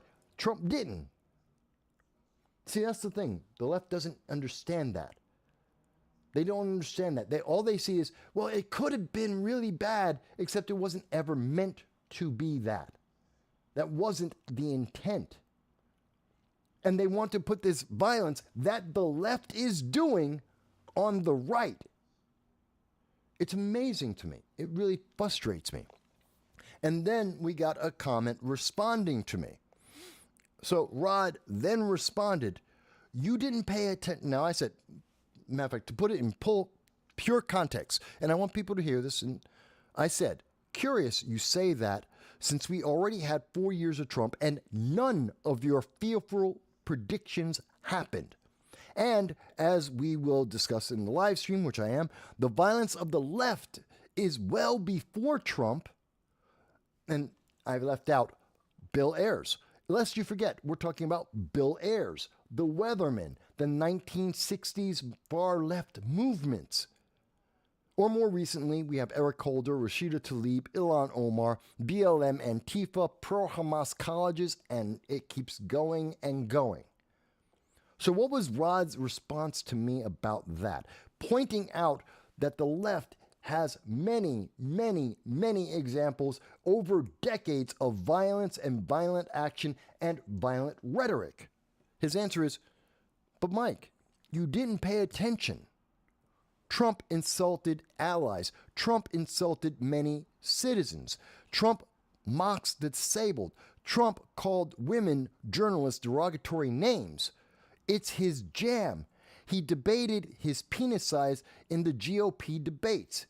Even the video he played is an example of it. Well, that doesn't make any sense. Rod, you have no idea what you're talking about. You are just spouting stuff. You're just spouting whatever comes to the top of your mind. You're trying to mix together a bunch of bullet points. Let's think about that. Trump insulted allies. many world leaders. You mean when Biden said to Putin and said, "You're a killer," that wasn't insulting? When he said the same thing over to the president of China, Xi, and he said, "Oh, you're a dictator," you mean that's not insulting? It's not new that leaders can have negative statements to each other. That's not different than what other presidents have done. Going on, Trump insulted many citizens. No, he insulted specific leftists. He insulted progressives. Not the same thing. He didn't insult America. I know there's a lot of rumors that are unsubstantiated that are all sourced from progressives, but all of his public statements, when he's talking about people he doesn't like, they tend to be Democrats and progressives, not the American people, not the nation of America. Get it right. Going on, Trump mocks the disabled. He mocked a disabled guy, one guy, a progressive, a reporter that he didn't like. Whether that's good or bad, that's up to you. But it wasn't the disabled. It was that disabled guy, that disabled reporter. Get it right. Stop blowing this into something it's not. Trump called women journalists derogatory names. Yeah, reporters he didn't like. And you know what? Human beings do that. Whether you like that or not, that's up to you. But, we all have tempers, and he has one too. Fair enough. That's not destroying America. That's not burning down cities. That's not killing people. It's his jam. No. Well, maybe it is, but that's up to you. Oh, hang on. We got a call coming in, folks. Hey, can you hear me? Yeah, I hear you. Talk. Happy Easter. Happy Easter. What's up, man? I watched a little bit of the stream. Couldn't watch too much. I also wanted to say congratulations breaking 10K on your short. That's fucking huge. 12,000, yes. Mm-hmm. 12,000, yeah. That's huge. Yeah, it is. It is. I'm very pleased. I'm pleased because, it's the audience. The audience made that happen. Yeah. Oh, yeah. It's awesome to hear. And you got the phones back online. Yes, the phones are online. People are able to call in, and they should be able to hear you fine. Good. Excellent. I plan on calling in for your birthday stream. I'm excited for that. Thank you. I'm looking forward to it. Yeah, seems like you got good irons in the fire. Looks like things are going good right now. Yeah. Well, you caught me right in the middle of the riff I was talking about. I don't know if you were seeing. I was talking about this one individual, Rod Gustafson, who is upset about he's upset about the 39-second short that got 12,000 views, 80% of the people who liked it. And he's upset because, well, Trump is a mean, bad person. He's a mean person. He has mean tweets. He says mean things. And that means, because of that, well, the right is evil and violent. Meanwhile, he ignores all of the members of the left who've not only called for violence, but have, well, actually, they've called for violence, And I've just been going over that a little bit. It's insane. It really is insane that this is what the left has become. It's almost an echo. It is such an echo chamber of beliefs and core beliefs. Honestly, Trump bad is the only thing they know how to say at this point. Yeah. That's their only argument. Yeah. And as I was just explaining, just because you don't like his personality has nothing to do with whether or not he's a good president. Yeah. You're not going to have a beer with him. Big deal. Is he going to keep China in check? Is he going to stop Iran? That's what's important. I don't care if you like him or not. That's meaningless. No, absolutely. Absolutely. The other thing I'll say for that stuff, he is the only president so far that we've had who has specifically stood up for free speech on campuses. And that's so huge right now. Yeah. So these campuses aren't getting any better. This issue was at the forefront, I would say, 2016 to 2020. COVID hit, not really talked about anymore, but this is still at the forefront of all the issues, right? Of all the big issues, this to me is at the forefront. These are the college kids who are going to come out into the world, and they are still brainwashed, and they are still saying saying hate speech is not free speech or whatever hate speech is defined by them, it's still at the forefront. Donald Trump, if we get him elected, I think he's going to put into place more policies to protect free speech on college campuses. And that's something people aren't going to bring up. Okay. Sorry, part of that I missed because my phone's connection is not perfect. Mm-hmm. Oh, there we go. Yep. Now Can you hear me now? Now I fixed it. Yeah. Much better. Perfect. But as I was saying, college campuses are such a big part, especially still now. It seems like with COVID, we kind of forgot about the college campus wars, right? With free speech on college campuses. Mm-hmm. But it's still going on. And I don't see it talked about as much, but it is at the forefront of what's going on. And let me tell you this. I'm taking an online college course right now, okay? Mm-hmm. Taking some online courses at a SUNY school. And they had a whole seminar about what your rights were when dealing with hate speech and what you can do about hate speech. There is no such thing as hate speech. There That's is what no I such said. thing.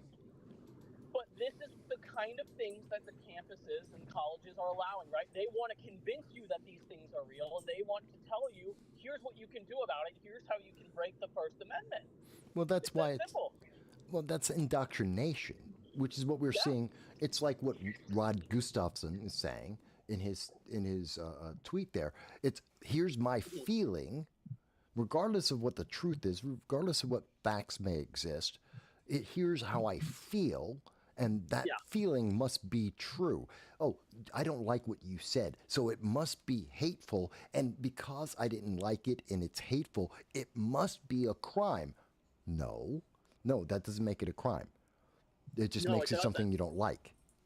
Exactly. And look, it's okay for them to bash Christianity, bash conservatives, bash Israel, but, if you say something that offends them, that's got to be hate speech, right? You hear stuff you don't want to hear every day. That's part of life, right? Do you think I want to hear all this kind of anti-Christian stuff, anti-Israel stuff?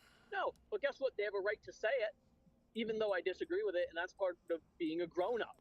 But these kids and these professors do not understand what it means to be in the real world. No, they do understand it. They can't. Let me say it like this. It's not that the left doesn't realize what reality is. They realize they can't win. When put head to head against anyone, it's like when they had the talk radio wars. A lot of people who are younger than you, John, they don't know that before we had the internet, you had talk radio and there was news programs. Well, the left was trying to compete against the right, compete against Rush Limbaugh and such, and they every lost. Single one failed, by the way. Yeah, they failed epically because that's an actual free market system, right? Only the things that people wanted to listen to. I'll disagree with you, though. I think it is part of delusion because these people who can't handle the real world have built these spaces on college campuses where they can be safe, where they can all just deal with people they want to deal with, academics. That's why you don't see conservative academics as much in college campuses, because it's a safe space for liberals. I truly believe that's what they have created for themselves. If you can't handle the real world, just become a professor and you can, instead continue to preach your ideology and get a pat on the back. It is an echo chamber. We know that. Yeah. And we know for a fact that 80%, roughly 80 to 80, depending on the poll you're looking at, 80 to 85% of all of the teachers and academics, the administration of colleges are all left-leaning.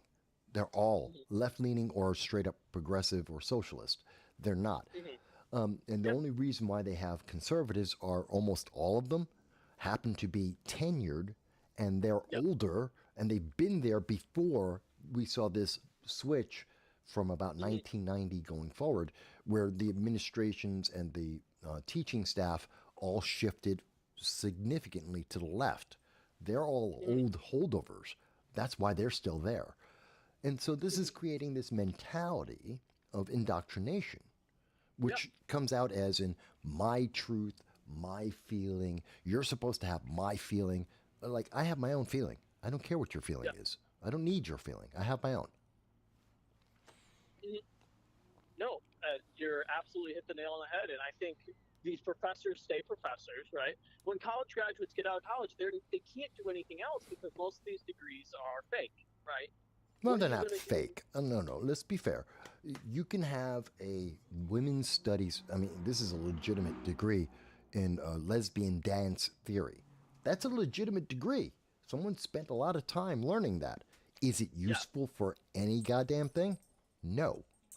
There's no practical use for it anywhere. The only thing you can do is become a professor and teach someone else the same kind of impractical stuff. Right. Because there's no other jobs for it, right? That's how you build the echo chamber. There's no other jobs. Who is going to hire? What other jobs are out there for lesbian basket weaving dance theory or whatever it is, right? Yeah, there isn't. There are no other jobs other than being a professor, and that creates the cycle, and that's why they do it. Because, well, I can't do anything else with it, and I'm going in a safe environment where I can decide. And as I've seen from my college experience, a lot of these professors get to decide who passes, who fails, depending on your belief. And I've said before, I've had professors tell me, if your speech gets out of hand, then, your grade will suffer. I had someone tell me that, and I looked at them and I said, what do you mean by my speech out of hand? What do you mean by this? Well, they know. Couldn't answer. Of course not. They want to keep it. They keep their threats as vague as possible, so they can have the maximum impact on you. But they only do these things because they think they can get away with it, or they think that they're anonymous. I guarantee you that Rod Gustafson, when he left his comment to me, didn't expect that I was going to respond, nor did he think I was going to point out his public comment to me on my channel. Yes.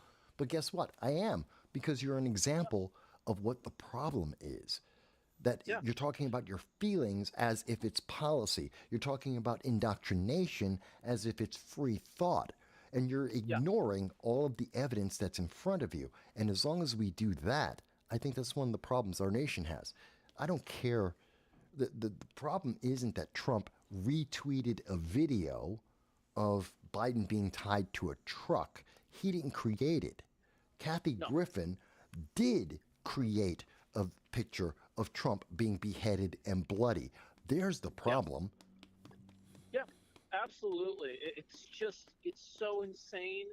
And they don't want to face anyone who opposes them, because as soon as you get challenged, as soon as your ideology gets challenged even a little bit, that's a threat to you. And that's how they see it. And I find this on the right at least a lot more. When you challenge a conservative on thoughts, I'm more than happy to have a discussion with you about them, right? I want to have a discussion. But you challenge someone on the left, they call you, you're a racist, you're a homophobe, every other name in the book, right? Mm-hmm. Because you challenge them, as opposed to actually wanting a conversation. And I think that's part of the issue, right? When you build, you're not having real conversation, real dialogue. And that's part of the problem.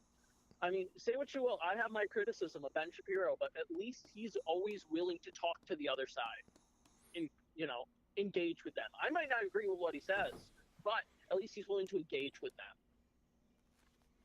And that's, we find that more and more on the right. And I think that's part of the problem with left-wing academics and academia as a whole. And going back to it, I think Trump, when he gets back in office, by the way, let me make that very clear. When he gets back in office, he's going to implement a lot more free speech laws on campus that need to be passed to protect everyone's speech. Well, he was an advocate of free speech when he was president the first time. So we have, and again, like I said to Rod, there's no indication that he would be different the next time, that he would continue to advocate for free speech, that he would be able to have communication. He's thick-skinned. He's been in the public eye. He's been an entertainer before. He knows not everyone's going to love him. That's not important.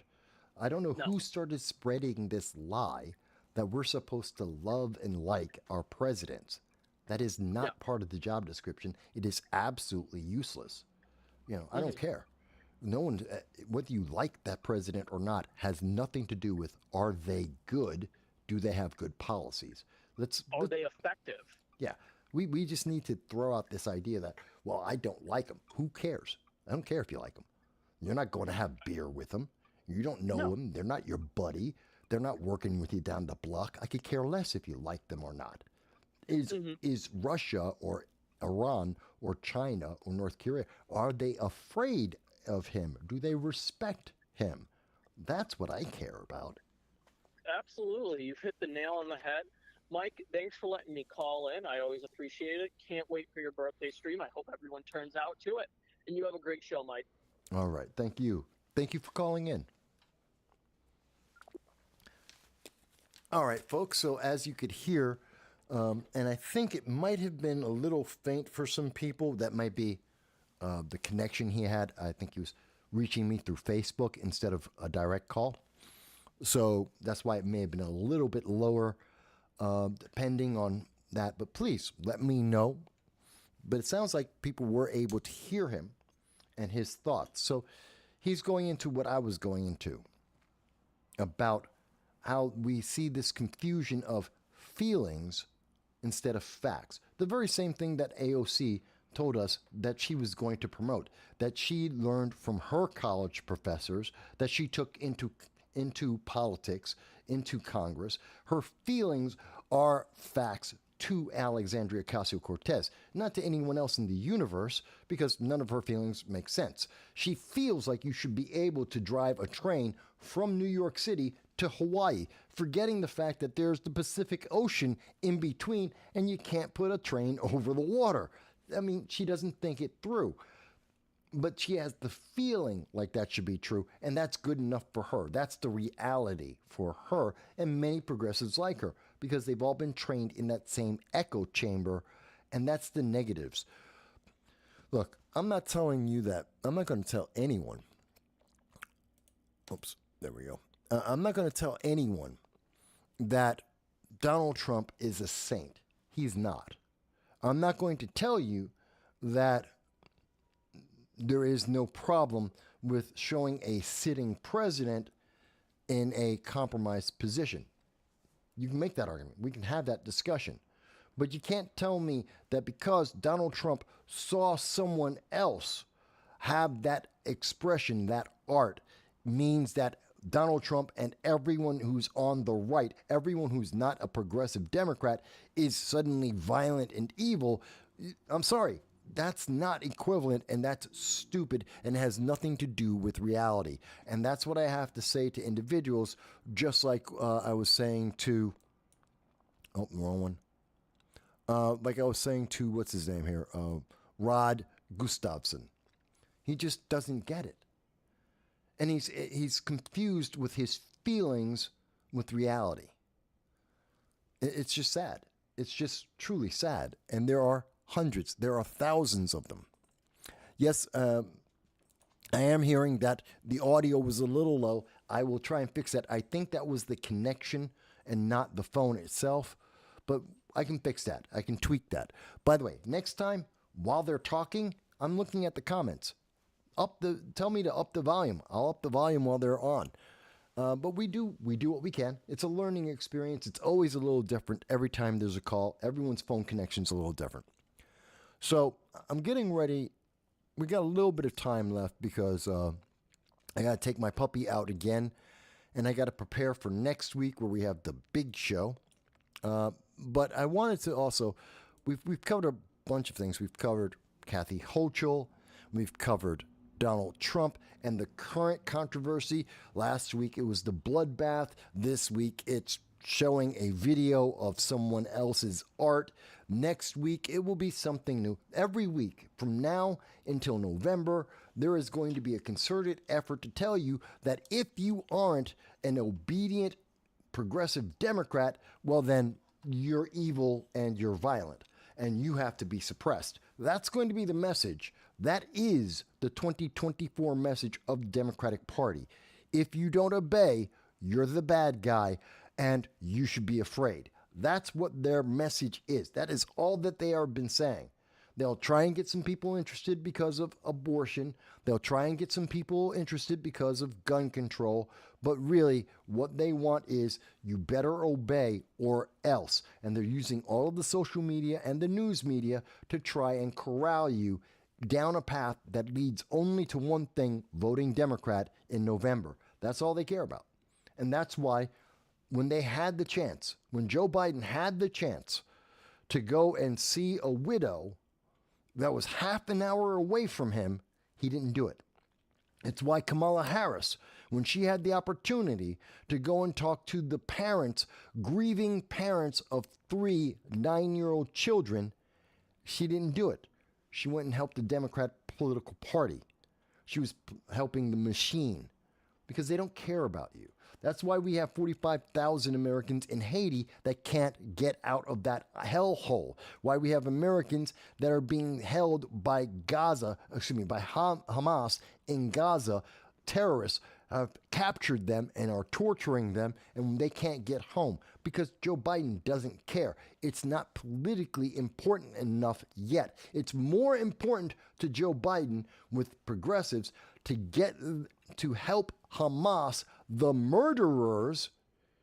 He's more concerned about helping the terrorists than he is about helping the Americans get home, because it's more politically advantageous with his core group of voters, those being progressives, those being Democratic Socialists of America, the voters of Rashida Tlaib, Ilhan Omar, Alexandria Ocasio-Cortez, Anna Presley, Jumanji Williams, all of those guys. It's crazy. It's just insane. I did want to cover real quick. I just want to remind people really quick. Remember, we saw the barge hit the Francis Scott Key Bridge this week. Major disaster. Horrendous event. It's not the first time the bridge has been hit. I want to remind you that in 2000, the bridge needed repairs. We know this. That's a fact. In 2009, Barack Obama got into office and he promised he was going to fix the infrastructure. Do you remember? They were called shovel-ready jobs. Shovel-ready jobs. He spent $27 billion, not $105. You're going to hear this. Oh, we spent $105 billion on infrastructure under Obama. No, we didn't. We spent 27 on bridges. 27 on the bridges. And you would think, well, wasn't that enough? Apparently not. We know that even in 2015, they spent another $50 billion on the roads, not the bridges. And even that wasn't effective. That's now 75. That's assuming if you took all 50 and put it in on bridges, then that would have made it 75. But no, we didn't. Then you've got factors under the Biden administration. It was wrong. Biden's infrastructure plan, you can't say it was just 7%. That Democrats, the infrastructure bill, Biden's the bipartisan infrastructure deal was only spending 7%. No, it was closer to just 20% because we only had $115 billion that went to roads and streets and bridges. So again, not $115 billion for the bridges, far less than that. We have seen consistently, Democrat after Democrat, Obama and Biden have promised that they're going to fix the infrastructure in America, that they're going to fix the roads and the bridges. They promised you this over and over again at every single election, at the midterm elections. If you vote for their political party, if you vote for them and be a good little Democrat, they're going to fix the roads, they're going to fix the bridges, and they have never fixed it. They're spending the money. We have gone greater and greater in debt. We went from $20 trillion in debt to $35 trillion in debt under Biden. We've seen that happen. They've been spending the money like crazy, but they haven't fixed anything. Those shovel-ready jobs they keep promising are just right down the road never actually happen. And that's why the Francis Scott Key Bridge broke. It wasn't just because it got struck. It's not just because these are bigger ships that hit it. It's because the money that we keep getting promised is going to be spent doesn't get spent. It gets wasted by the government. It's been used up by the middle management and cronies. and it's never going to help where it needs to, because they're too busy shuffling money around and keeping the problem. As long as there's a problem, then they have a reason to make you a promise, and that means you have to vote them in, because you hear it all the time. If you don't vote for me, well, the other guys, they're going to screw you over. If you don't vote Democrat, well, the Republicans, they're going to put you back in chains. It's a lie. It is fear tactic. And while they use this fear mongering on you to control the way that you vote, the way you control how you speak, then they are getting more and more power, and you are getting more and more broken cities, broken roads, and broken bridges. It's just that simple. I'm taking them out. I'm going to be going in just a moment because, well, it's 7 o'clock, right? Yeah, it's 7 o'clock. And normally we go about 4-ish hours. I just want to make sure, did I miss any big thing? By the way, immigration. This is a blast from the past. It comes from James Woods. Do you remember this? I remember. I was alive when we got to hear Pelosi and Schumer talk about how illegal immigration is illegal, that it is a problem, it is a bad thing, it is a big deal. Oh yeah, the Democrats know that this is a problem. They know open borders don't work. They were against it, and then they're for it, because it's where the votes are. It's where the money is. And they know this. They don't care. They're not worried about Laken Riley, which is why Biden didn't know her name at the State of the Union. He knew it was coming up. He didn't know her name because he didn't care. And by the way, this is something we have to remember. I know, look at the media. Tearful wife of the migrant influencer who urged others to invade the United States and be a squatter in American homes. She's upset because she can't see her husband. He's in jail in Ohio because he's a criminal. And she's lucky she's still in this country. You know what? He's an illegal alien who was committing crimes and was trying to coerce others into committing crimes as well. That's a conspiracy. He needs to go to jail. He needs to be deported. He's a criminal. He should never come back. And I don't care if you're crying about, he made a choice to be a criminal, to live a criminal lifestyle, to use his daughter, his young daughter, to go around and beg for money. He used his influence to go in and to try and take over other people's property, otherwise known as squatting, which is also breaking and entering. He broke and entered into this nation. He is a criminal through and through, and the fact that he is being held accountable and is in jail right now is a good thing. We should applaud that, and I know I'm sorry for his wife, I'm sorry for his kid, that they had the pity of having such a horrible husband and father, but that's the reality of what it is. He's a horrible individual. Sometimes in the dice roll of life, you get bad people, not good people, and it was their choice to be hooked up to him. Well, not the kid. The kid didn't have a choice, but the mother did, and she picked a bad choice. Who was more than happy to benefit off of crime rather than having a actual honest profession, life, attempt, anything. I hope he rots in jail, like he should, for the appropriate time for the crimes he committed, and then gets deported. I have no pity for him. But his wife is crying. She picked the criminal. She knew he was going to go to jail at some point. It's not the first time he's been to jail. She knew what to expect. Yes, she's crying because it is sad. I'm sorry. Yeah, it's sad for her. I can get that. It ain't new. She knew what she bought. She knew what she got. And we need to do this, because if we don't, the same Democrats that used to be against immigration, who are now in favor of immigration, are going to let more people just like this loser into our nation. We need to take action about that. All right. With that all said, we have been here for 5 hours, 4.5, 5 hours. Oh, now he fell asleep? He's funny. My puppy was ready to go outside. Now he's asleep. He's funny. I was rushing because he was ready to go. Now he's asleep. But as you can see, we do get phone calls coming in.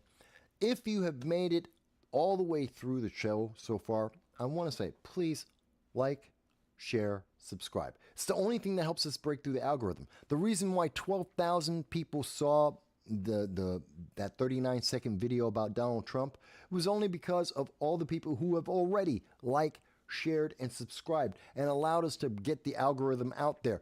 And we could have had 120,000 people liking it and talking about that and talking about how this impacts our election. We could if you like, share, and subscribe as well. And if you can afford $1.50 a month for 20, 30 hours of this kind of content that we provide every month, hey, why not? It's only about 5 cents a month, 5 cents a day, $1.50 a month. You'll have more entertainment and more interest in what we're talking about here throughout the month than you will from Disney Plus watching Echo or She-Hulk or The Marvels or watching, what is it, Paramount Pictures. They did Madam Web. Oh my God. Come on. There's a horror story out there. You don't want to watch any of that, although you can watch The Gentleman, the TV series. That was good. I will say that. That was good. The rest of what we see out there, garbage. Housewives of wherever the hell, don't care, garbage. You know, you can watch that 90-day, what is it, 90-day, what is that garbage you watch? 90-Day Fiancé or some stupid thing like that. Idiots from, it's like, let me go to a foreign country and marry someone I've never met before. Yeah, this is what you want to watch? Really? You want to watch people destroy their lives over and over again? I don't think so. How about we have some constructive conversation about how we can improve our country and you can have a better life. So you don't have to watch these kind of dumb shows. You can go out and get yourself a Lamborghini. I don't know. This is the way I like to think about it. No, I didn't get to the Paul Harvey. I will do Paul Harvey. I have 12 hours on Saturday. I will do the Paul Harvey clip on Saturday because I have 12 hours with you. That is my birthday. That is how I'm going to spend my birthday, with you. I hope everyone will join us. It's going to start at 9 a.m. on Saturday, April 6th, and I will continue. Now, Friday, I will be on the Friday roundtable with the Liberty First Foundation. Sunday, I will be doing my live stream as usual, but Saturday is special. That's how I spend my birthday. I hope you will join me for that. Now the puppy's back up again. I want to thank everyone. I hope you'll be well. And I look forward to seeing all of your comments. And I look forward to seeing you all on Saturday at the latest. And invite your friends. Call in. Let's have some fun with that. All right. Thank you, everyone.